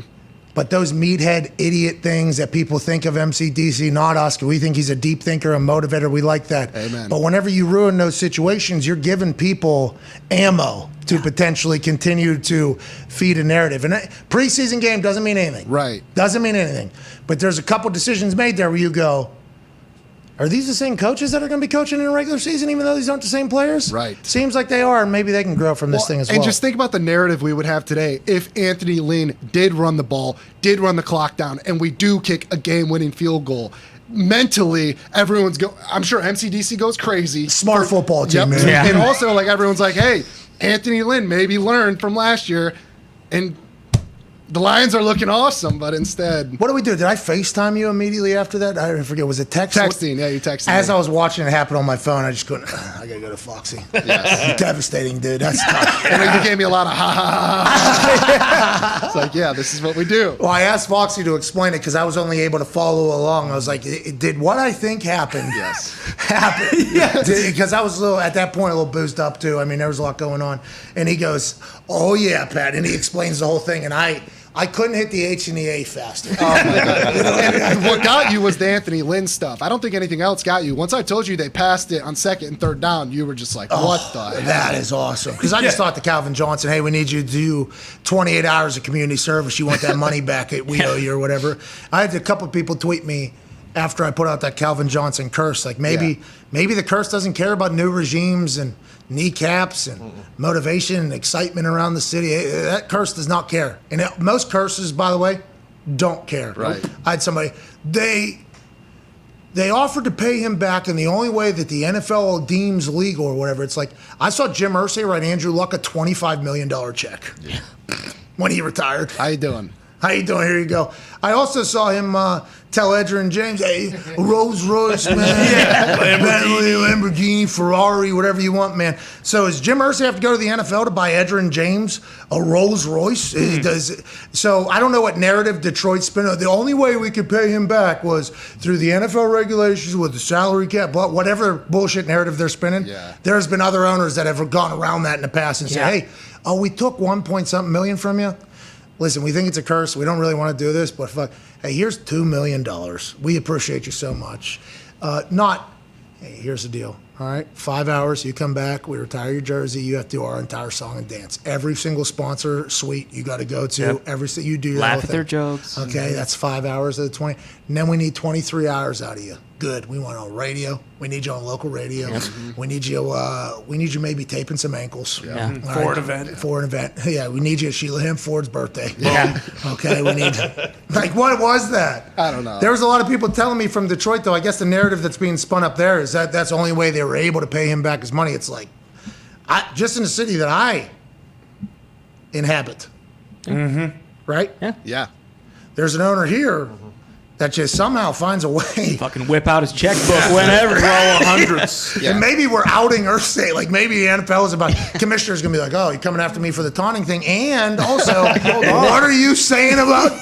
But that's like, how is he able to do it? And numerous other people able to do it, but Detroit can't. I think until that gets settled, we need not even talk about what's going to happen on the field. I bought into the hype as well. Yeah. But I think that's because maybe curses I don't fully believe in, because I think if you think positive enough, good things are going to happen. This Calvin Johnson curse, I feel like, and Barry Sanders curse, by the way, kind of combine those two. They've mutated together through the vaccine. Those two have kind of mutated together, and I think that curse is going to be a problem forever. Well, and then there's the Bobby Lane curse, I believe, which I actually had to just read up on this weekend because I was so frustrated. I'm like, this team is actually cursed. Back in the 50s, they had a quarterback. He won all these championships. They just said, hey, see ya. We're trading you to the Steelers for another quarterback and a draft pick. And the guy looked at them, his whole locker room, and he said, you guys will not be good at football for another 50 years. Wow. And then in 2008, came around, and guess that was the season. The Lions went 0-16, but obviously the curse. And that was the 50th year after that? Yes. That was this supposed guy's to be the year awesome. of the Who's this guy? shit. Who's this prophet? Night Train Bobby Lane, I guess. Night Train Bobby Lane. The Night Train Bobby Lane. Because the Lions won a few championships in the 50s, I believe. And so with Bobby Lane. Yes, as the quarterback. And then Krause comes in. Krause says, we need to get better than you. Traded a laundry detergent and a ball washer over to the Steelers. And Rooney's like, just won a couple horse races, actually. We can afford Bobby Lane over here. That's unbelievable. So Bobby Lane got ran out of town. Barry Sanders got ran out of town. Calvin Johnson got ran out of town. Yep. It's nice to know that, like, hey, the football gods do believe in, like, we can't. With what you guys, we can't. Can't do it. Can't do it. Dan Campbell might be the guy to change that whole thing, though. Well, I assume after that game, he went into the locker room and was talking to Anthony Lynn and was like, Tony, listen, man, do you even know how to fucking read the clock? Like this, I mean, we got to get it figured out, man. Can't keep doing this, okay? Got to get better, man. What was his post-game presser? Did you watch it, Foxy? No, I actually didn't. Oh, that is... I mean, if they win, we're definitely watching that. Oh, yeah. The fact they lost in the fashion that they did, kind of a coaching error. Coaching blunder. A little bit of a blunder. I fucking love that, man. Love them. Hey, we'll get it right next week. I promise, man. What if they get to go through every situation in the next couple games, And he'll point to this moment where Anthony Lynn did this in the regular season somewhere. Remember after the first game, man, we had to learn. We got hit in the shins, man. He's the best. I hope they do well. Me too. I love him. Can't be doing that shit, though. That situational football is a big deal. Remember, he got a lot of praise this offseason for the coaching staff that he assembled and put together. This is like when Jason Garrett went over to the Giants, though. Hey, I'm calling plays again. I haven't done this in 20 years. Anthony Lynn getting a chance to get back under the helm, run some plays, I think is either good or bad. They'll learn from it as they go. Seems like Tony Lynn has not. What's that all about? You think he just doesn't pay attention to the clock? He has no idea? Genuinely, I have no idea. So many times last year. Hey, we missed the second hour. Okay, It can happen where you don't know where you are. Tom Brady fucked it up. This is going to happen in football. There are times where you're so focused and dialed in and distracted, you don't know what you're doing. Happens all the time. Seems to be a trend, though, with old Tony Lynn. Yeah. Seems to be a trend. I like him as coach. He'll get it right. Let's go to Big Wes in Kansas, 5-hour Energy phone line. Wes, what's going on, dude? What's up, Pat? Just hanging out, man. Have you seen Jordan? Not Jordan. Who's the big white stallion from Kansas? Nelson. Have you seen Jordy? Jordy Nelson. Have you seen Jordy Nelson running sprints out there? Clay Matthews is going back to the Packers. Have you seen Jordy run around with any cows or anything out there in Kansas to get back into good shape to maybe rejoin that Packers team and put them over the hump?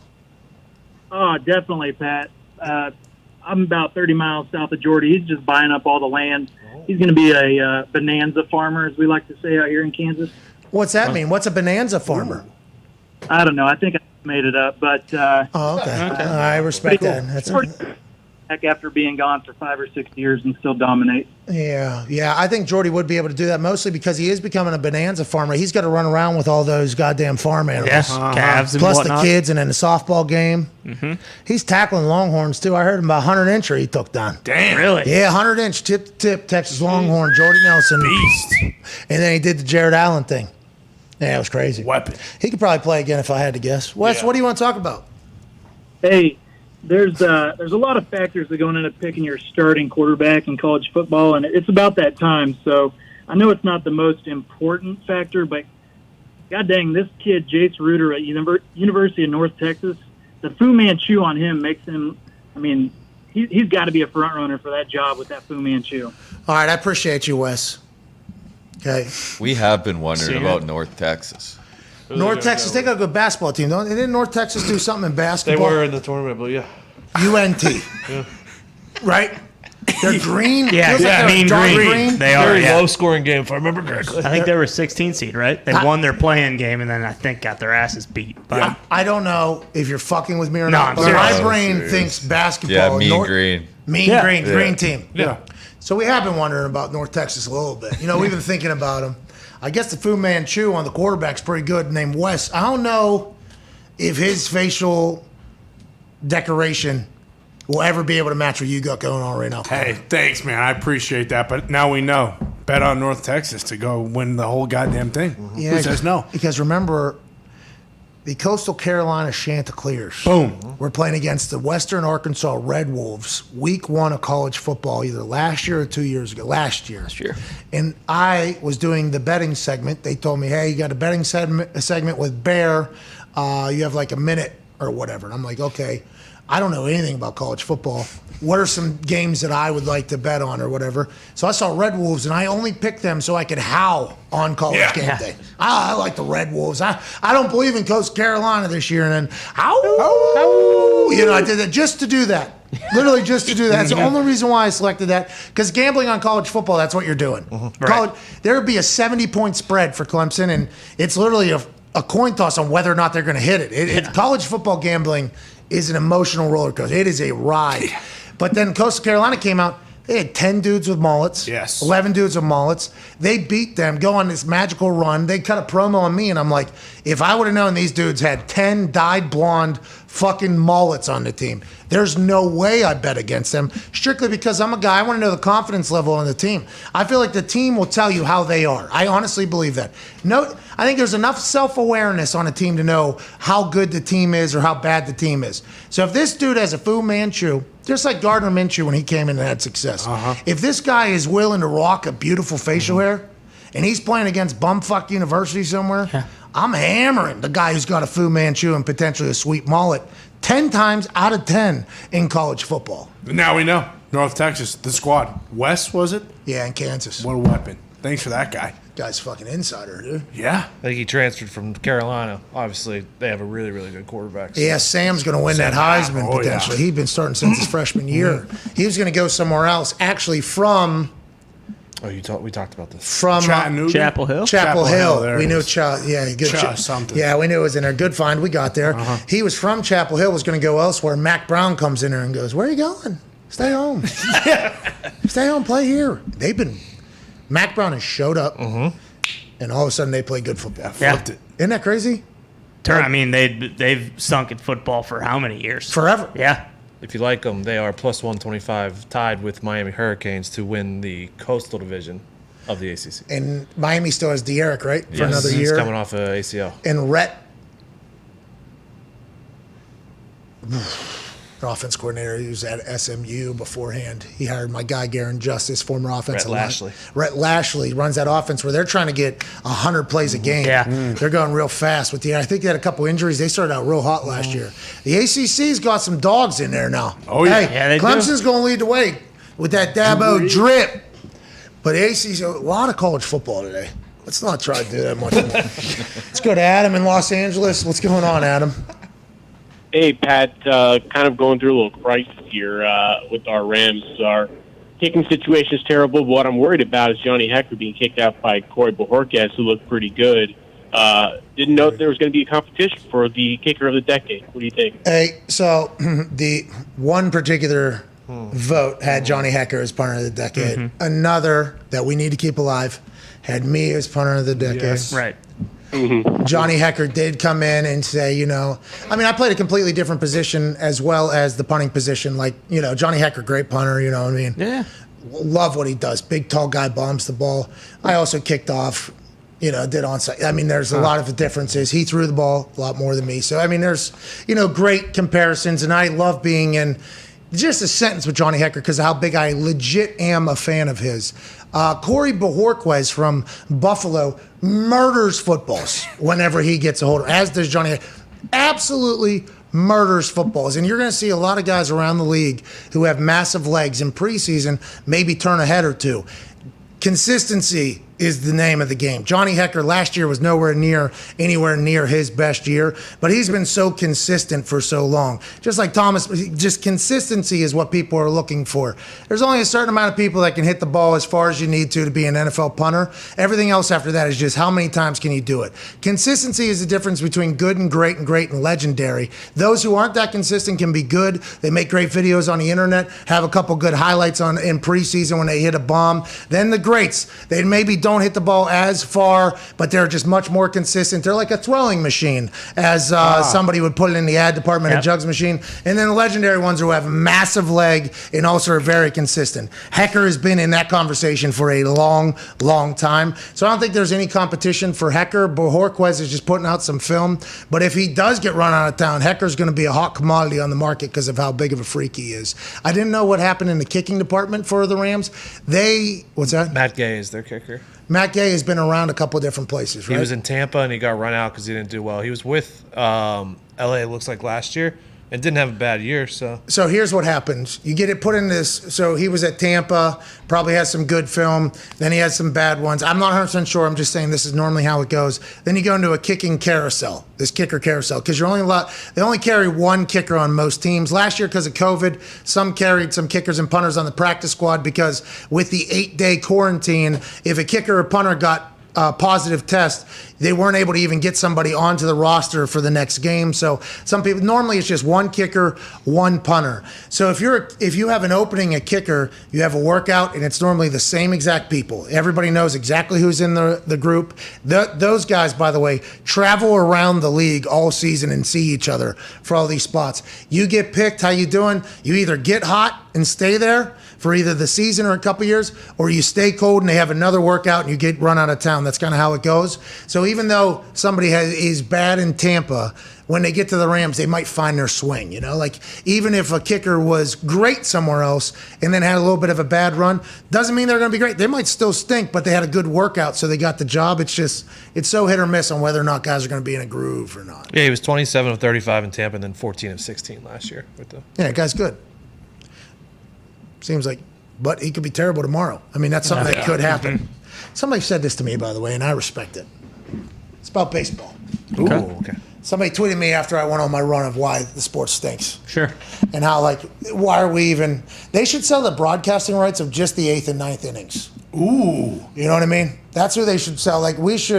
We would get into the game if we could get the only thing that's fun to watch. You know what I mean? That is how I am as non-baseball fan. I'm like, yo, I want to watch the end of this thing. And then some guy tweeted me and was like, by the way, I think Barstool's going to change the game if they get into professional. I think it'll become entertaining. Mm-hmm. Watching, if Big Cat is on the call with Dave and PFT's involved and Caleb and Roan, and you have and I know Pete would probably be the director of the fucking MLB game, which is awesome. But if they utilize their talents over there, which they will and they have, that could be an entertaining, 9-hour broadcast. Yeah. Because that's how long baseball game. I think it would be very good. Would be good for baseball. But for me, as somebody just watching this sport, 8th and 9th inning is all we need to see. For instance, the Field of Dreams game, I actually tweeted, this is a fucking snoozer, dude. What are we even doing? And then it became one of the most electric sporting things I've ever seen in my life, with a walk-off dinger after 2 homers in the top. I mean, it was awesome. It was incredible. Somebody tweeted me and said, the thing that I don't get about baseball is, in football, you can kneel down at the end of a game. In baseball, no matter how much you're up or how much you're down, you have to throw strikes. You have to beat the person all the way to the end. I actually respected that. That is something you have to do. You have to throw strikes to get out of there. It's like kickers. You have to go out there and kick. We're gonna find out whether or not. And if you're having a bad day, that could lead to a bad day the next day. You have to go. It is just. I think that mindset is something that changed the way I view baseball now, by the way, because it's real. You have to earn it, I think, all the way to the end. Even though teams seem to be depleted by the end if they're all the way out of it, and they're just looking to kind of get out of the ballpark. But in football, it doesn't matter what you're in kicking. It does not matter what you did yesterday. It does not matter what you did the kick beforehand. It is right now. You have to show up right now. Nothing you have done in the past matters. Doesn't matter what the score is. Doesn't matter how great you've been. When you go out there, you have to show up right now. And if you don't, if you're getting paid and you're older, they're trying to run you out of town. And if you're young and you don't, get this guy the fuck off our team. He doesn't deserve to be here. I think kicking is a position and punting is a position. You have to go out there and prove it. There's no hiding from it. And I think that is why I've tied it together, the baseball thing. Nothing matters of what you did last year, yesterday, anything in any sport, but kicking more specifically. That's why I'm excited to watch Jake Elliott bounce back. He had a rough year last year for the Eagles. He's bombing balls again. It's cool to watch the mental Olympics that have to happen to get past all this shit. Well, it's like Mason Crosby was so good, and then he had that year where I think he missed 4 field goals in one game against the Lions and missed a couple, and then everyone started talking about get him out of here. Cut his ass, and they made it through the season. And then now he is really since that season, since that moment, he's been lights out, unbelievable, one of the most reliable guys in the league. And you guys wish he would have retired not you guys, but Packers fans wanted him to retire. You ain't got it anymore. Oh, yeah. Or be on another team. It's like Robbie Gould. Yeah. Right? Robbie Gould gets run out of Chicago. He ends up having another Hall of Fame run here with the Niners. He was in the building during the 2 post expose. Yep. Actually sitting in the crowd watching that happen. And I hope at one point he said, that's what I fucking thought. Boz had a year like that.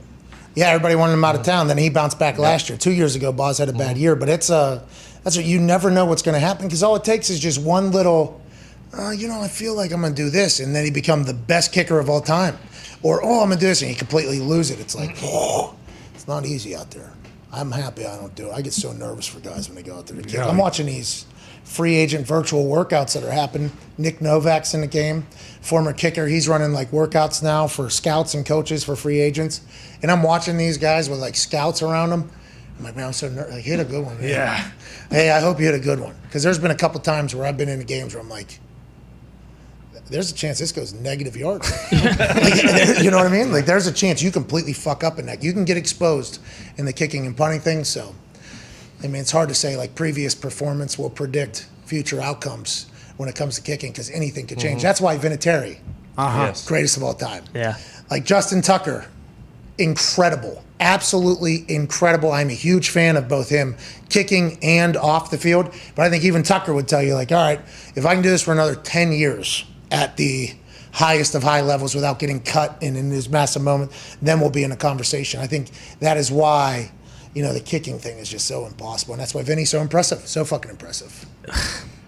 Go ahead. Yeah, well, last year it happened most recently with Gostowski. And he came on here and talked about it with, like, the empty stadium against Denver. And I think it was, like, get him out of here. Yeah, people were legit calling for his head. Well, you guys were calling for him up in New England. No. We couldn't afford him. We couldn't afford him. Get him out. He missed a couple extra points. This guy fucking stinks all the time leading. We can get a monkey to go out there and kick that fucking extra point. No. That's how people literally act. And then all of a sudden, when you end up with a new kicker, I think a lot of fan bases go like, oh, whoa, we could have fucked up here. What the hell? Happened in Pittsburgh after the Hall of Fame game. Sweezum blows out his knee. They bring in Scobie, who was an incredible kicker down in Jacksonville. Not an easy stadium to kick at, by the way. Windy. It's warm, but it is a windy stadium. I assumed he would do well with the way he kicked in Pittsburgh for whatever reason, whether it was hold operation or however much. Did not work out. And all Steelers fans were like, we need to get a good kicker back in. Where's Skippy? What's Jeff Reed up to? Like, that's a real thing.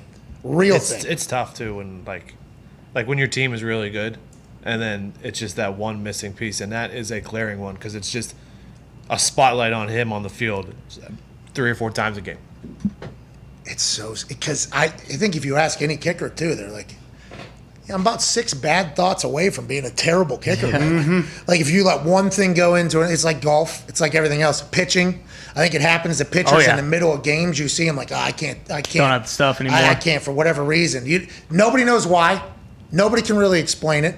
But if you lose the old mojo moment, you know what I mean? There's a chance that you're done for. And it's like, why can some people do it? Why can't other people? Like, how come Vinatieri has the ability to become a fucking assassin in that moment and flip the switch? How come Tom Brady has the ability? Kobe. How come these guys, how come they're able to get into these clutch-like things and then other people can't? How come they can stay in there for a longer period of time and other people can't? You can get as many sociologists and psychologists to dive into that. I don't know if anybody will ever be able to fully figure it out. And kicking and punting position, although it requires much less physical toughness than everywhere else, the mental game, the battle that is happening with people. You're just a couple bad balls away from being fired and potentially going down into oh no, I can't find it back. It's crazy. It's a crazy mental game. I hope Matt Gay is back and better than ever. To that point about being one piece away, I saw Morstead put out some more film of him kicking balls. Do you think he'll sign with the team before the season starts, or do you think he'll wait? Because I still look at the Packers and it's like, man, I'd feel a lot better if they had Thomas How come Morstead. he's not signed, I wonder? I don't know. Makes no sense. I just want to call him. See, hey, will you hold on? Let's see if he'll answer here real quick. But it's real. He is unfucking believable. If he answers, we'll mute it. But he's like unbelievable. He's bombing balls right now. He's a guy that taught me how to punt and many others in the NFL. He's the first time he's been a free agent. Hey. You on air? I just want to ask why you're not signed. I'm going to ask you a couple questions, all right? All right, so we're talking to Thomas Morstead, formerly of the New Orleans Saints, now a free agent for the first time in his career after being drafted to the New Orleans Saints. I'm watching you just dominate footballs on the internet, and we got a Green Bay Packer owner of a team here. He's wondering, like, what is going on? Why are you a free agent? Have you not decided yet, or are you just waiting? What the hell's going on out there? Well. Oh, the baby probably, Come here, Rod. Come here. Oh, Dad of the year. Oh, hey, I'm a lot nicer than I look right now. I promise you that. She wants her yogurt pop.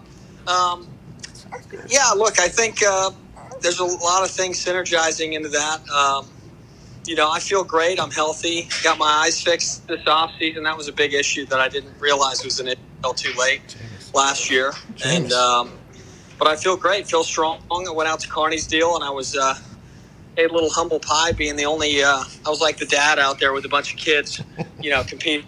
And but I showed out and did great, and just keep putting it out there and just staying ready.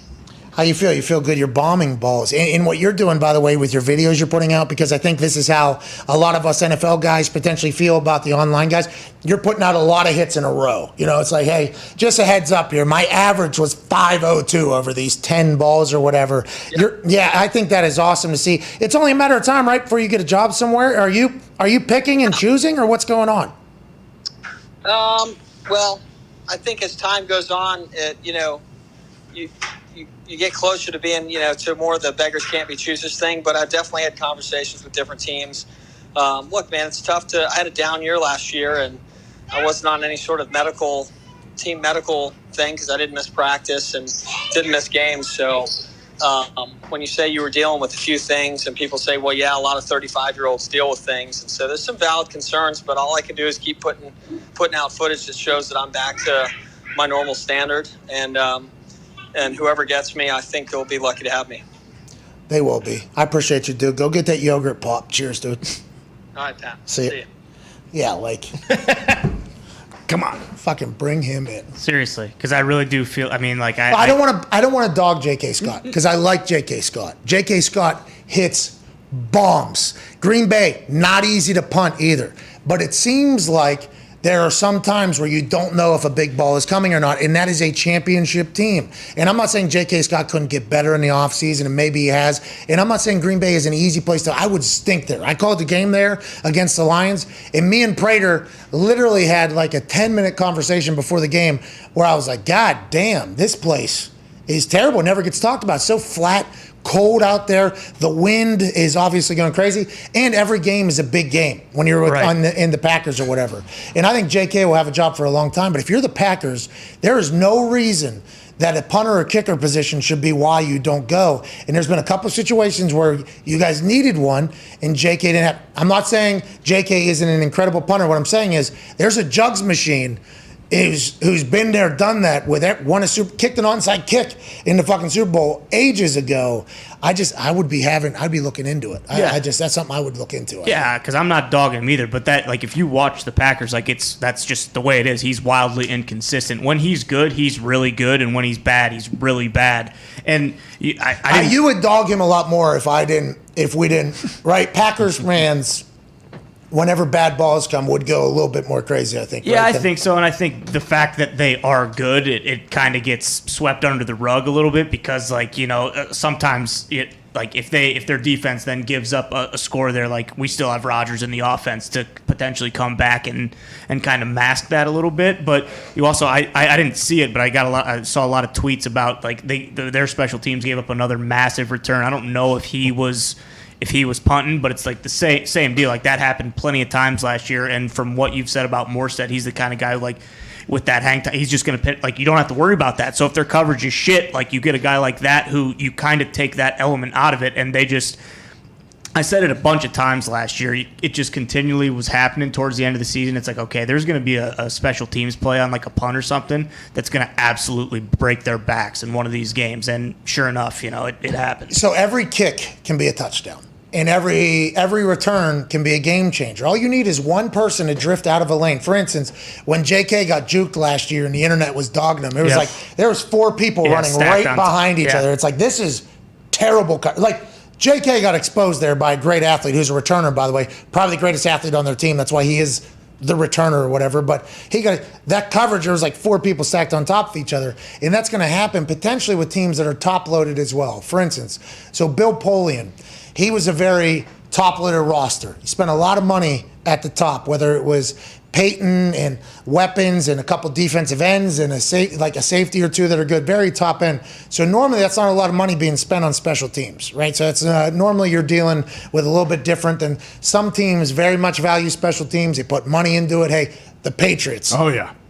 Patriots values, but they got the guys up there. Yeah. I mean, they got Bethel, they got Slater, they got the two best gunners that the game has seen in a long time. There's a couple others out there that absolutely dominate, but some teams don't really focus on it. So if you have a punter, it's not going to be easy in Green Bay, okay?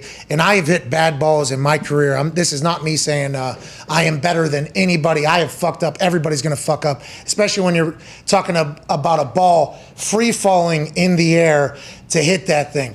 Whenever you have a punter like Morstead, and he's just a directional guy, he literally just throws darts to the sideline, you're asking that punt team, like, okay, instead of everybody doing a job and being good cover, you're asking for the punter and the gunner, basically, like, hey, you guys take care of this. The reason why Tom McMahon and I think, got along well is because Tom was very open. Like, hey, listen, the guys are going to protect you, and then you and the gunners and the PP take care of everything else. Deal? It's like, you got it. So my goal was a fair catch every time. That is what we were looking for. We were trying to eliminate the returner completely. I was very lucky. I had great gunners. I had guys that would run hard, and I'd be able to put it in a spot, hopefully, that they could get to. But it wasn't like, hey, we need the whole special team. Like, you guys just need to protect, basically. And how AJ says, like, if it gets to a kicker or a punter to tackle, everybody else is fucked up. We very much had the mentality that, hey, if it isn't a fair catch or the gunner's making a play or the PP, nobody else needs to make it. You just need to protect, and let's get out there. The entire it was actually feed the stud is what Tom McMahon described it as. And he said, growing up on a horse farm, because he fucking grew up on a horse farm, everything goes back to horse. Basically, the stud that's reproducing, keeping these horses alive. Hey, let's just feed this guy and fucking keep it going. That was pretty much our motto. Hey, just feed Pat and the gunners, and then we'll just let everything else take place. We were very lucky. There was like 10 straight weeks we gave up 0 return yards in punting and kicking off. That's what we're looking for. But whenever you have somebody who's potentially inconsistent, and this is going to happen in Green Bay with how windy it is, it's like nobody really knows where the ball is potentially going. So your gunner that is normally just screaming wide open down the field, which is all I'm asking them to do. That's all we're asking them to do on most teams. That's all Slater does. That's all Bethel does. Bailey, by the way, is going to dominate this year. Just look for Bailey to kind of take this approach as well, because I think Belichick loves it. If you had a Thomas who could just literally, you're throwing the ball to your gunner. That's all you're like, hey, I'm just going to throw you the ball to the gunner on the far. Like, I think he has the ability to do that. But once again, Green Bay is tough to do. I don't think now's the time to have hey, is J.K. Scott going to figure it out or not? With this team, I don't know if now's the time. Well, and I don't think they have that mindset at all. I think it's, that he is the guy going forward, that he'll figure it out or whatever. But which he might. He might. By the way, he 100% might. There might be something he figures out. Like, for instance, I think he should hang on the ball a little bit longer. But if you hang on the ball a little bit longer, he hits a fucking monster balls whenever he goes. You're not going to be able to do that. It's just like there's always different things going on. I think J.K. is very, very good. But I think if he wants to get to like the great, he's got to be able to do it on a more regular basis, and it might not even be possible in Green Bay with how hard it is to punt. Well, and they shit-canned their special teams coach from last year. He's got a new one, so who knows? Maybe like a new guy, coaching him up. Like, who's a coach over there? Do we know? Is it Mo? Yeah, I believe so. The dude who was with the Colts, I think it is. Yeah. Mo's good dude. Good energy. Mo's great energy. So we'll see. Maybe that has an impact. I don't know. If you don't have the guys, he needs to get more consistent. Well, what I'm saying is, if you don't have the guys, like let's say Green Bay, you say, oh, it's always an issue. We're going to give up a thing, so you don't have the guys. So you have to change your strategy if you're not going to have the guys. Then, like, all right, how do we get around not having the guys potentially? Well, you got to have this, and if you don't have that, I think it's. And it seems like if they got Morstead, that would be potentially helping. Yeah, one of those ways where you could kind of get around it a little bit. JK will get a job somewhere, because he murders ball. But man, it does seem like there are some moments where you're like, you're almost shitting your pants. Just uneasy.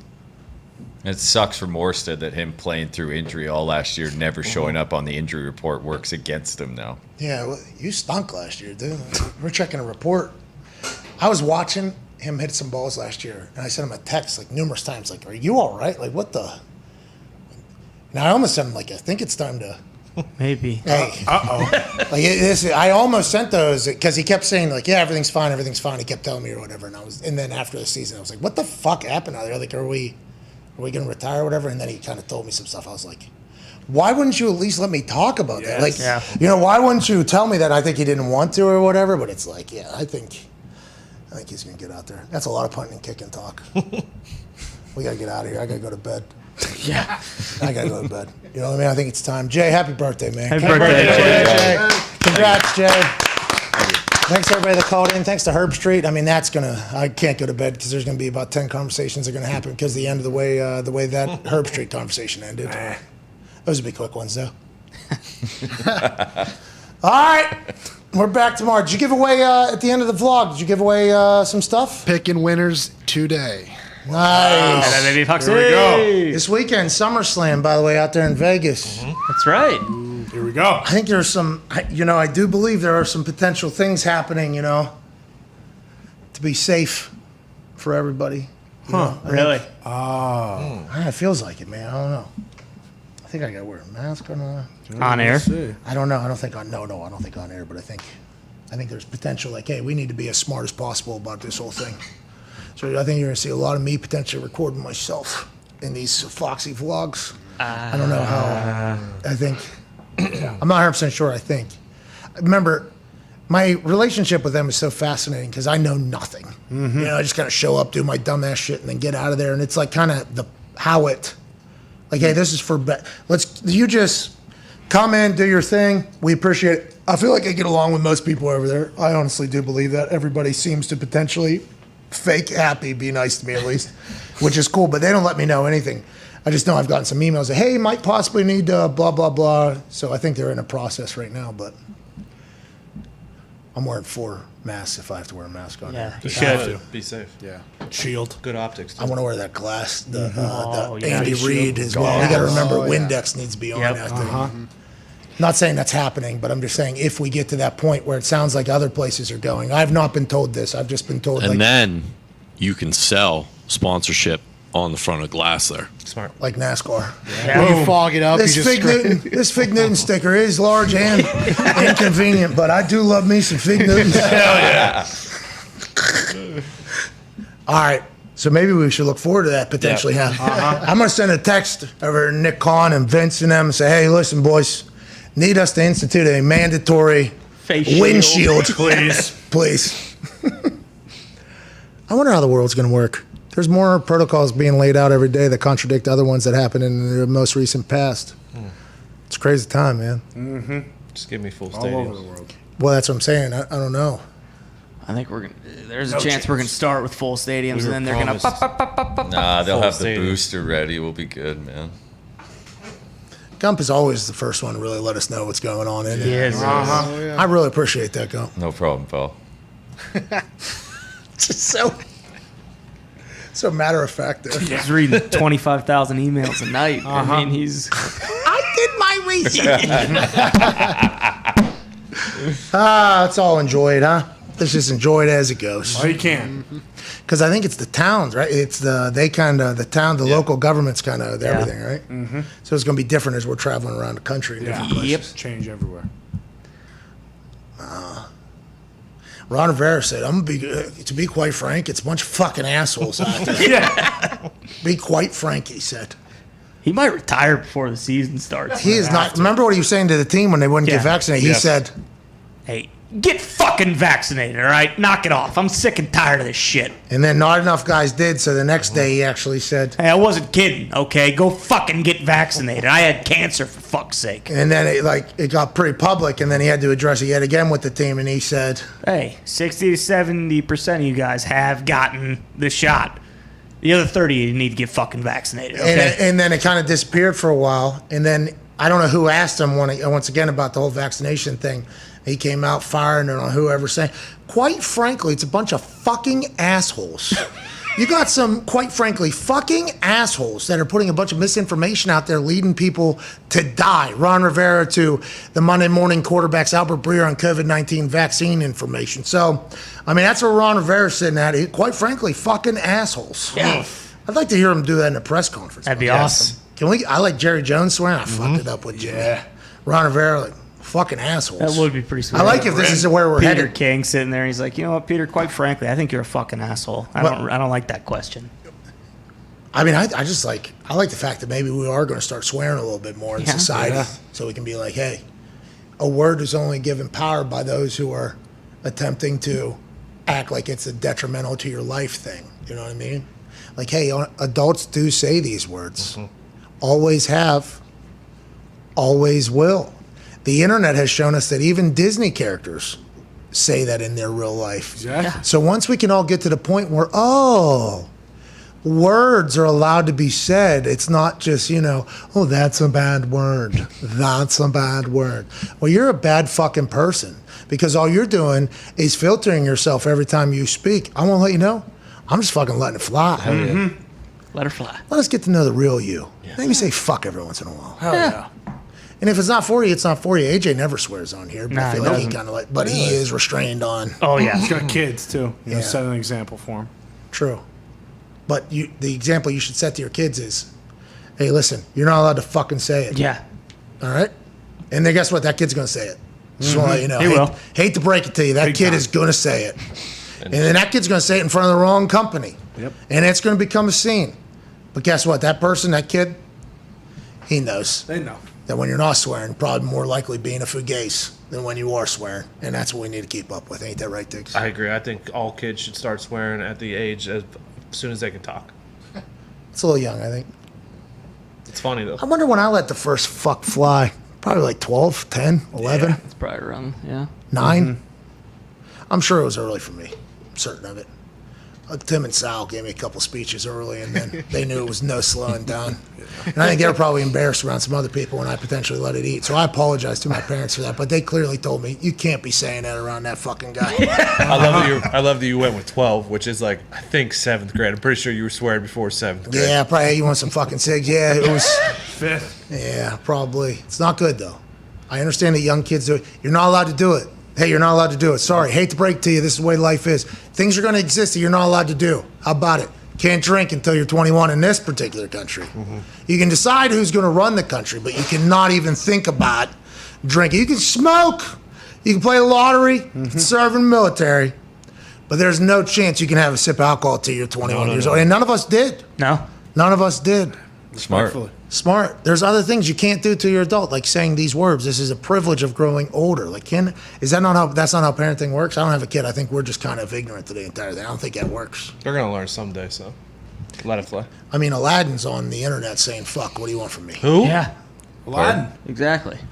I don't know if it's Aladdin or not. Will Smith Will said, Smith? I'm sure he said fuck on the internet. Genie, yeah, he said fuck before. No, he doesn't swear. Genie said fuck? Clean albums. The internet has really exposed a lot of filthy mouths. Oh, yeah. Yeah, Will's actually, he just goes against everything you just said. What? He's very clean, doesn't like to swear. You know, like set a good example for the kids. Yeah, you should worry about entanglement. Whoa. Come Whoa, on. Gumpy, we're past that. No, but there are people that are genuine and don't swear, and I'm okay with that. But I just think the people that, where recordings come out of them having the worst mouth in the history of having mouths, Yes. and then on TV, well, I think it's like, well, what you're doing is being a character right now. You're an actor. This isn't you, actually. I think we need to lighten those rules up a little bit. I agree. You know what I mean? We need It's to the FCC's fault. So, the FCC, this is funny. If you're a sports network that's on and FCC regulated, and you don't have any live game rights, you have none of the benefit of being on TV and everything that is against being on TV. Yeah. So you are just competing against the internet if you're a sports network on TV that is FCC regulated with no live sporting rights, right? Yeah, they wouldn't be able to say it, but you're fucked. Yeah. I think so. Big time. There's a couple of those happening. Really? Yeah, the new content game. Huh. I don't understand how they're going to be able to keep up. I honestly don't understand how you're going to, because the live rights are what keep a lot of places alive. A lot of places are literally held together around the live rights. Now, showing highlights in your show, the packages, everything, that is, if you don't have any of those, you're just an internet show that's being monitored by the government. Yeah, like you said, you're an internet show without any of the benefits of being an internet show and all the detriments of being TV. It's interesting. It's fascinating. Will it work? Somebody will be able to figure it out, I'm assuming. Or they'll die. One of the two. No. Maybe, though. You could always ask Sacho. Whoa. Hey, he's fucking taking the taunting out there. Yeah, he's going to That's figure right. it out. I mean, Go get him, we got Sam. nothing to worry about anymore. Has he done anything yet? Hey, Sam's a player, though, right? Like, I did not know Sam Acho He's become new ESPN. He's pretty big. He's going to have a big fall, I think, with ESPN. Fall. So we're learning a lot about him. He was a hell of a ball player. I think he started a linebacker for the Cardinals and the Bears, I believe. He's a hell of a ball player. I'm happy about it. He said he's going to fix the taunting penalty. Is he? That's awesome. If Sam Ocho fixes the taunting penalty, I'll get a jersey. Yeah, that's off. I fucking love it. Greeny will help him probably. Greeny will. Of course. I don't know. I feel like I haven't seen Greeny on Get Up in quite some time. Really? He was on today. What are you doing? He's on last night. What's wrong with you? It seems like bring him back. Come on back. Seems like you had an early flight this morning. Yeah. Greeny's been taking more vacation days than normal, it seems like. I feel like a lot of people in TV, sports media have been in these last couple of weeks, and we will write these notes down for future years. We will write these down. Hammer Down's in 8 minutes, or you go 15 minutes? Nah, we'll go 8. All right, 4 p.m. Eastern Daylight, youtube.com/Hammer Dahn. They'll be live giving out picks so you can win some more money. The heater of all heaters continues, Gumpy. Don't you worry about that stupid weekend. And Diggs, I can't wait for the underbets to stop hitting, but it seems like for the time being, they are going to continue doing so, which is good for your gambling You repertoire. jump on and ride the train until it derails. Yeah. Boom. Yeah. Then you enjoy the games. Yeah, it's bad football out there. I mean, I'm seeing 3-0. I'm like, what is this, the Euros, dude? What are we? Come on. What are we? Is there any success? Is there anything to celebrate here? Good defense. All right. All right. Sounds a lot like soccer. English Premier League this weekend. Oh, it's going to be a 32 goals in 9 games, not one draw. Really? What are they doing? Are they changing rules over there? It was electric. Did they make the goals bigger? Nope.